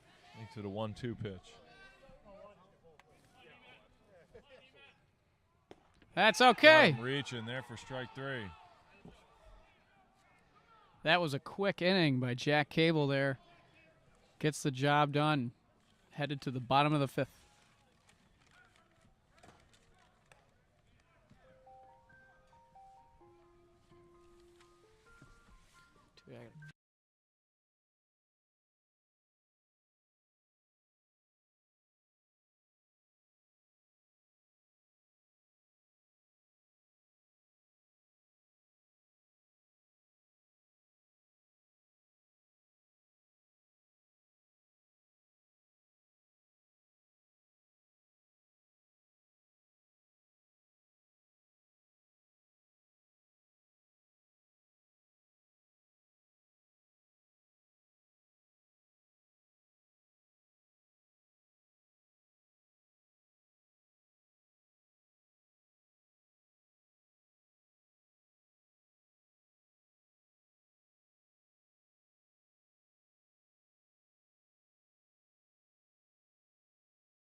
just came in, you ain't seeing that coming.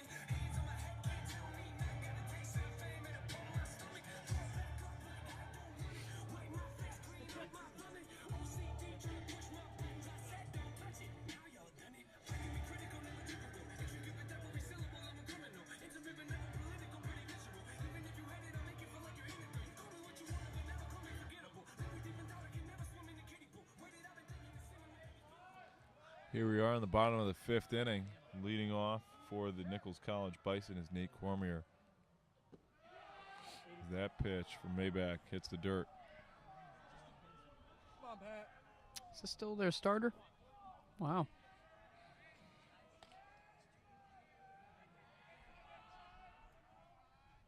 Good pitch. Nice pitch there by Maybach. Evens up the count at 1-1.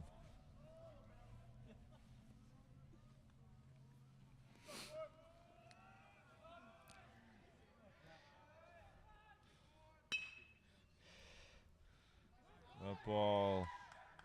He's going to He's gonna beat the reach. throw. Great hustle by Nate Cormier there. Batting number 9, Johnny Knox. Yeah. My side girl got a 5S with a screen crack. Still hit me back right away. Better not never hesitate. Don't come around, think you getting saved. Trying to show the dogs brighter days. Got a choice, trying to light the way.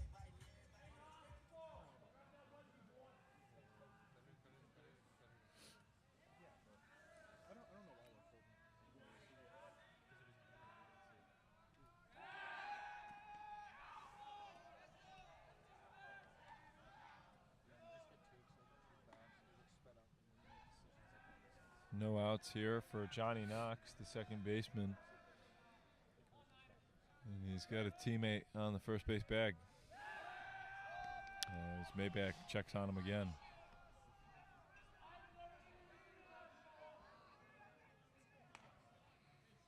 I get the idea. Keep the runner in check. Make sure he doesn't get a big enough lead.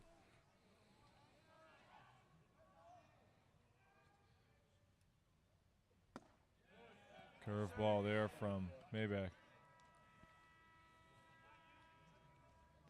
And of course, too, with a guy like Nate Cormier on the base path, you always want to try and keep him close to the base because he has that threat of stealing. So,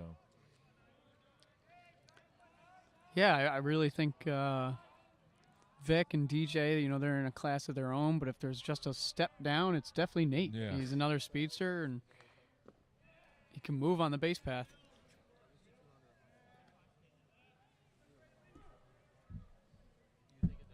Knox had a full head of steam too. He's Yeah, pretty no, fast, Knox. so Yeah, again, he's probably in the Cormier. in the Cormier conversation. I was gonna say, yeah.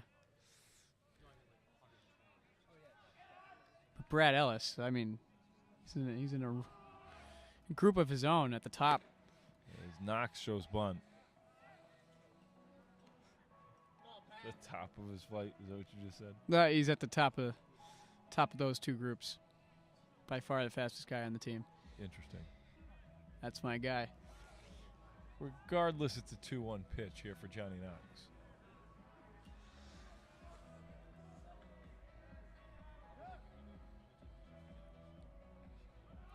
Runner goes. Throw. And there's Not that gonna what go we were down to talking second. about. Catcher unable to grab it out of the glove.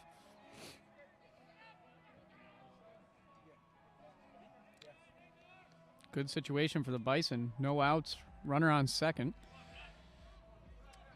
No outs. 2-2 count. Very good situation here for Nichols if you can capitalize.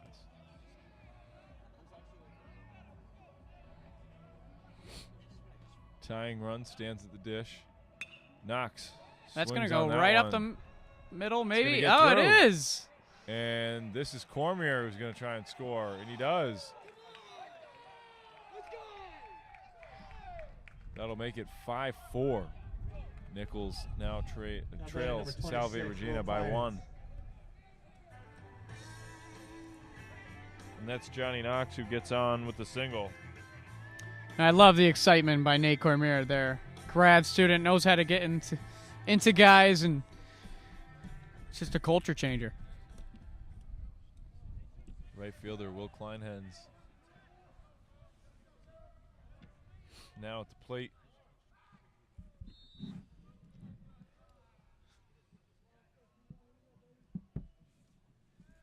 Did I miss something? There was a random time called.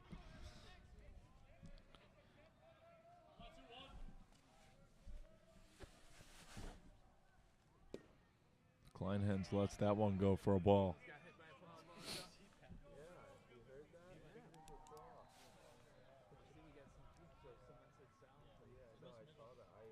He's got Knox on the first base bag.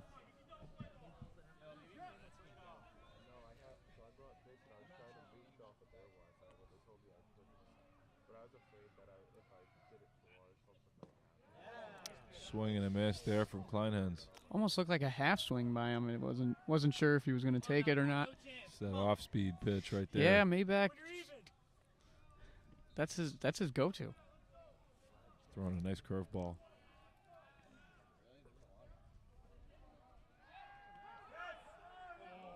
Great job getting back by Johnny Knox there.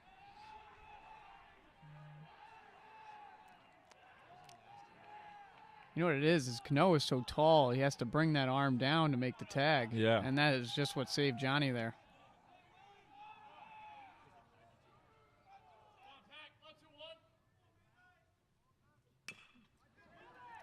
The ball's gonna. Ball dies out right when it hits the grass. I thought he might have had to scoop just low enough to maybe screw up the throw or something like that, but the throw will out at first. It advances Knox to second and brings up Brennan Hyde now to the plate.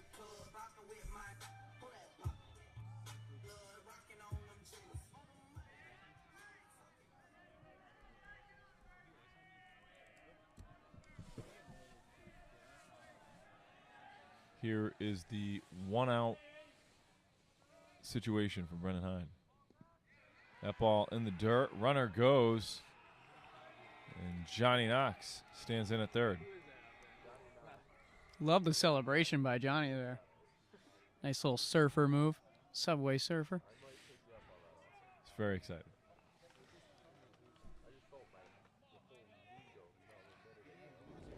Hyde's just got to get it into play. And the tying run is at third base.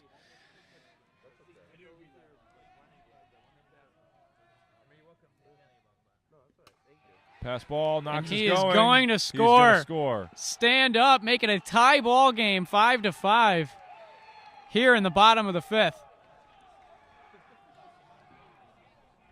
It's a 5-5 ball game. Salve's catcher is starting to have a hard time stopping the pitchers' off-speed pitches, those that hit in the dirt.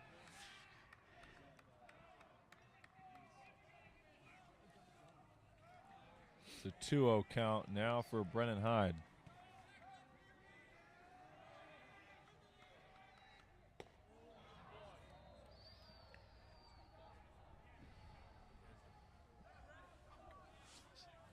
Thank you. I actually have some, so thank you.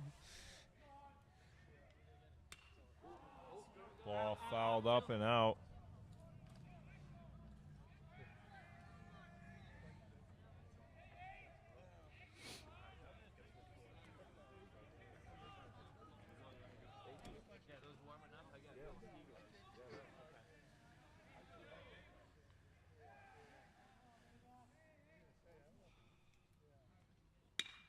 Hyde swings That's on a that ripper one right down the line. left field line. Wow.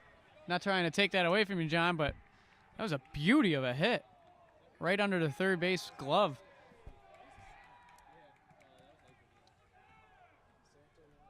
Now batting number 7, Victor. And the Bison are starting to feel it. Feeling it. And that seems to be the end of the ride for Maybach here. Or I could be wrong.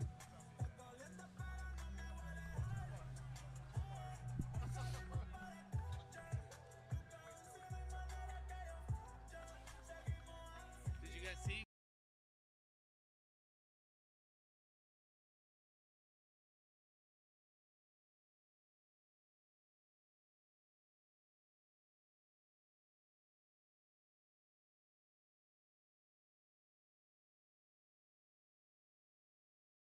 Oh, it's good to have a check, right? That's Yeah, good feedback. yeah.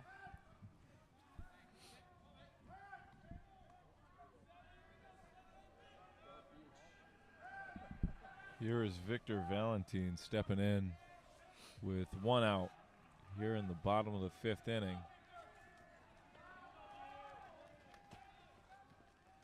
With Brendan Hyde standing on second. Victor takes a big cut, no good for strike 1.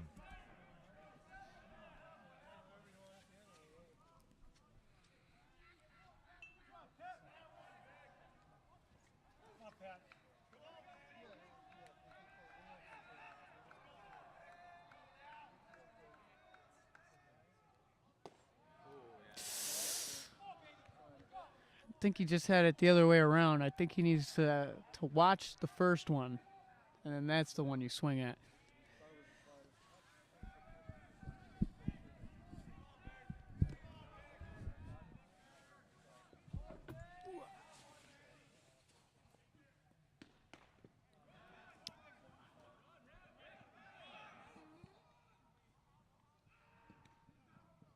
Wow, a lot of confusion by Victor.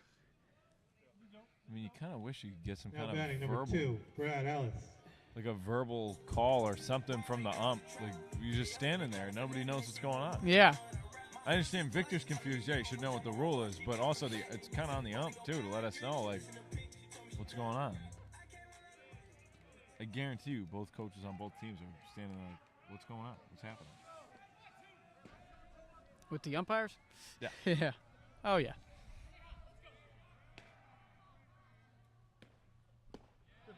Swing and a miss there from Brad Ellis. Kind of reminds me of the Fail Mary, between the Seattle Seahawks, Green Bay Packers with the replacement refs. The replacement refs. These are the replacement umps. And the lockout should end after this game. Swung on by Ellis. Goes foul. We'll make it an 0-2 count now for Brad Ellis.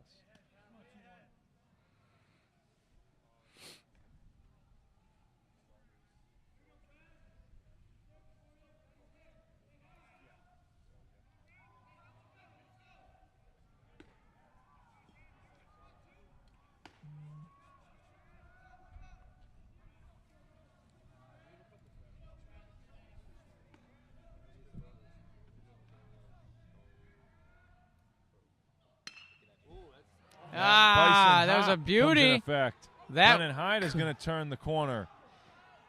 And he's going to score. No problem. Now Ellis is caught in a rundown. But the run will count. Scores. The run will count. Nichols will have a 6-5 lead here as the inning ends. Ellis got caught in the rundown. It's okay. Nichols College Bison 6, Salve Regina Seahawks 5. The score here at the end of 5 innings. 6-5, Nichols College on top. First time they've led since the bottom of the first inning of Game 1 in today's doubleheader.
Leading off the inning for Salve Regina is shortstop number 9, Michael Breen. Remaining on the mound for Nichols College is number 14, Jack Cable. That first pitch goes for a strike from Cable. 0-1 delivery is good for strike 2.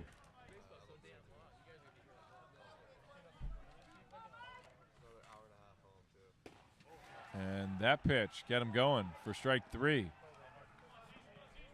Lead off out there from Now batting number Jack 19, Cable. Good Tyler job. Canoe.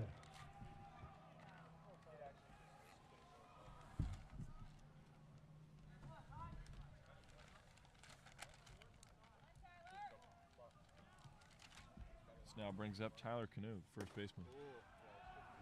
As Cable gets that one to go for a strike. Hey, Canoe, shoot it the other way, kid. That ball swung on and dribbled over to short. Croto bobbles it. Come on, Dill, get us going. And Canoe will reach by way of the error. Now batting number 14, Dylan Catch.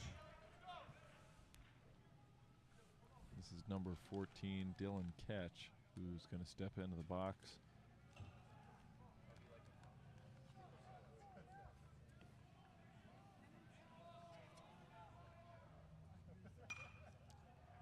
Fouled off down the hill.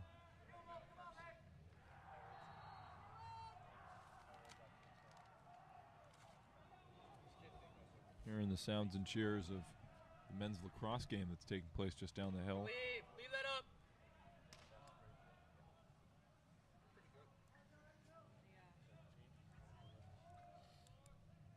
That pitch from Cable was no good. Evens up the count at 1-1.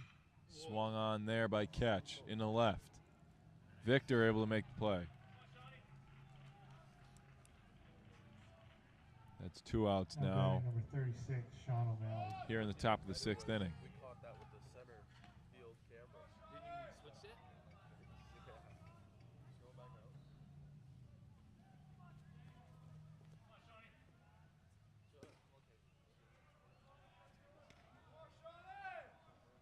back out.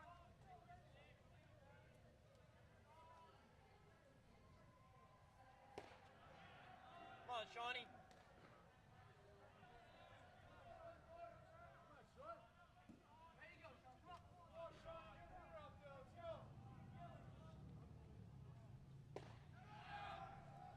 That pitch from Cable good for a strike. That makes the count 1-2. What? I didn't know the mic was on.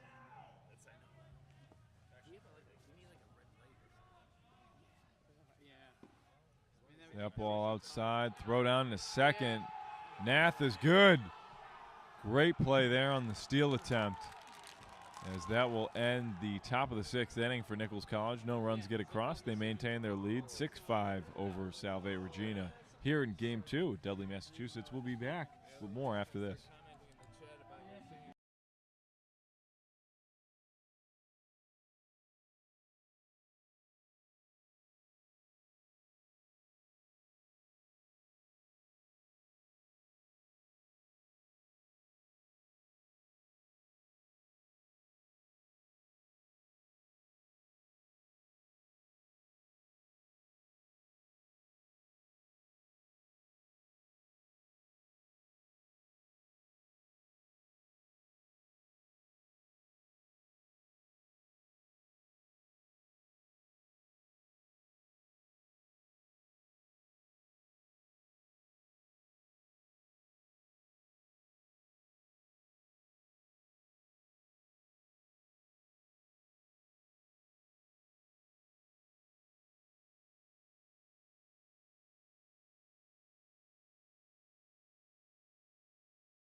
That was the guy.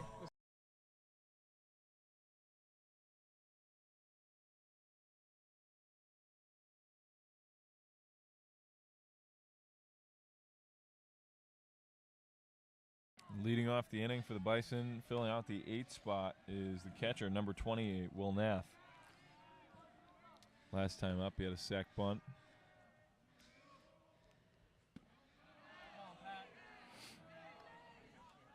That pitch there from Patrick Maybach does not he's hit. good. He's good. Goes for ball one.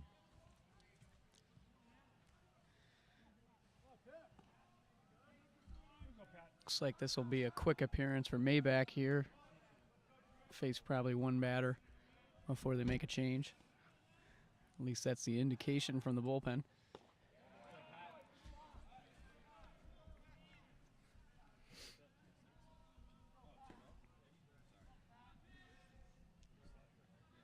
It's a 1-1 count.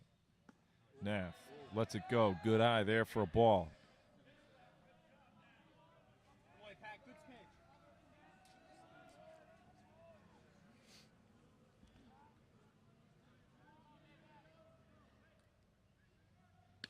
That ball lifted up by Nath, dropping in a right.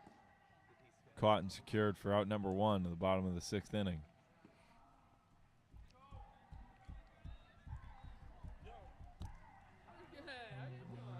Now batting for the Bison, number 15, Andrew Croto. Brings up number 15, Andrew Croto, the shortstop.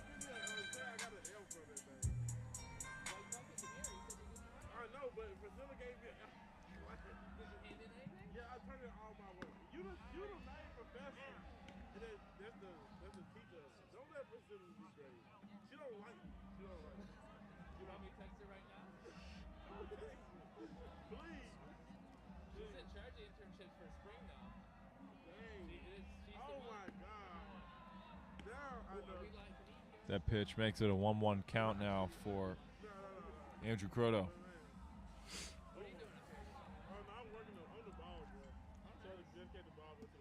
Swing and a miss. Good for strike two. Good pitch by Maybach there.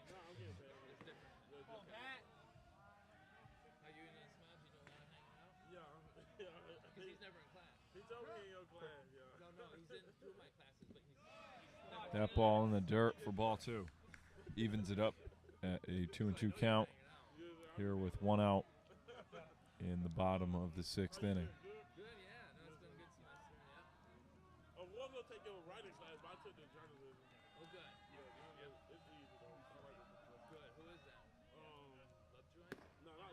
Swing and a miss from Croto goes down as a K in the books.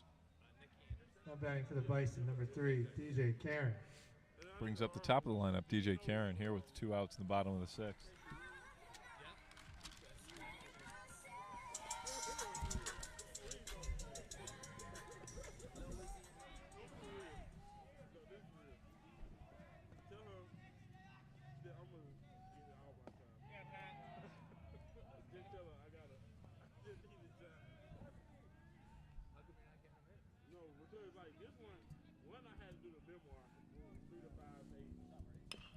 Swung on there from Karen.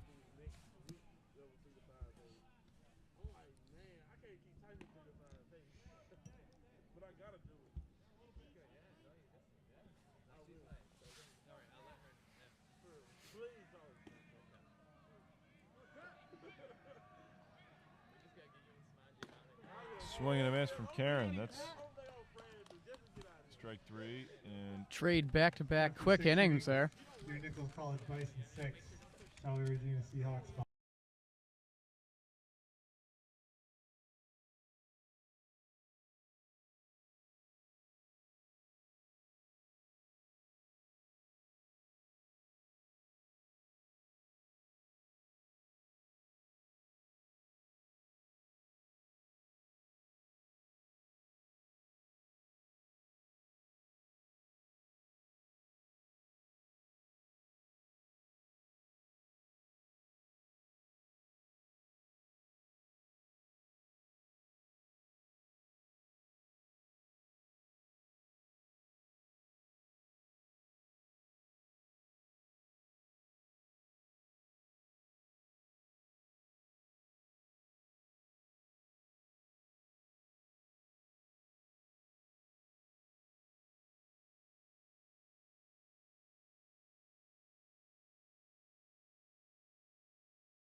the top of the 7th inning for Salve Regina is the DH, number 36, Sean O'Malley.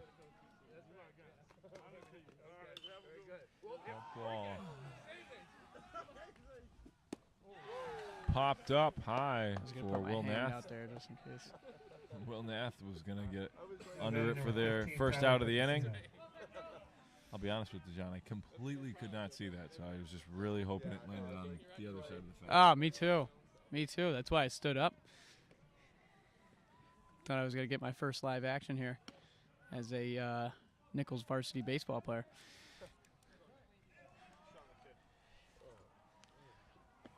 That dream will come true someday.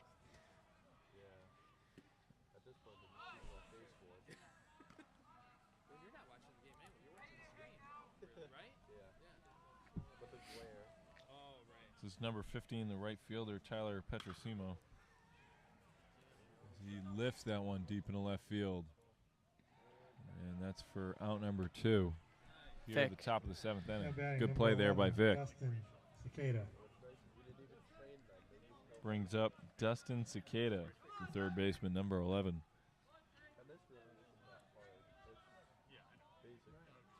Now with 2 outs here in the top of the 7th. That's Cable's first pitch of that at-bat. Goes for a ball.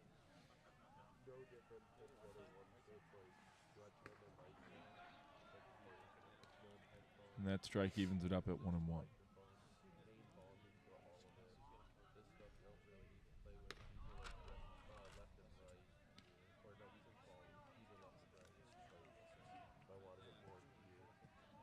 Here's the 2-1 pitch from Cable. Swung on deep right field.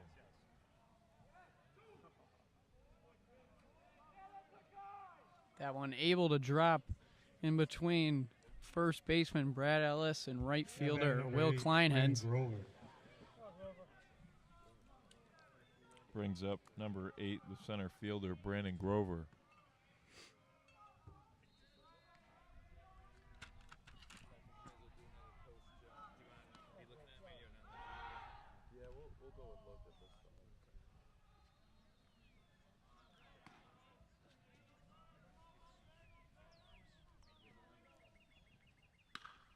Ball lifted, deep right field, going. Gone.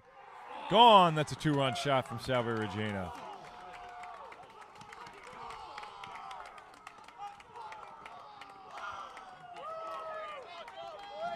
And that's a 2-run home run.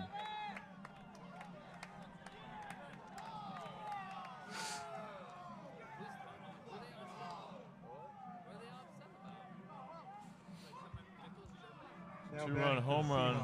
Number 40, Will McCarthy. There from Brandon Grover. So now brings up Justin Welch.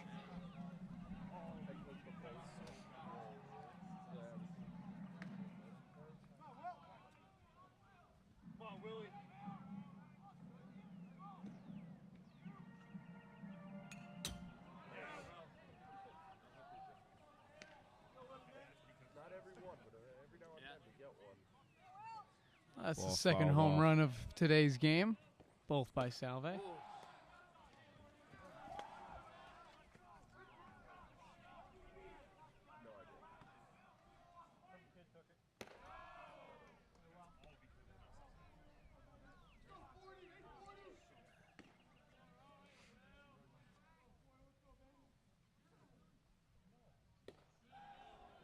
Blows it by him.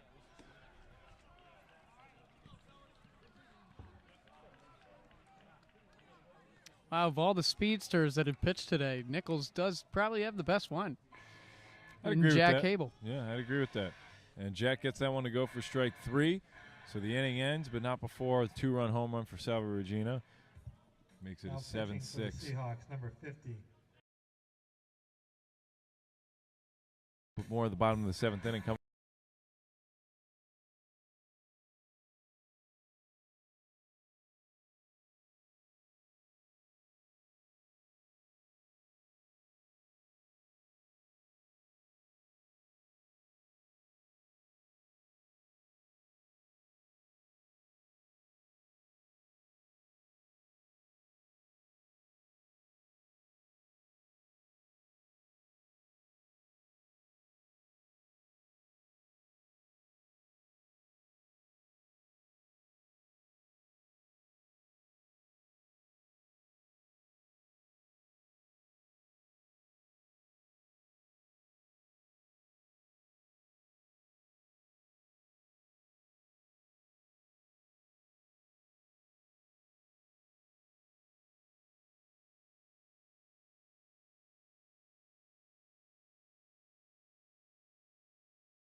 5, Nate Cormier. Leading off here in the bottom of the 7th inning is number 5, the captain and third baseman, Nate Cormier.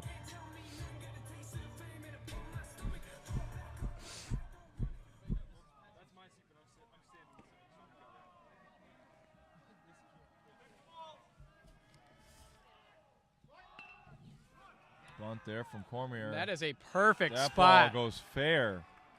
Great play. Perfect spot. Back to the original third baseman Salve started the first game with, and he's unable to field it there. Batting number 9, Johnny Knox. On the mound here for Salve Regina is number 50, Nichols Santo.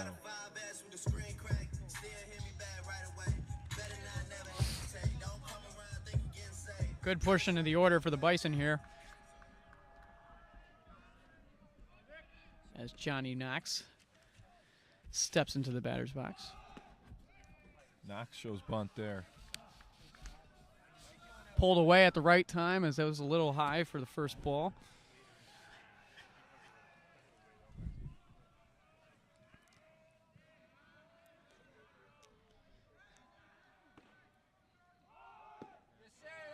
John, I can't stress this enough. It definitely gets warmer as the day goes on.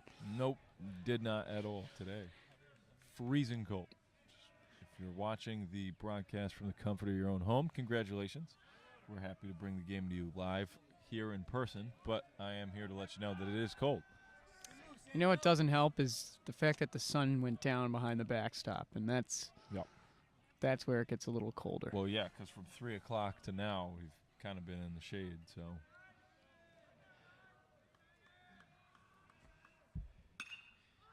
Ball lifted up by Knox in the right center field and caught for the out. Now batting number 26, Will Kleinens. Brings up Will Kleinhens, the right fielder.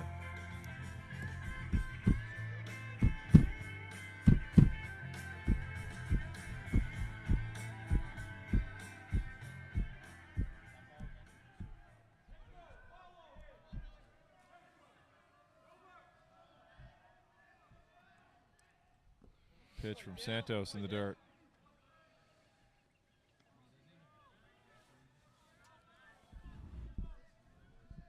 Come on, Nick.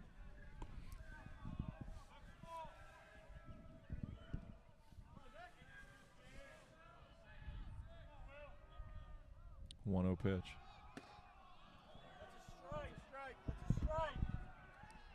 Some frustration from Salve Regina. They disagree with the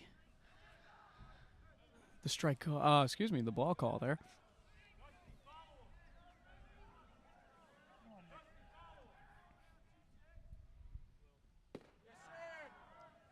So that pitch lands in for a strike. I always find it funny in sports, and not just because it just happened now, but obviously when you don't get a call and you say, oh, well, that was whatever it is, like, gosh, he's not going to change the call. No. It's not going to make the ump realize, oh, you know what, yeah, you're right, I screwed that up. If I was an umpire, I'd even take that into account. Like, look, buddy, I'm not going to give you the call if you could complaining. And that hit Cormier. That ball just hit Cormier in the ribs.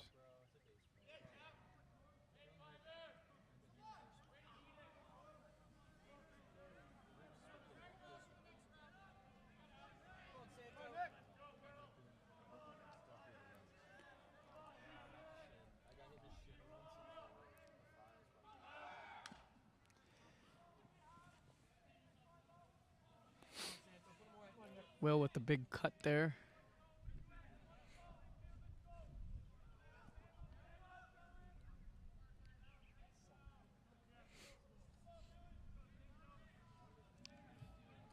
Just something about that blue, John. Not a fan.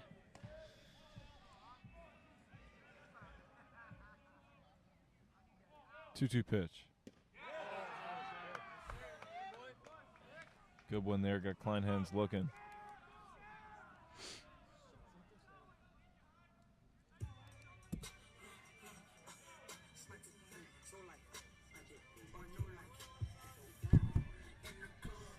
Now batting number 8, Brennan Hyde.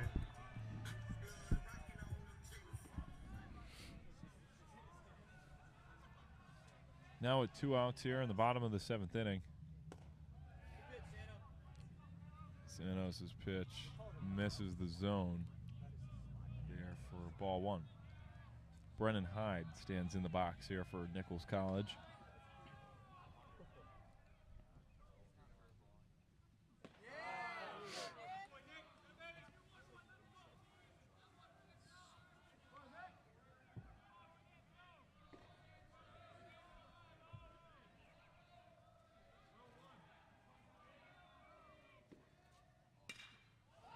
That Brennan is Hyde a swings shot on that one. out Deep, into right deep, field. deep. That is gone! It's a 2-run home Brennan run for Hyde. Nichols College. Brennan Hyde strikes that one deep into right center field. Deserving to the Salve fans. Nate Cormier and now Hyde will both cross the dish for Nichols College. That is his first home run of the season, and it is quiet in that first base dugout.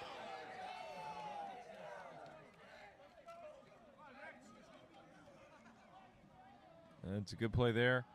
Matching the 2-run homer in the last inning Now batting number by 7, the Victor Seahawks. Johnson. And you love to see it. If you are a fan of baseball, you love to see it. Honestly, if you're a fan of both teams, you love to see it. I'm going to keep saying that every time something happens for Nichols. Just be like, both teams love it. Ooh, hit in the back of the foot there. Pitcher trying to shake it off. Now batting number 2, Brad Ellis.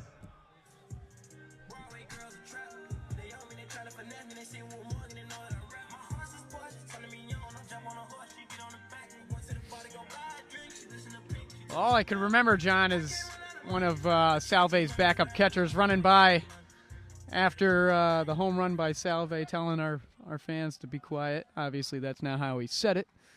But, you know, that's deserving when you talk like that.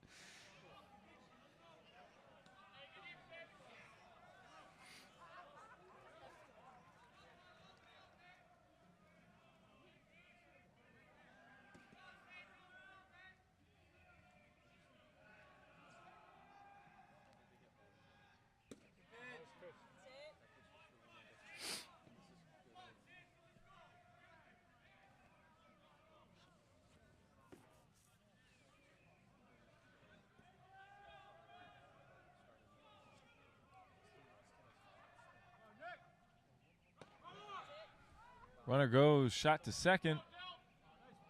And he's going to apply the tag there for out number 3 at the bottom of the 7th inning, but not before the 2-run shot from Brennan Hyde. Awesome. Makes the score 8-7 in favor of Nichols College as we head to the top of the 8th inning. Coming up next.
D'Amato lays down a bunt. Cormier throws to first for the out.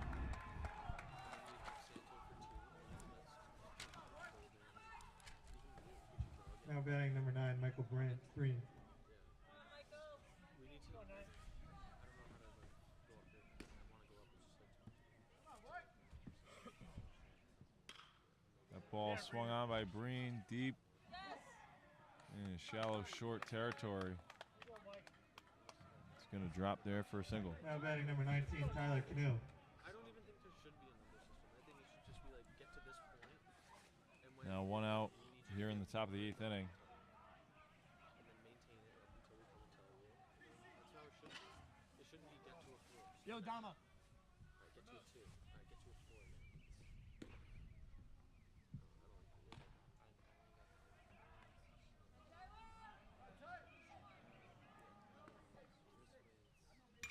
4 now. Popped up deep down the right field line. Out of play. It's like who's going next inning? It's like Santos ready. Or say pizza. Hey, Tosh.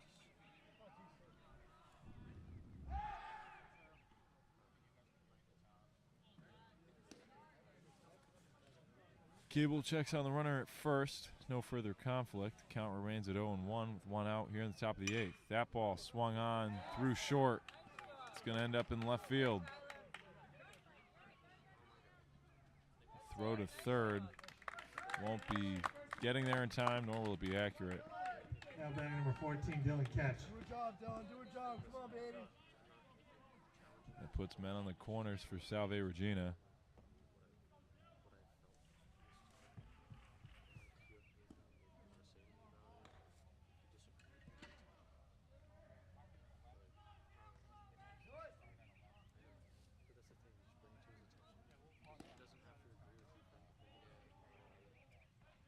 Tim Mayo is going to go have a conversation with his pitcher.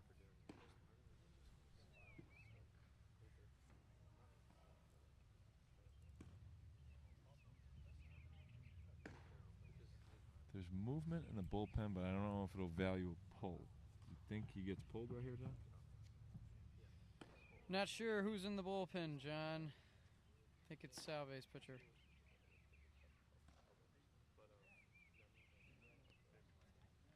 No, I'm asking you if this merits a pull. Oh. I don't know. He's been pitching well.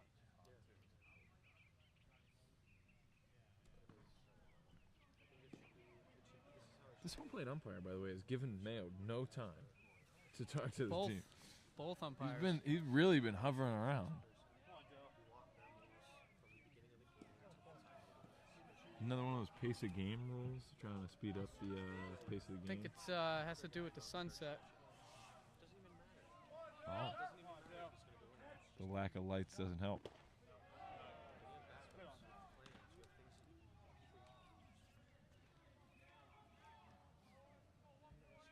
Dude, everyone is thinking the same way. All of us are thinking the same way. They're the only people who are not thinking the same way. This will be a pull.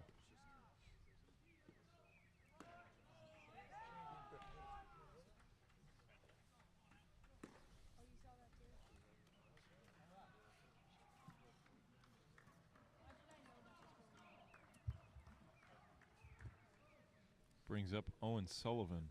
Now pitching for the Bison, number 4, Owen Sullivan.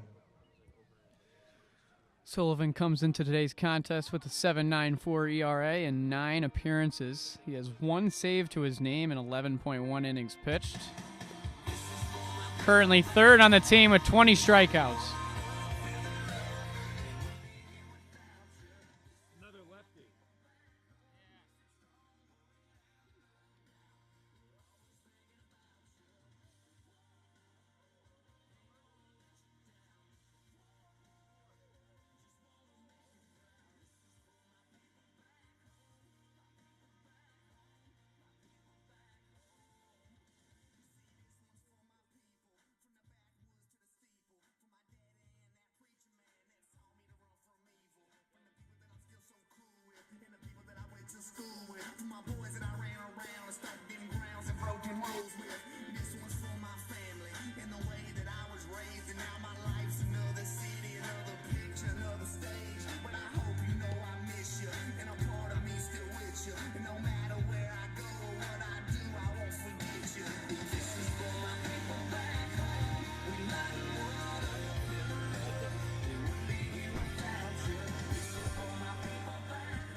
shit's just like kind of blown out of proportion now.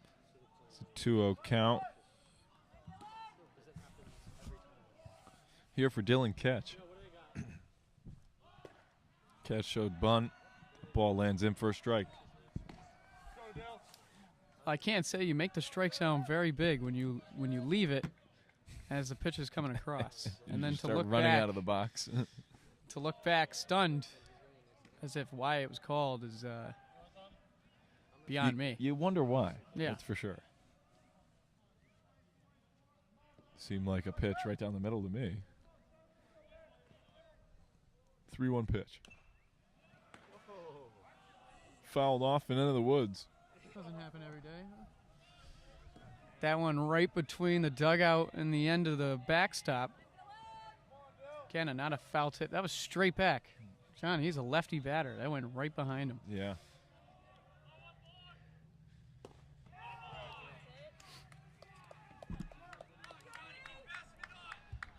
Now batting number 36, Sean O'Malley.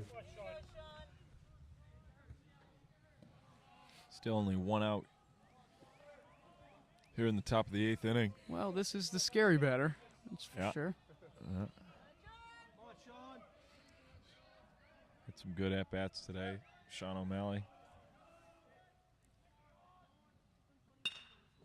That ball dribbled over to short. Croto gathers to turn 2. He's safe. Ah, The runner is out at second. They're unable to flip it fast enough. Now batting number 15, Tyler Petrosino. Now 2 outs here for Tyler Petrosino as he is about to step into the batter's box here in the top of the 8th inning. Score is still 8-7 in favor of Nichols College. no, it's Yep. 8-8 after that run crosses. Excuse me, 8-8. Yep. Men on the corners.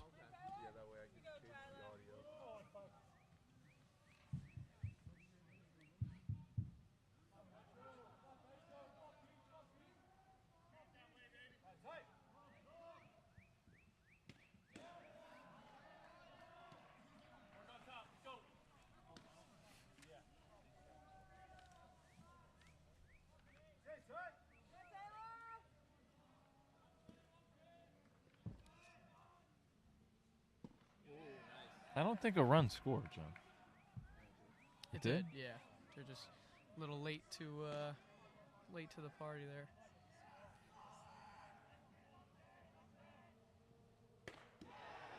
And regardless, Owen Sullivan able to get out of that jam with only 1 run getting across.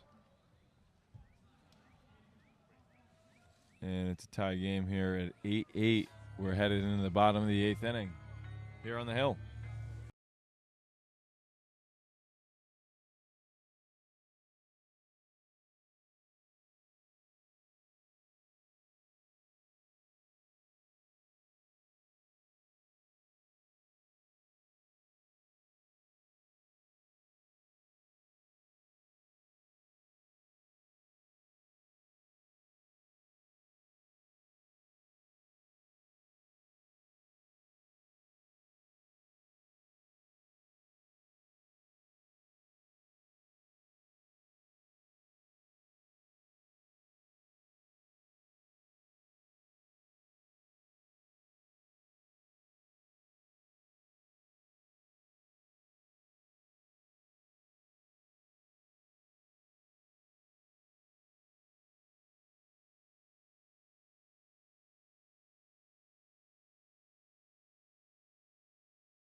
Now batting for the Bison, number 2, Brad Ellis.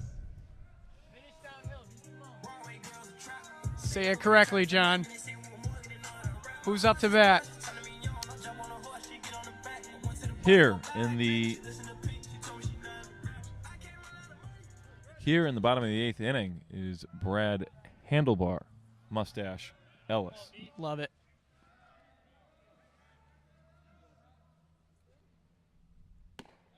Finish down, finish down. He's slowing his arm down so much.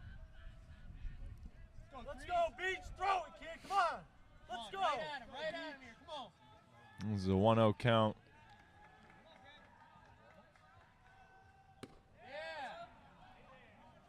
Now made a 1-1. Finish downhill, Beach. Come on. That pitch clocking in at 85 miles an hour. Let's go, Beach. Here we go, Beach. Yeah. That one goes in for a strike. Attaboy with conviction. Come on. Here we go, Chris. Come on, Beach. Nichols thriving off of getting runners on early. Put him away. Brad hoping to stay alive in this at-bat. Puts him away with the 1-2 pitch. Gets him to swing and miss. Now batting number 28, William Math. This brings up number 28, the catcher, Will Nath. Live in Texas. Love to hear it. I wonder where he's from.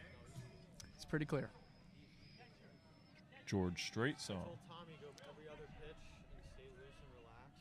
Don't overdo it. Because he's like, get to a, that's what it is. You get to a point. And then they're just ball. It's like, bro, no.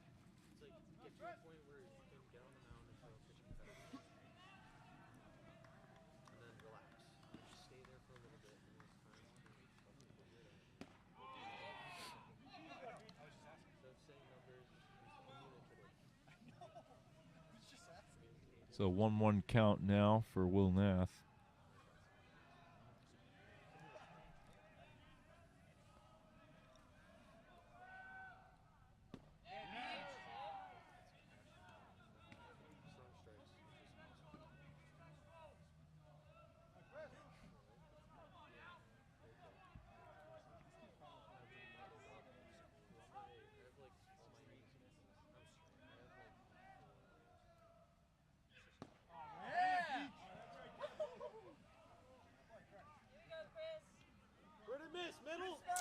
Pitcher giving a little bit of a shout there on that last pitch. Got to imagine that was a heater. Yeah.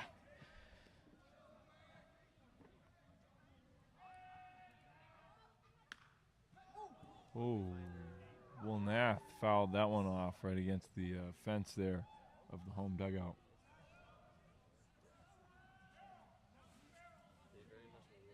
Come on, Beach. Put him away. Put him away.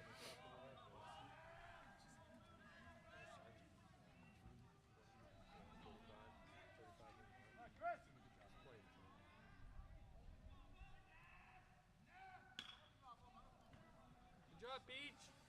Nath rips that one foul down the left field line. I feel like he's got something out for his teammates. He's hit Right. 2 in a row down the third base dugout. Sending warning shots now. He's trying to hit your car. Or my car out in left field, deep left, hopefully deep enough.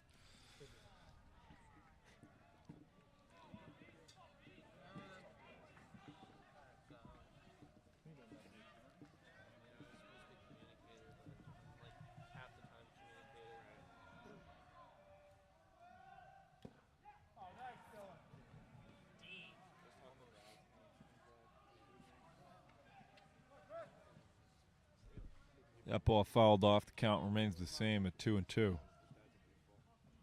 Just one out here in the bottom of the 8th inning. Come on now, Beach.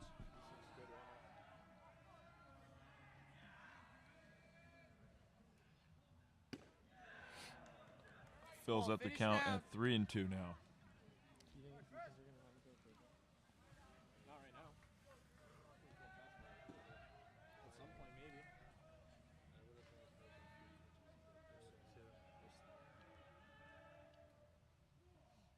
Yeah! Will Nath draws a walk. 15, Andrew Croto. Makes his way down the first base line. Brings up Andrew Croto. That was a great at-bat by Will Nath there. Very good. Very good at bat. Got behind in the zone early, but, just battled back. Couple of tip-offs, couple foul tip, excuse me. Able to work his way into a walk.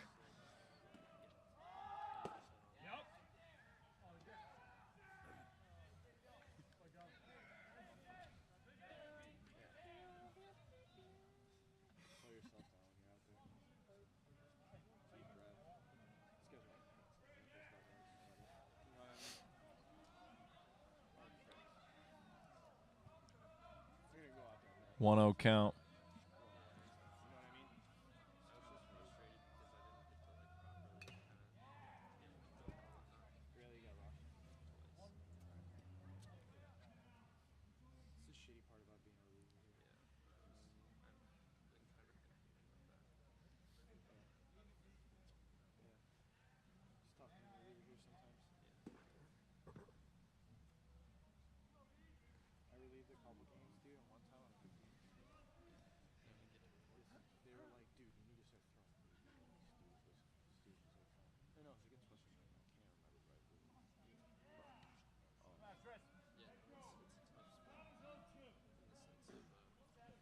It's an 0-2 count.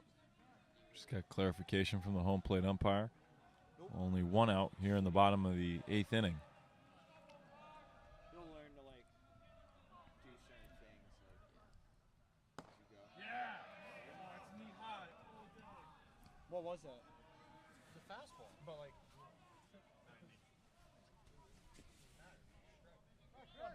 come on, Beats, keep throwing strikes. Keep throwing strikes now. 1-2 count. Yeah! That's a strike! That's a strike! That one just missed the zone for ball 2. Makes it a 2-2 count. Come on, Blue. Maybe dust the plate off. Let's go, Beats.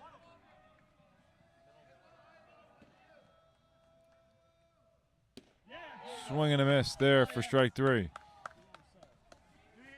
buddy.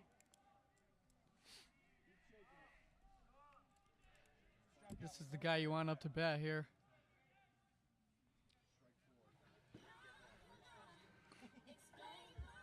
Now batting number 3, DJ Karen. Louisiana. Murder on the beat. Now 2 outs here in the bottom of the 8th inning. Gotta cut up to you. Yeah.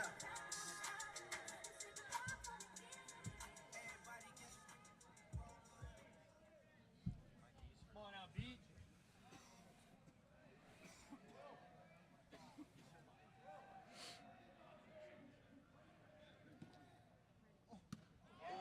Ball got away from him. Hey, Nath. simplify it, Beats. Don't do too much. Come on. Don't do too much. Looks like on that last pitch, he kind of looked over to Nath at first base before he made the throw, which just messed up that whole windup.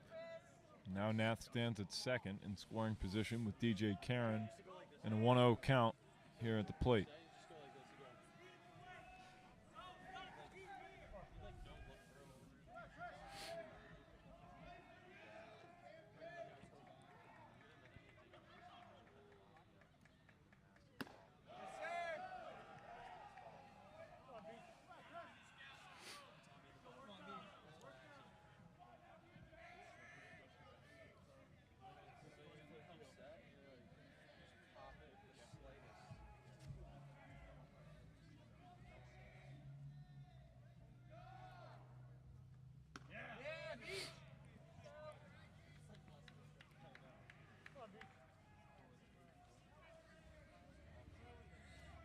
Come on, Beats.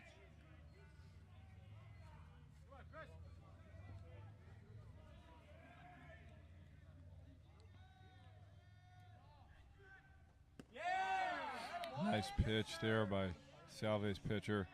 Makes it a 2-2 count.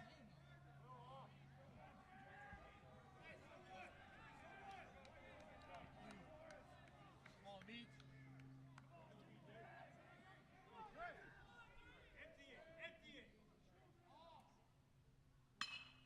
Out.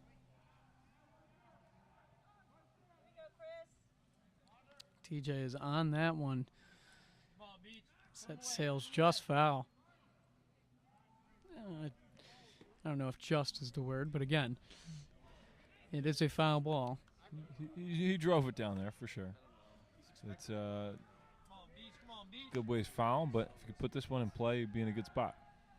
2-2 count here for DJ Karen. That one swung on over to third.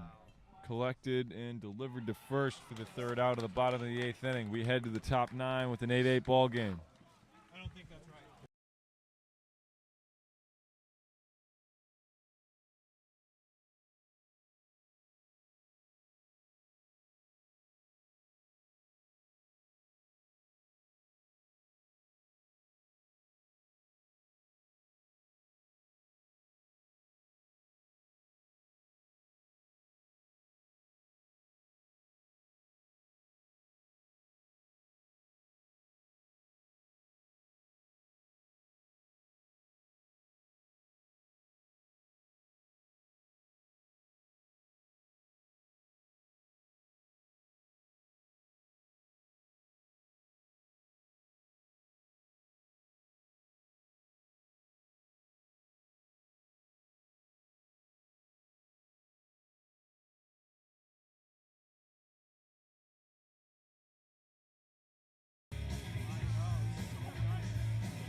One conference.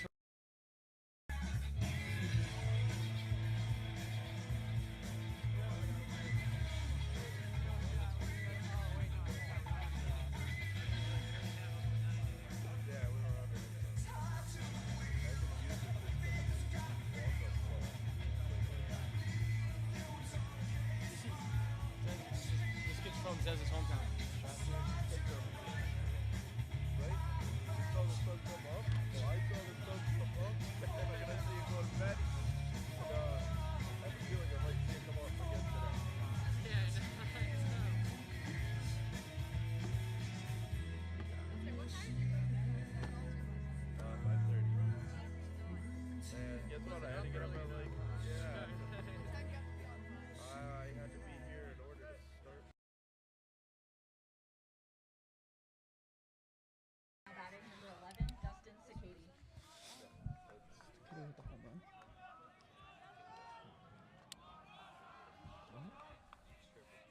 Now here in the top of the 9th inning is number 11, Dustin Sakiti.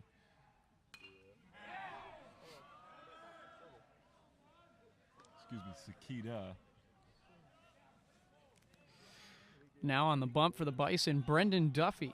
He's made 7 appearances this season with an 0-3 record. He's got a 7.71 ERA and 16.1 innings pitched. He's entering today's contest with the second most strikeouts for the Bison.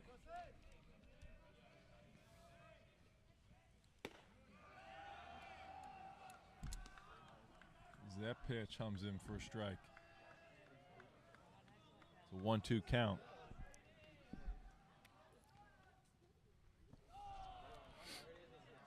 Duffy loses control of that one, evens up the count at 2-2.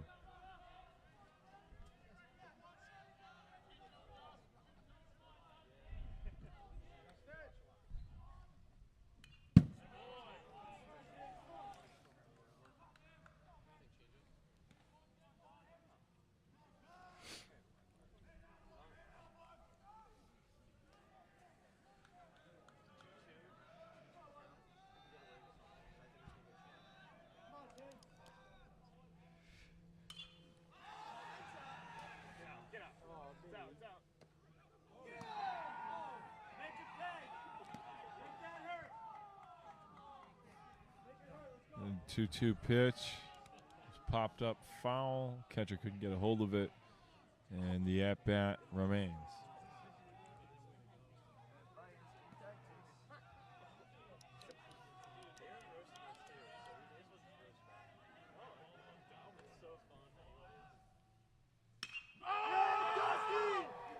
That ball driven deep into left field and dropped, but still in play.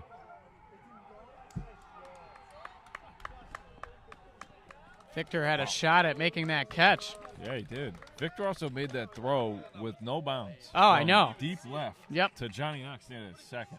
I don't know if anybody happened to notice that. Just want to put that out there. Pretty far through. Yep.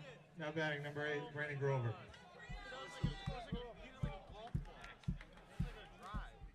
And it's very unfortunate because Nichols had the opportunity to get the out on the pop-up behind home plate. Ball just unfortunately bounced out of William Nass' hands.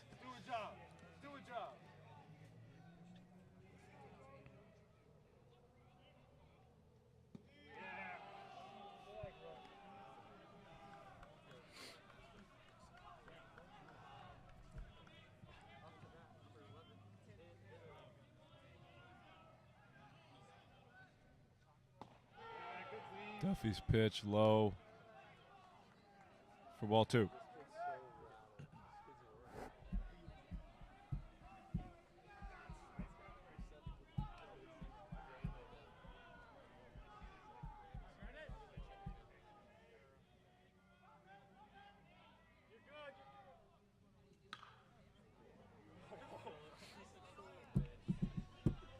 Driven foul.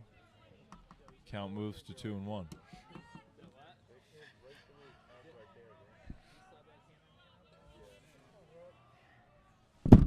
Oh.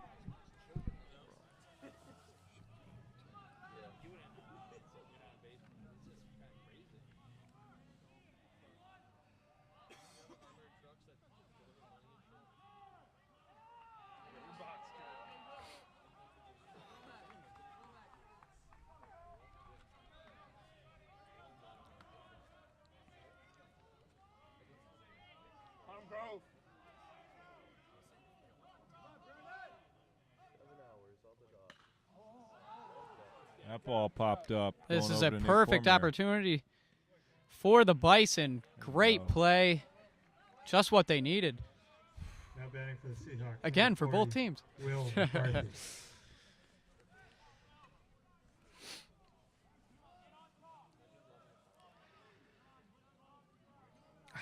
Really just wish that, you know, I don't like to think on past plays, but just because it happened so recently, that really could be a 2-out situation with nobody on.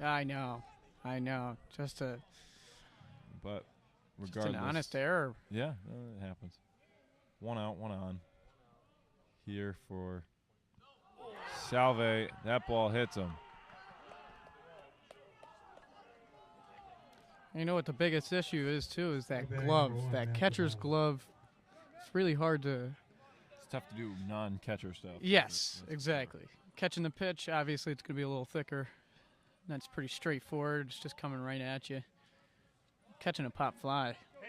A little more. Be a little harder to Yep, get some a little mobility there tougher. in your hand. Tim Mayo's going to talk to his pitcher.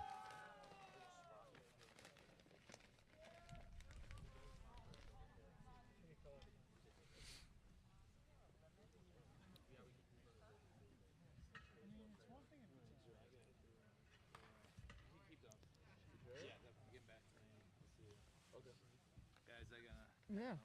Well, thank you very much. Yeah. Well, I guess the sun's gonna go down at some point. I know. Hey, is all that chirping? Is that normal? That guy over there? Which one? Can you hear the Nichols guy chirping at everybody? Like he's been yelling at the third baseman. You can't hear any. Is this mic live?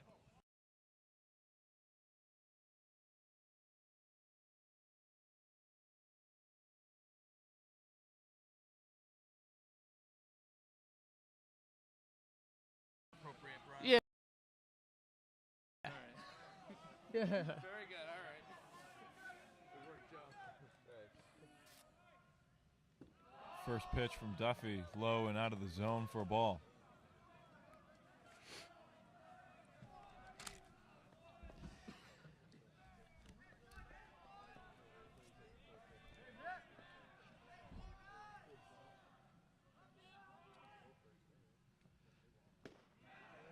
Good job by Duffy firing it in there.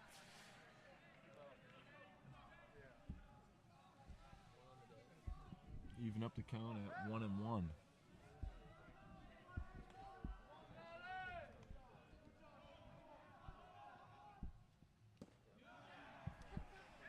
Foul tip makes it a 1-2 count. Another great pitch by Duffy.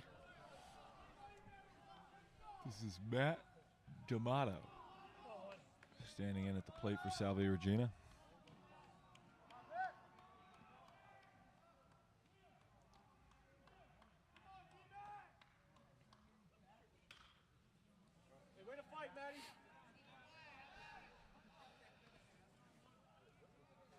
This has to be this guy's maybe 10th or 11th at bat on the day. We had that conversation still earlier. I mean, this is like his 6th at bat of today's game. Like Oh, in the second game. Yeah. Okay. Thought you were going to bring up the rip in his pants because that is still there. Oh yeah, still there. I Yeah, don't well, think they had time to there was sew that one up. No switch in between games. No extra pants, I think, were brought for this trip. He's really choking up on that bat, too. Yeah, he's got a really high grip. He's got probably a whole hand width underneath his hands right there. And that one's going to get poked left field. Caught for the out. 2 away here in the top of the 9th. Nichols keeps the score even at 8-8. This brings up Michael Breen. 2-spot hitter today.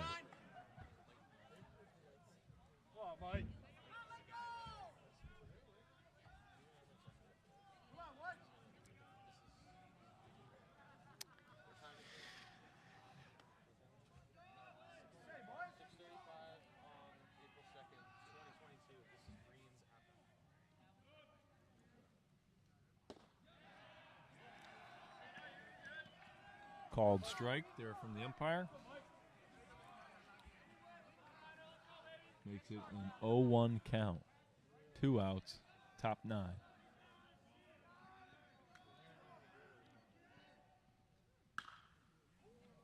Ripped foul. Makes it an 0-2 count now. Pitcher's count for Duffy. I'm imagining fastball here, John. I would expect the same, for sure. This is a big pitch. You think the batter gives him one? No. It's like just like a 3-0 count and an 0-2 count. Sometimes you're like, all right, let me give him one. Here's the pitch from Duffy. Kick, slides, delivers. High for a ball.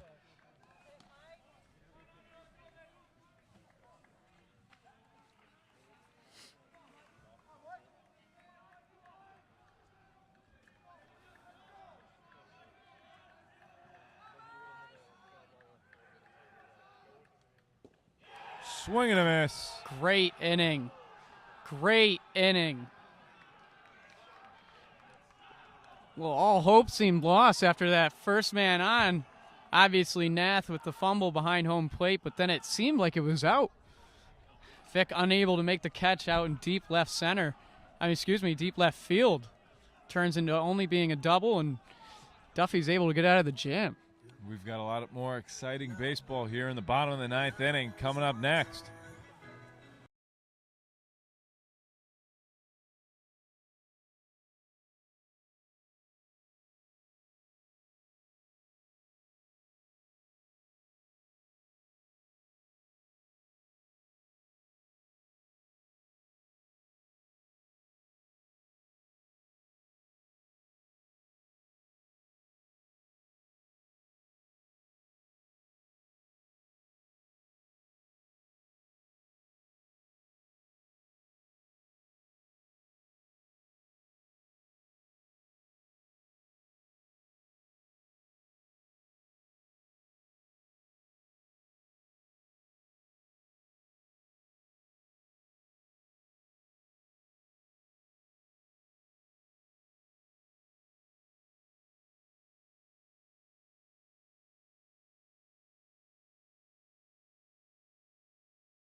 The 6 fans that Dude, if I'm stayed the whole coach at time Amico. got lifetime passes to the stadium.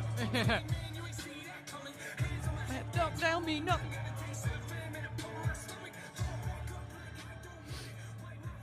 Ladies and gentlemen, the stage is set for the bottom of the 9th inning here with the score tied at 8 each between Nichols College and Salve Regina. The leadoff hitter here for Nichols College is Nate Cormier. That pitch swung on down the line, foul. Almost what you wanted there, too. Great excitement, hype coming out of the Nichols College dugout after getting out of the top of the 9th inning with no runs getting across. Score is still even at 8. Great chance here for Nichols. Who's getting loose? Just in case. That ball is going to go in for a strike. Salve going to yet another pitcher. Back-to-back innings. Who was it? You're up to 90. I think you got 91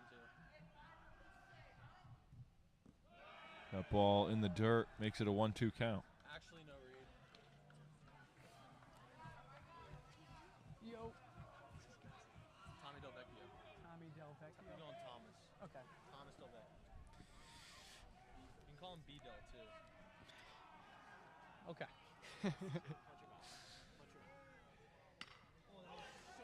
Cormier hits it up the middle. Shortstop gathers and throws to first. Throws in time for out number 1. Yeah. My side girl got a 5S with a screen crack. Still hit me back right away. Better not never hesitate. Don't come around, think you getting saved. Trying to show the dogs brighter days. Got a torch trying to light the way. Biting everybody with your side riding. Cause your next album probably won't ever see the light of day. He's one away here for number 9, Johnny Knox.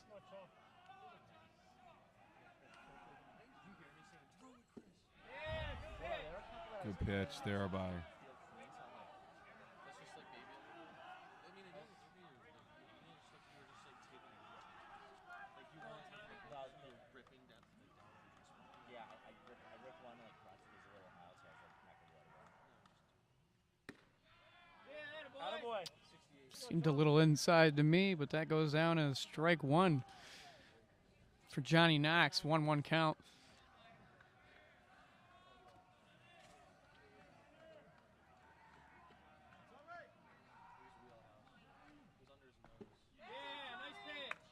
swing and a miss from Knox makes it a 1-2 count. And this is Tommy Delvecchio on the hill for Salve Regina.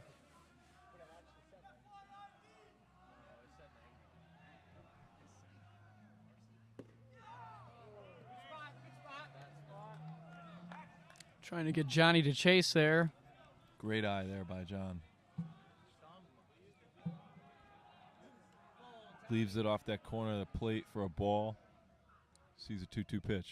That ball swung on deep in the left field, caught for out number 2 of the bottom of the 9th inning. Come on out, Tommy. Get us back in there. And this is a great opportunity for number 26, Will Kleinitz. the right fielder, Will Kleinitz.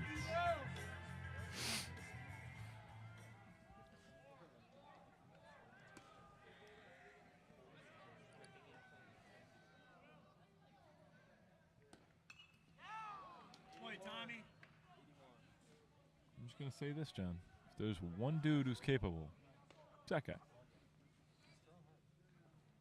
I agree. It's in the genes. You're born in Daniel Hand, Connecticut. It's just something in the water. I don't think that's what it is. Yes, Edward. Again, 2 powerhouse athletic programs, Daniel Hand, Ellington High School. 0-1 pitch.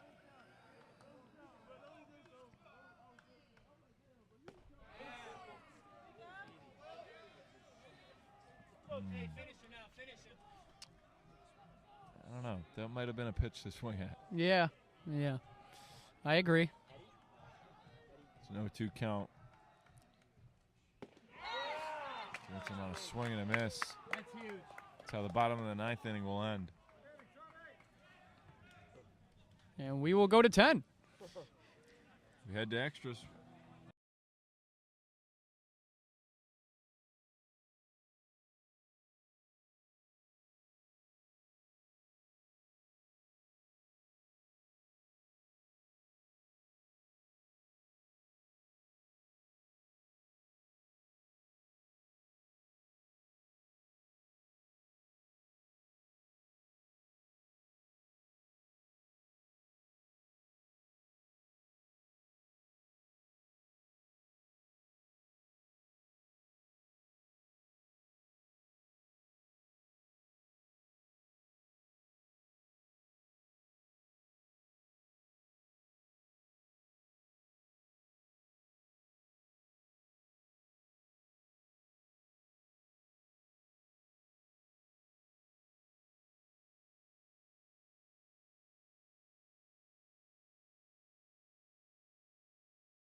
Leadoff man here in the top of the 10th inning for Salve Regina is number 19, Tyler Canoe.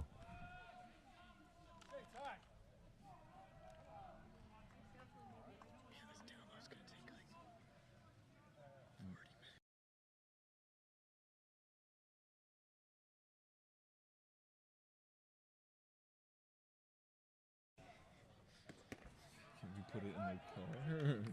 Can't unplug the wife. Where's the Wi-Fi?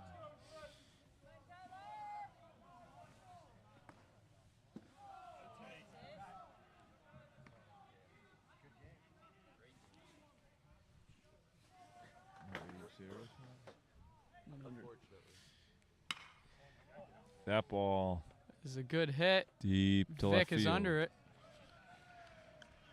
All right, one away here in the top of the 10th inning. Now batting number 14, Dylan Catch.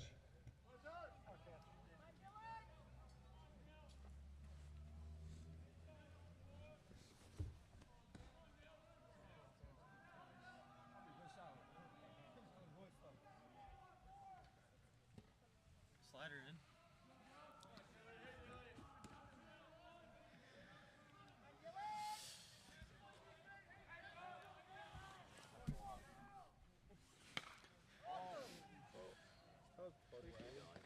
Will Kleinhead's backtracking that one, able to get under it. The rip by Dylan Ketch. Batting number 36, Sean O'Malley.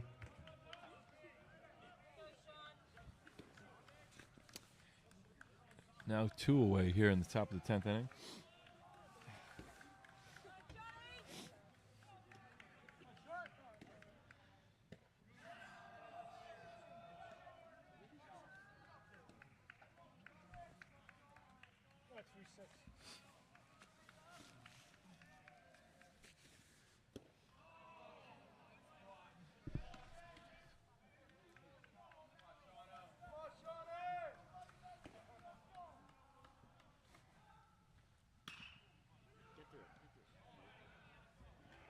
Great inning by the Bison. 1, 2, 3.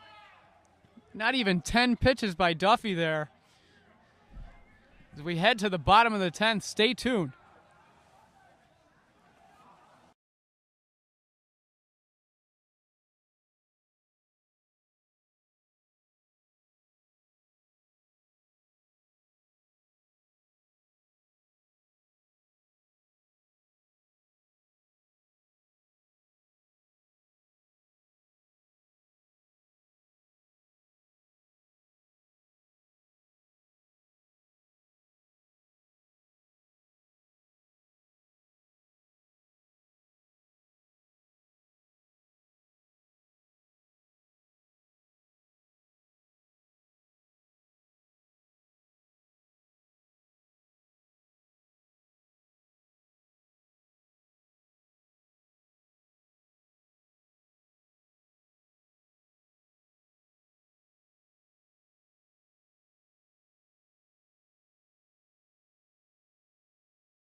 John, I have a feeling that if this game was to go to the 11th inning, I don't think we'll play it today. I had the same feeling when I saw the coaches and the umpires talking together. Yep. That's exactly what gave me the feeling. You're a guru, John. Yeah. That, and I got to take my sunglasses off, so I know it's getting dark out now. Hyde takes the first two.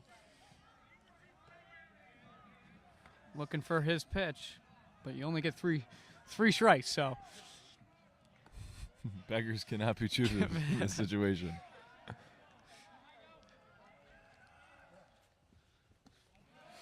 Good eye there by Hyde.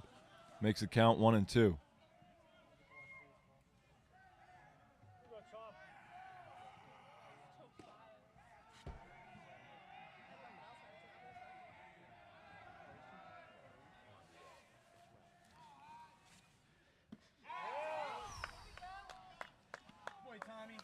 Swung on and struck out from Brennan Hyde. Brings up Victor Valentine.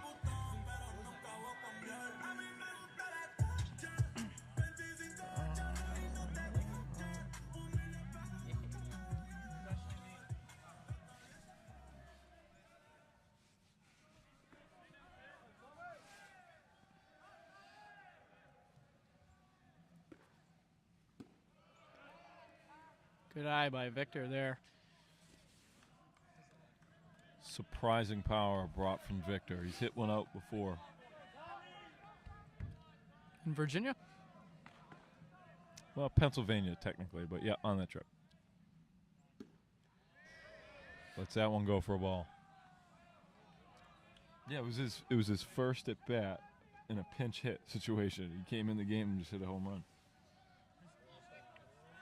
Now would be a good time for that. Yeah, of course. Of course, this wouldn't be his first at bat of today's. Nope. Today's Now, contest. of course, he's seen some plate appearances, which, with our luck, won't help us for some reason.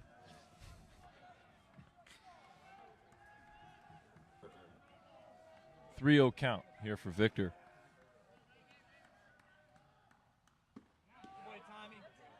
Well, Ball's you're in gonna there have for to a take strike. one. Yep.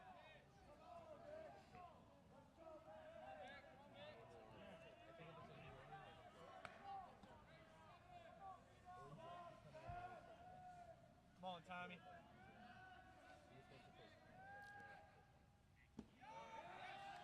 That's going to be a walk.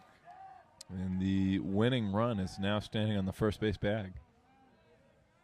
Now batting, number 2, Brad Ellis. Brings up number 2, the first baseman, Brad Ellis.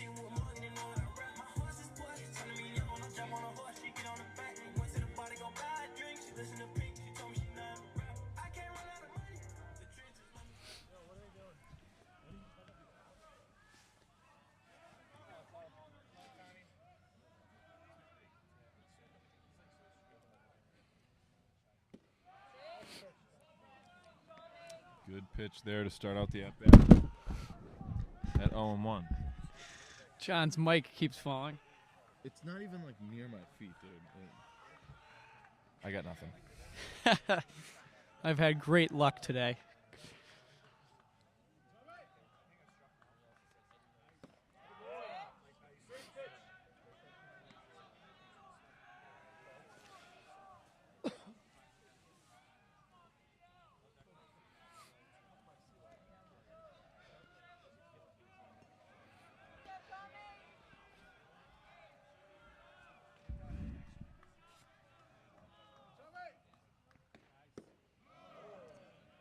Good eye by Brad there.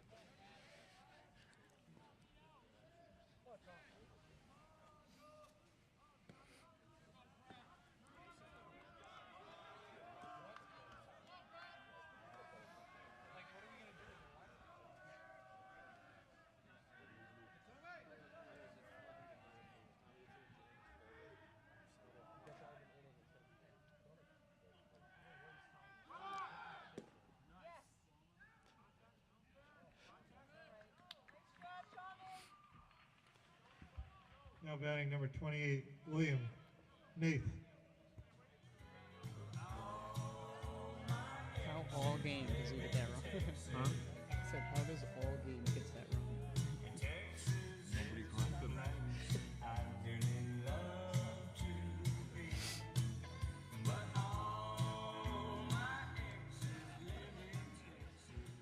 Now batting number 15, Andrew. Wow, Cronin. they are just going to walk. They just intentionally walked a freshman, Will Nath.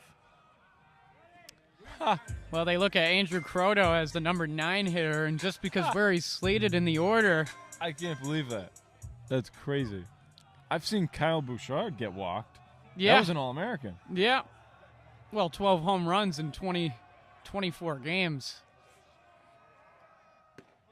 That's a half a home run a game. That's if that was a stat. This is Salve Regina just putting the pressure on Andrew Croto right now, asking him to make a play. A double wins you the game.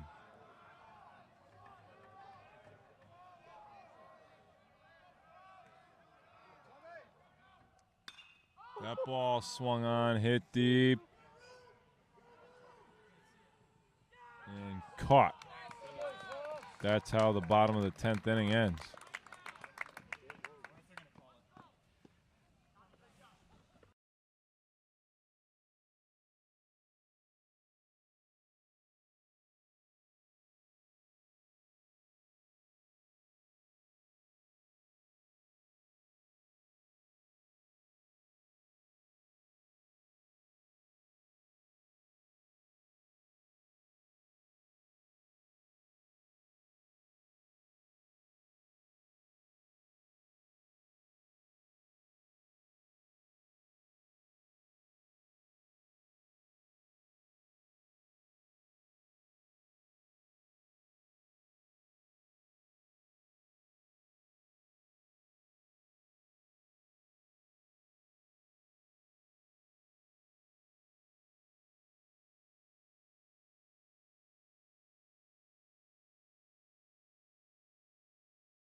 Tyler Petrosino.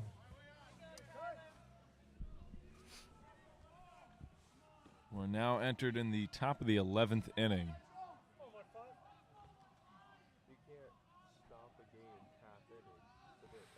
Which means that the completion of this inning, John, will have sat through 20 innings of baseball today. Fouled up and out.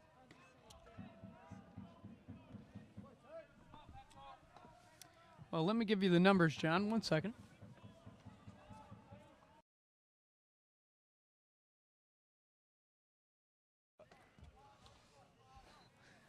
Well, word from our production manager, Joe Buffoni, we have been running a live stream now for 7 hours and 30 minutes.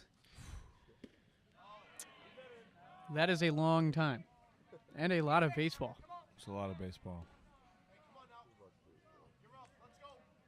I haven't really moved from this chair in 7 hours and 30 minutes.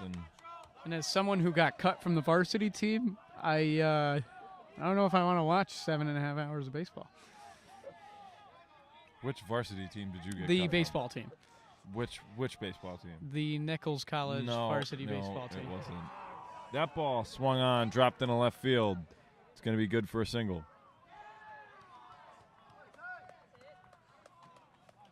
Well, here's that hitter from the last time.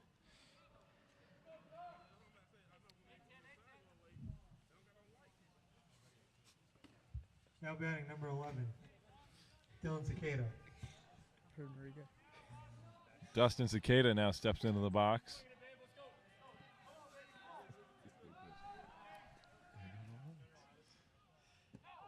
Shows bunt. Ball's not there. It's a 1-0 count.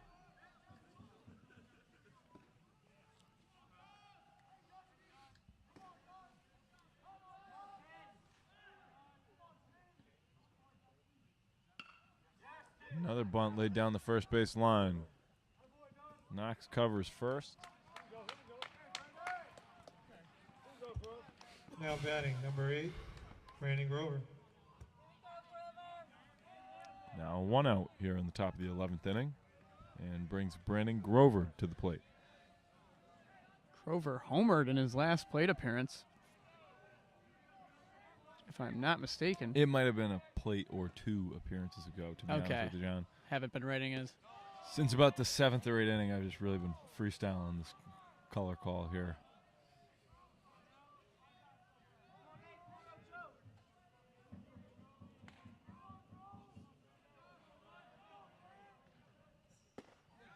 It's pretty cold, John. Yeah. Sure is, now that the sun went down. I will now admit, it is cold. It took 7 hours, but it finally just got cold. Oh, no, I was cold before, don't worry.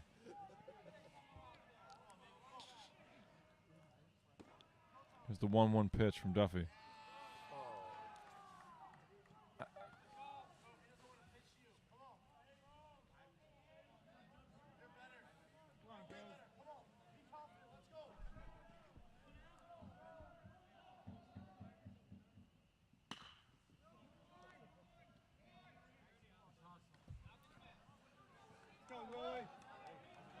Now 2 outs. 40, Will McCarthy.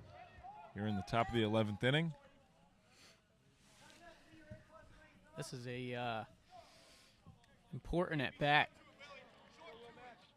and hopefully Duffy gets the better hand.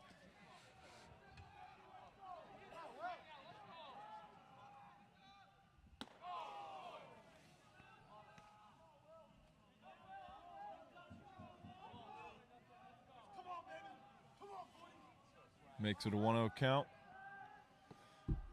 That pitch swung on foul. That makes it a 1-1 count.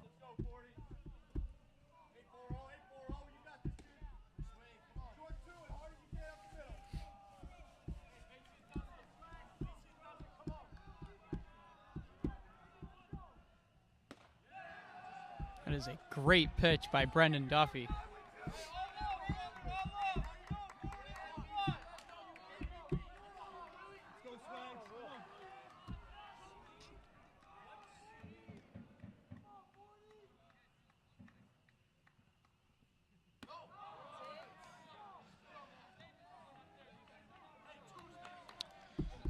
Runner on third is making it a situation where a pass ball could be a score. Yep. This is a big 2-2 pitch with 2 outs here.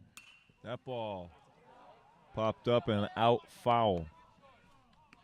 Still a 2-2 count here with 2 outs in the top of the 11th I'm going to inning. go throw on my varsity baseball shirt and just stand back there in right field, catch all those foul balls, and start considering those outs because, again, I'm on the team, but not officially. Great job by Will Nath. Keeps the ball in front of him. Very questionable. Of course, the umpire is behind the pitcher and not course, down the first baseline. of course, the check swing has its own controversy, but again, it's a great play by Will Nath. He keeps the ball in front of him. Like you said, a pass ball. Yes. You would have been in a heap of trouble. Instead, you live to see another pitch. 3-2 count. Duffy delivers. Going for a walk. Now batting number 1, Matt D'Amato. Now brings up the leadoff hitter in the lineup, Matt D'Amato. Men on the corners for Salve. And going to get some fielding signals here from Will Nath. Or maybe he was stretching his arm. Actually, I really couldn't see too good there, John. No, it definitely looked like a signal. Okay. I don't know many catchers who call time Just to stretch the arm. but walk that far out in That's front of why I home was kind of plate. confused. That ball hit in play. Ellis is going to If get Ellis there. gets there cleanly, and that is another clean inning for the Nichols Bison. We head to the bottom of the 11th. John, I could tell the excitement in your voice. We love to be here. Wouldn't want to be anywhere else. Bring on 8 hours. Nichols Bison baseball.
I just want to take a moment to recognize the fans that have remained here, both behind the backstop and over on the hill out in center field. I have not seen – it doesn't seem like anybody has left. No? Now, I'm not watching every person individually, but from what it appears, the same amount of people there were 4 hours ago.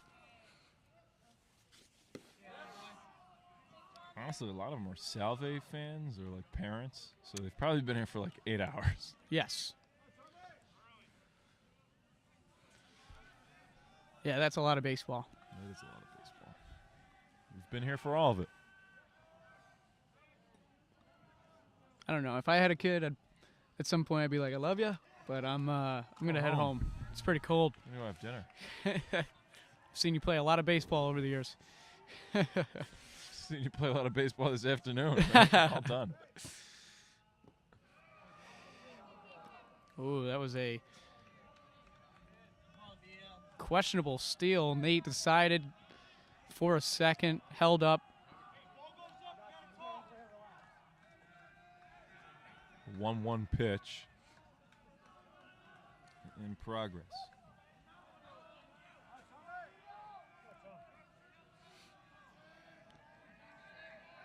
Throw over to first.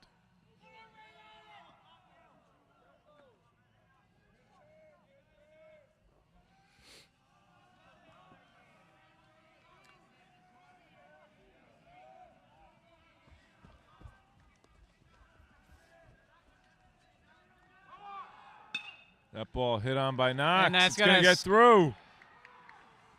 And Cormier is going to stay in at third. Knox at first. And one out here. For in Will the bottom of Kleinhens. the 11th inning. Will Kleinhens steps up to the dish.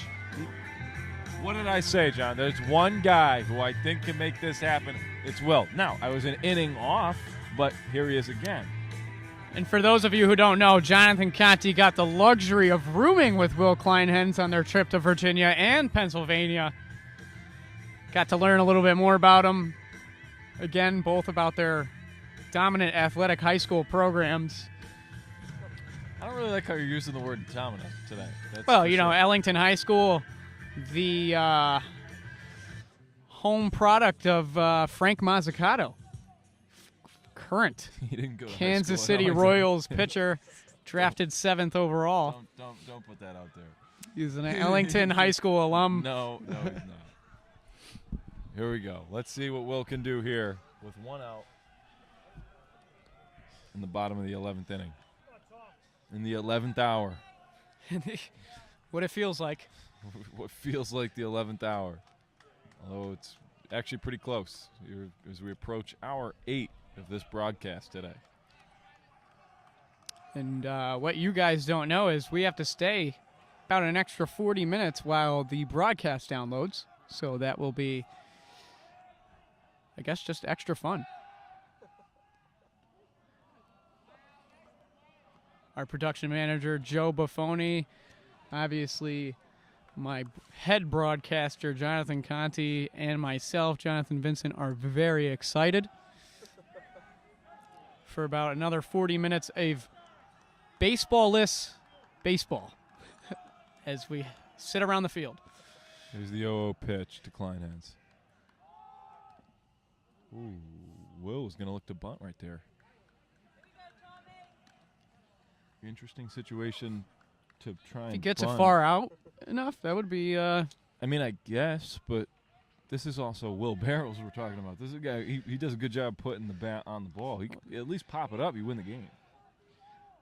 yeah, It's far a, enough. If it's far a enough. fly out to anywhere in the outfield, you win this baseball game.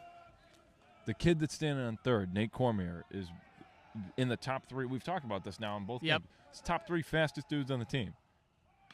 Runner goes. That ball fouled off to the right. Now it's an 0-2 pitch. My point is, knowing your personnel that's on the field, I don't think there's anybody else that you'd rather have standing on third Can't base. afford a strikeout. Cannot have a strikeout, though. This has to be a swing. In play.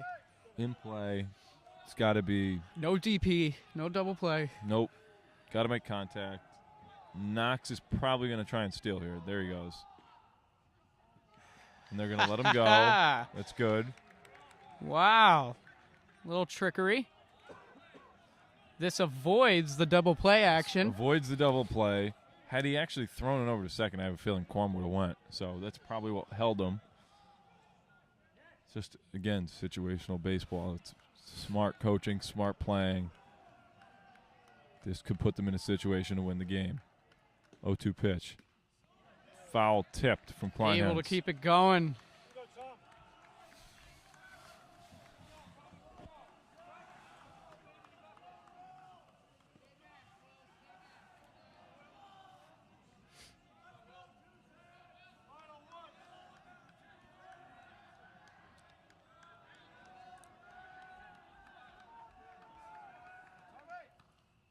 That pitch from Kleinhans, deep, That deep, could do it. deep. It's going in a shallow left. The throw is going to go. Cormier will not get there.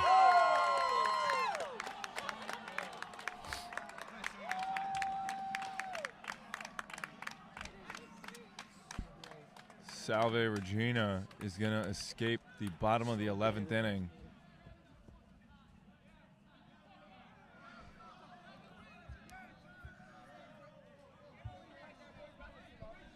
At the end of the game, score is tied, 8-8.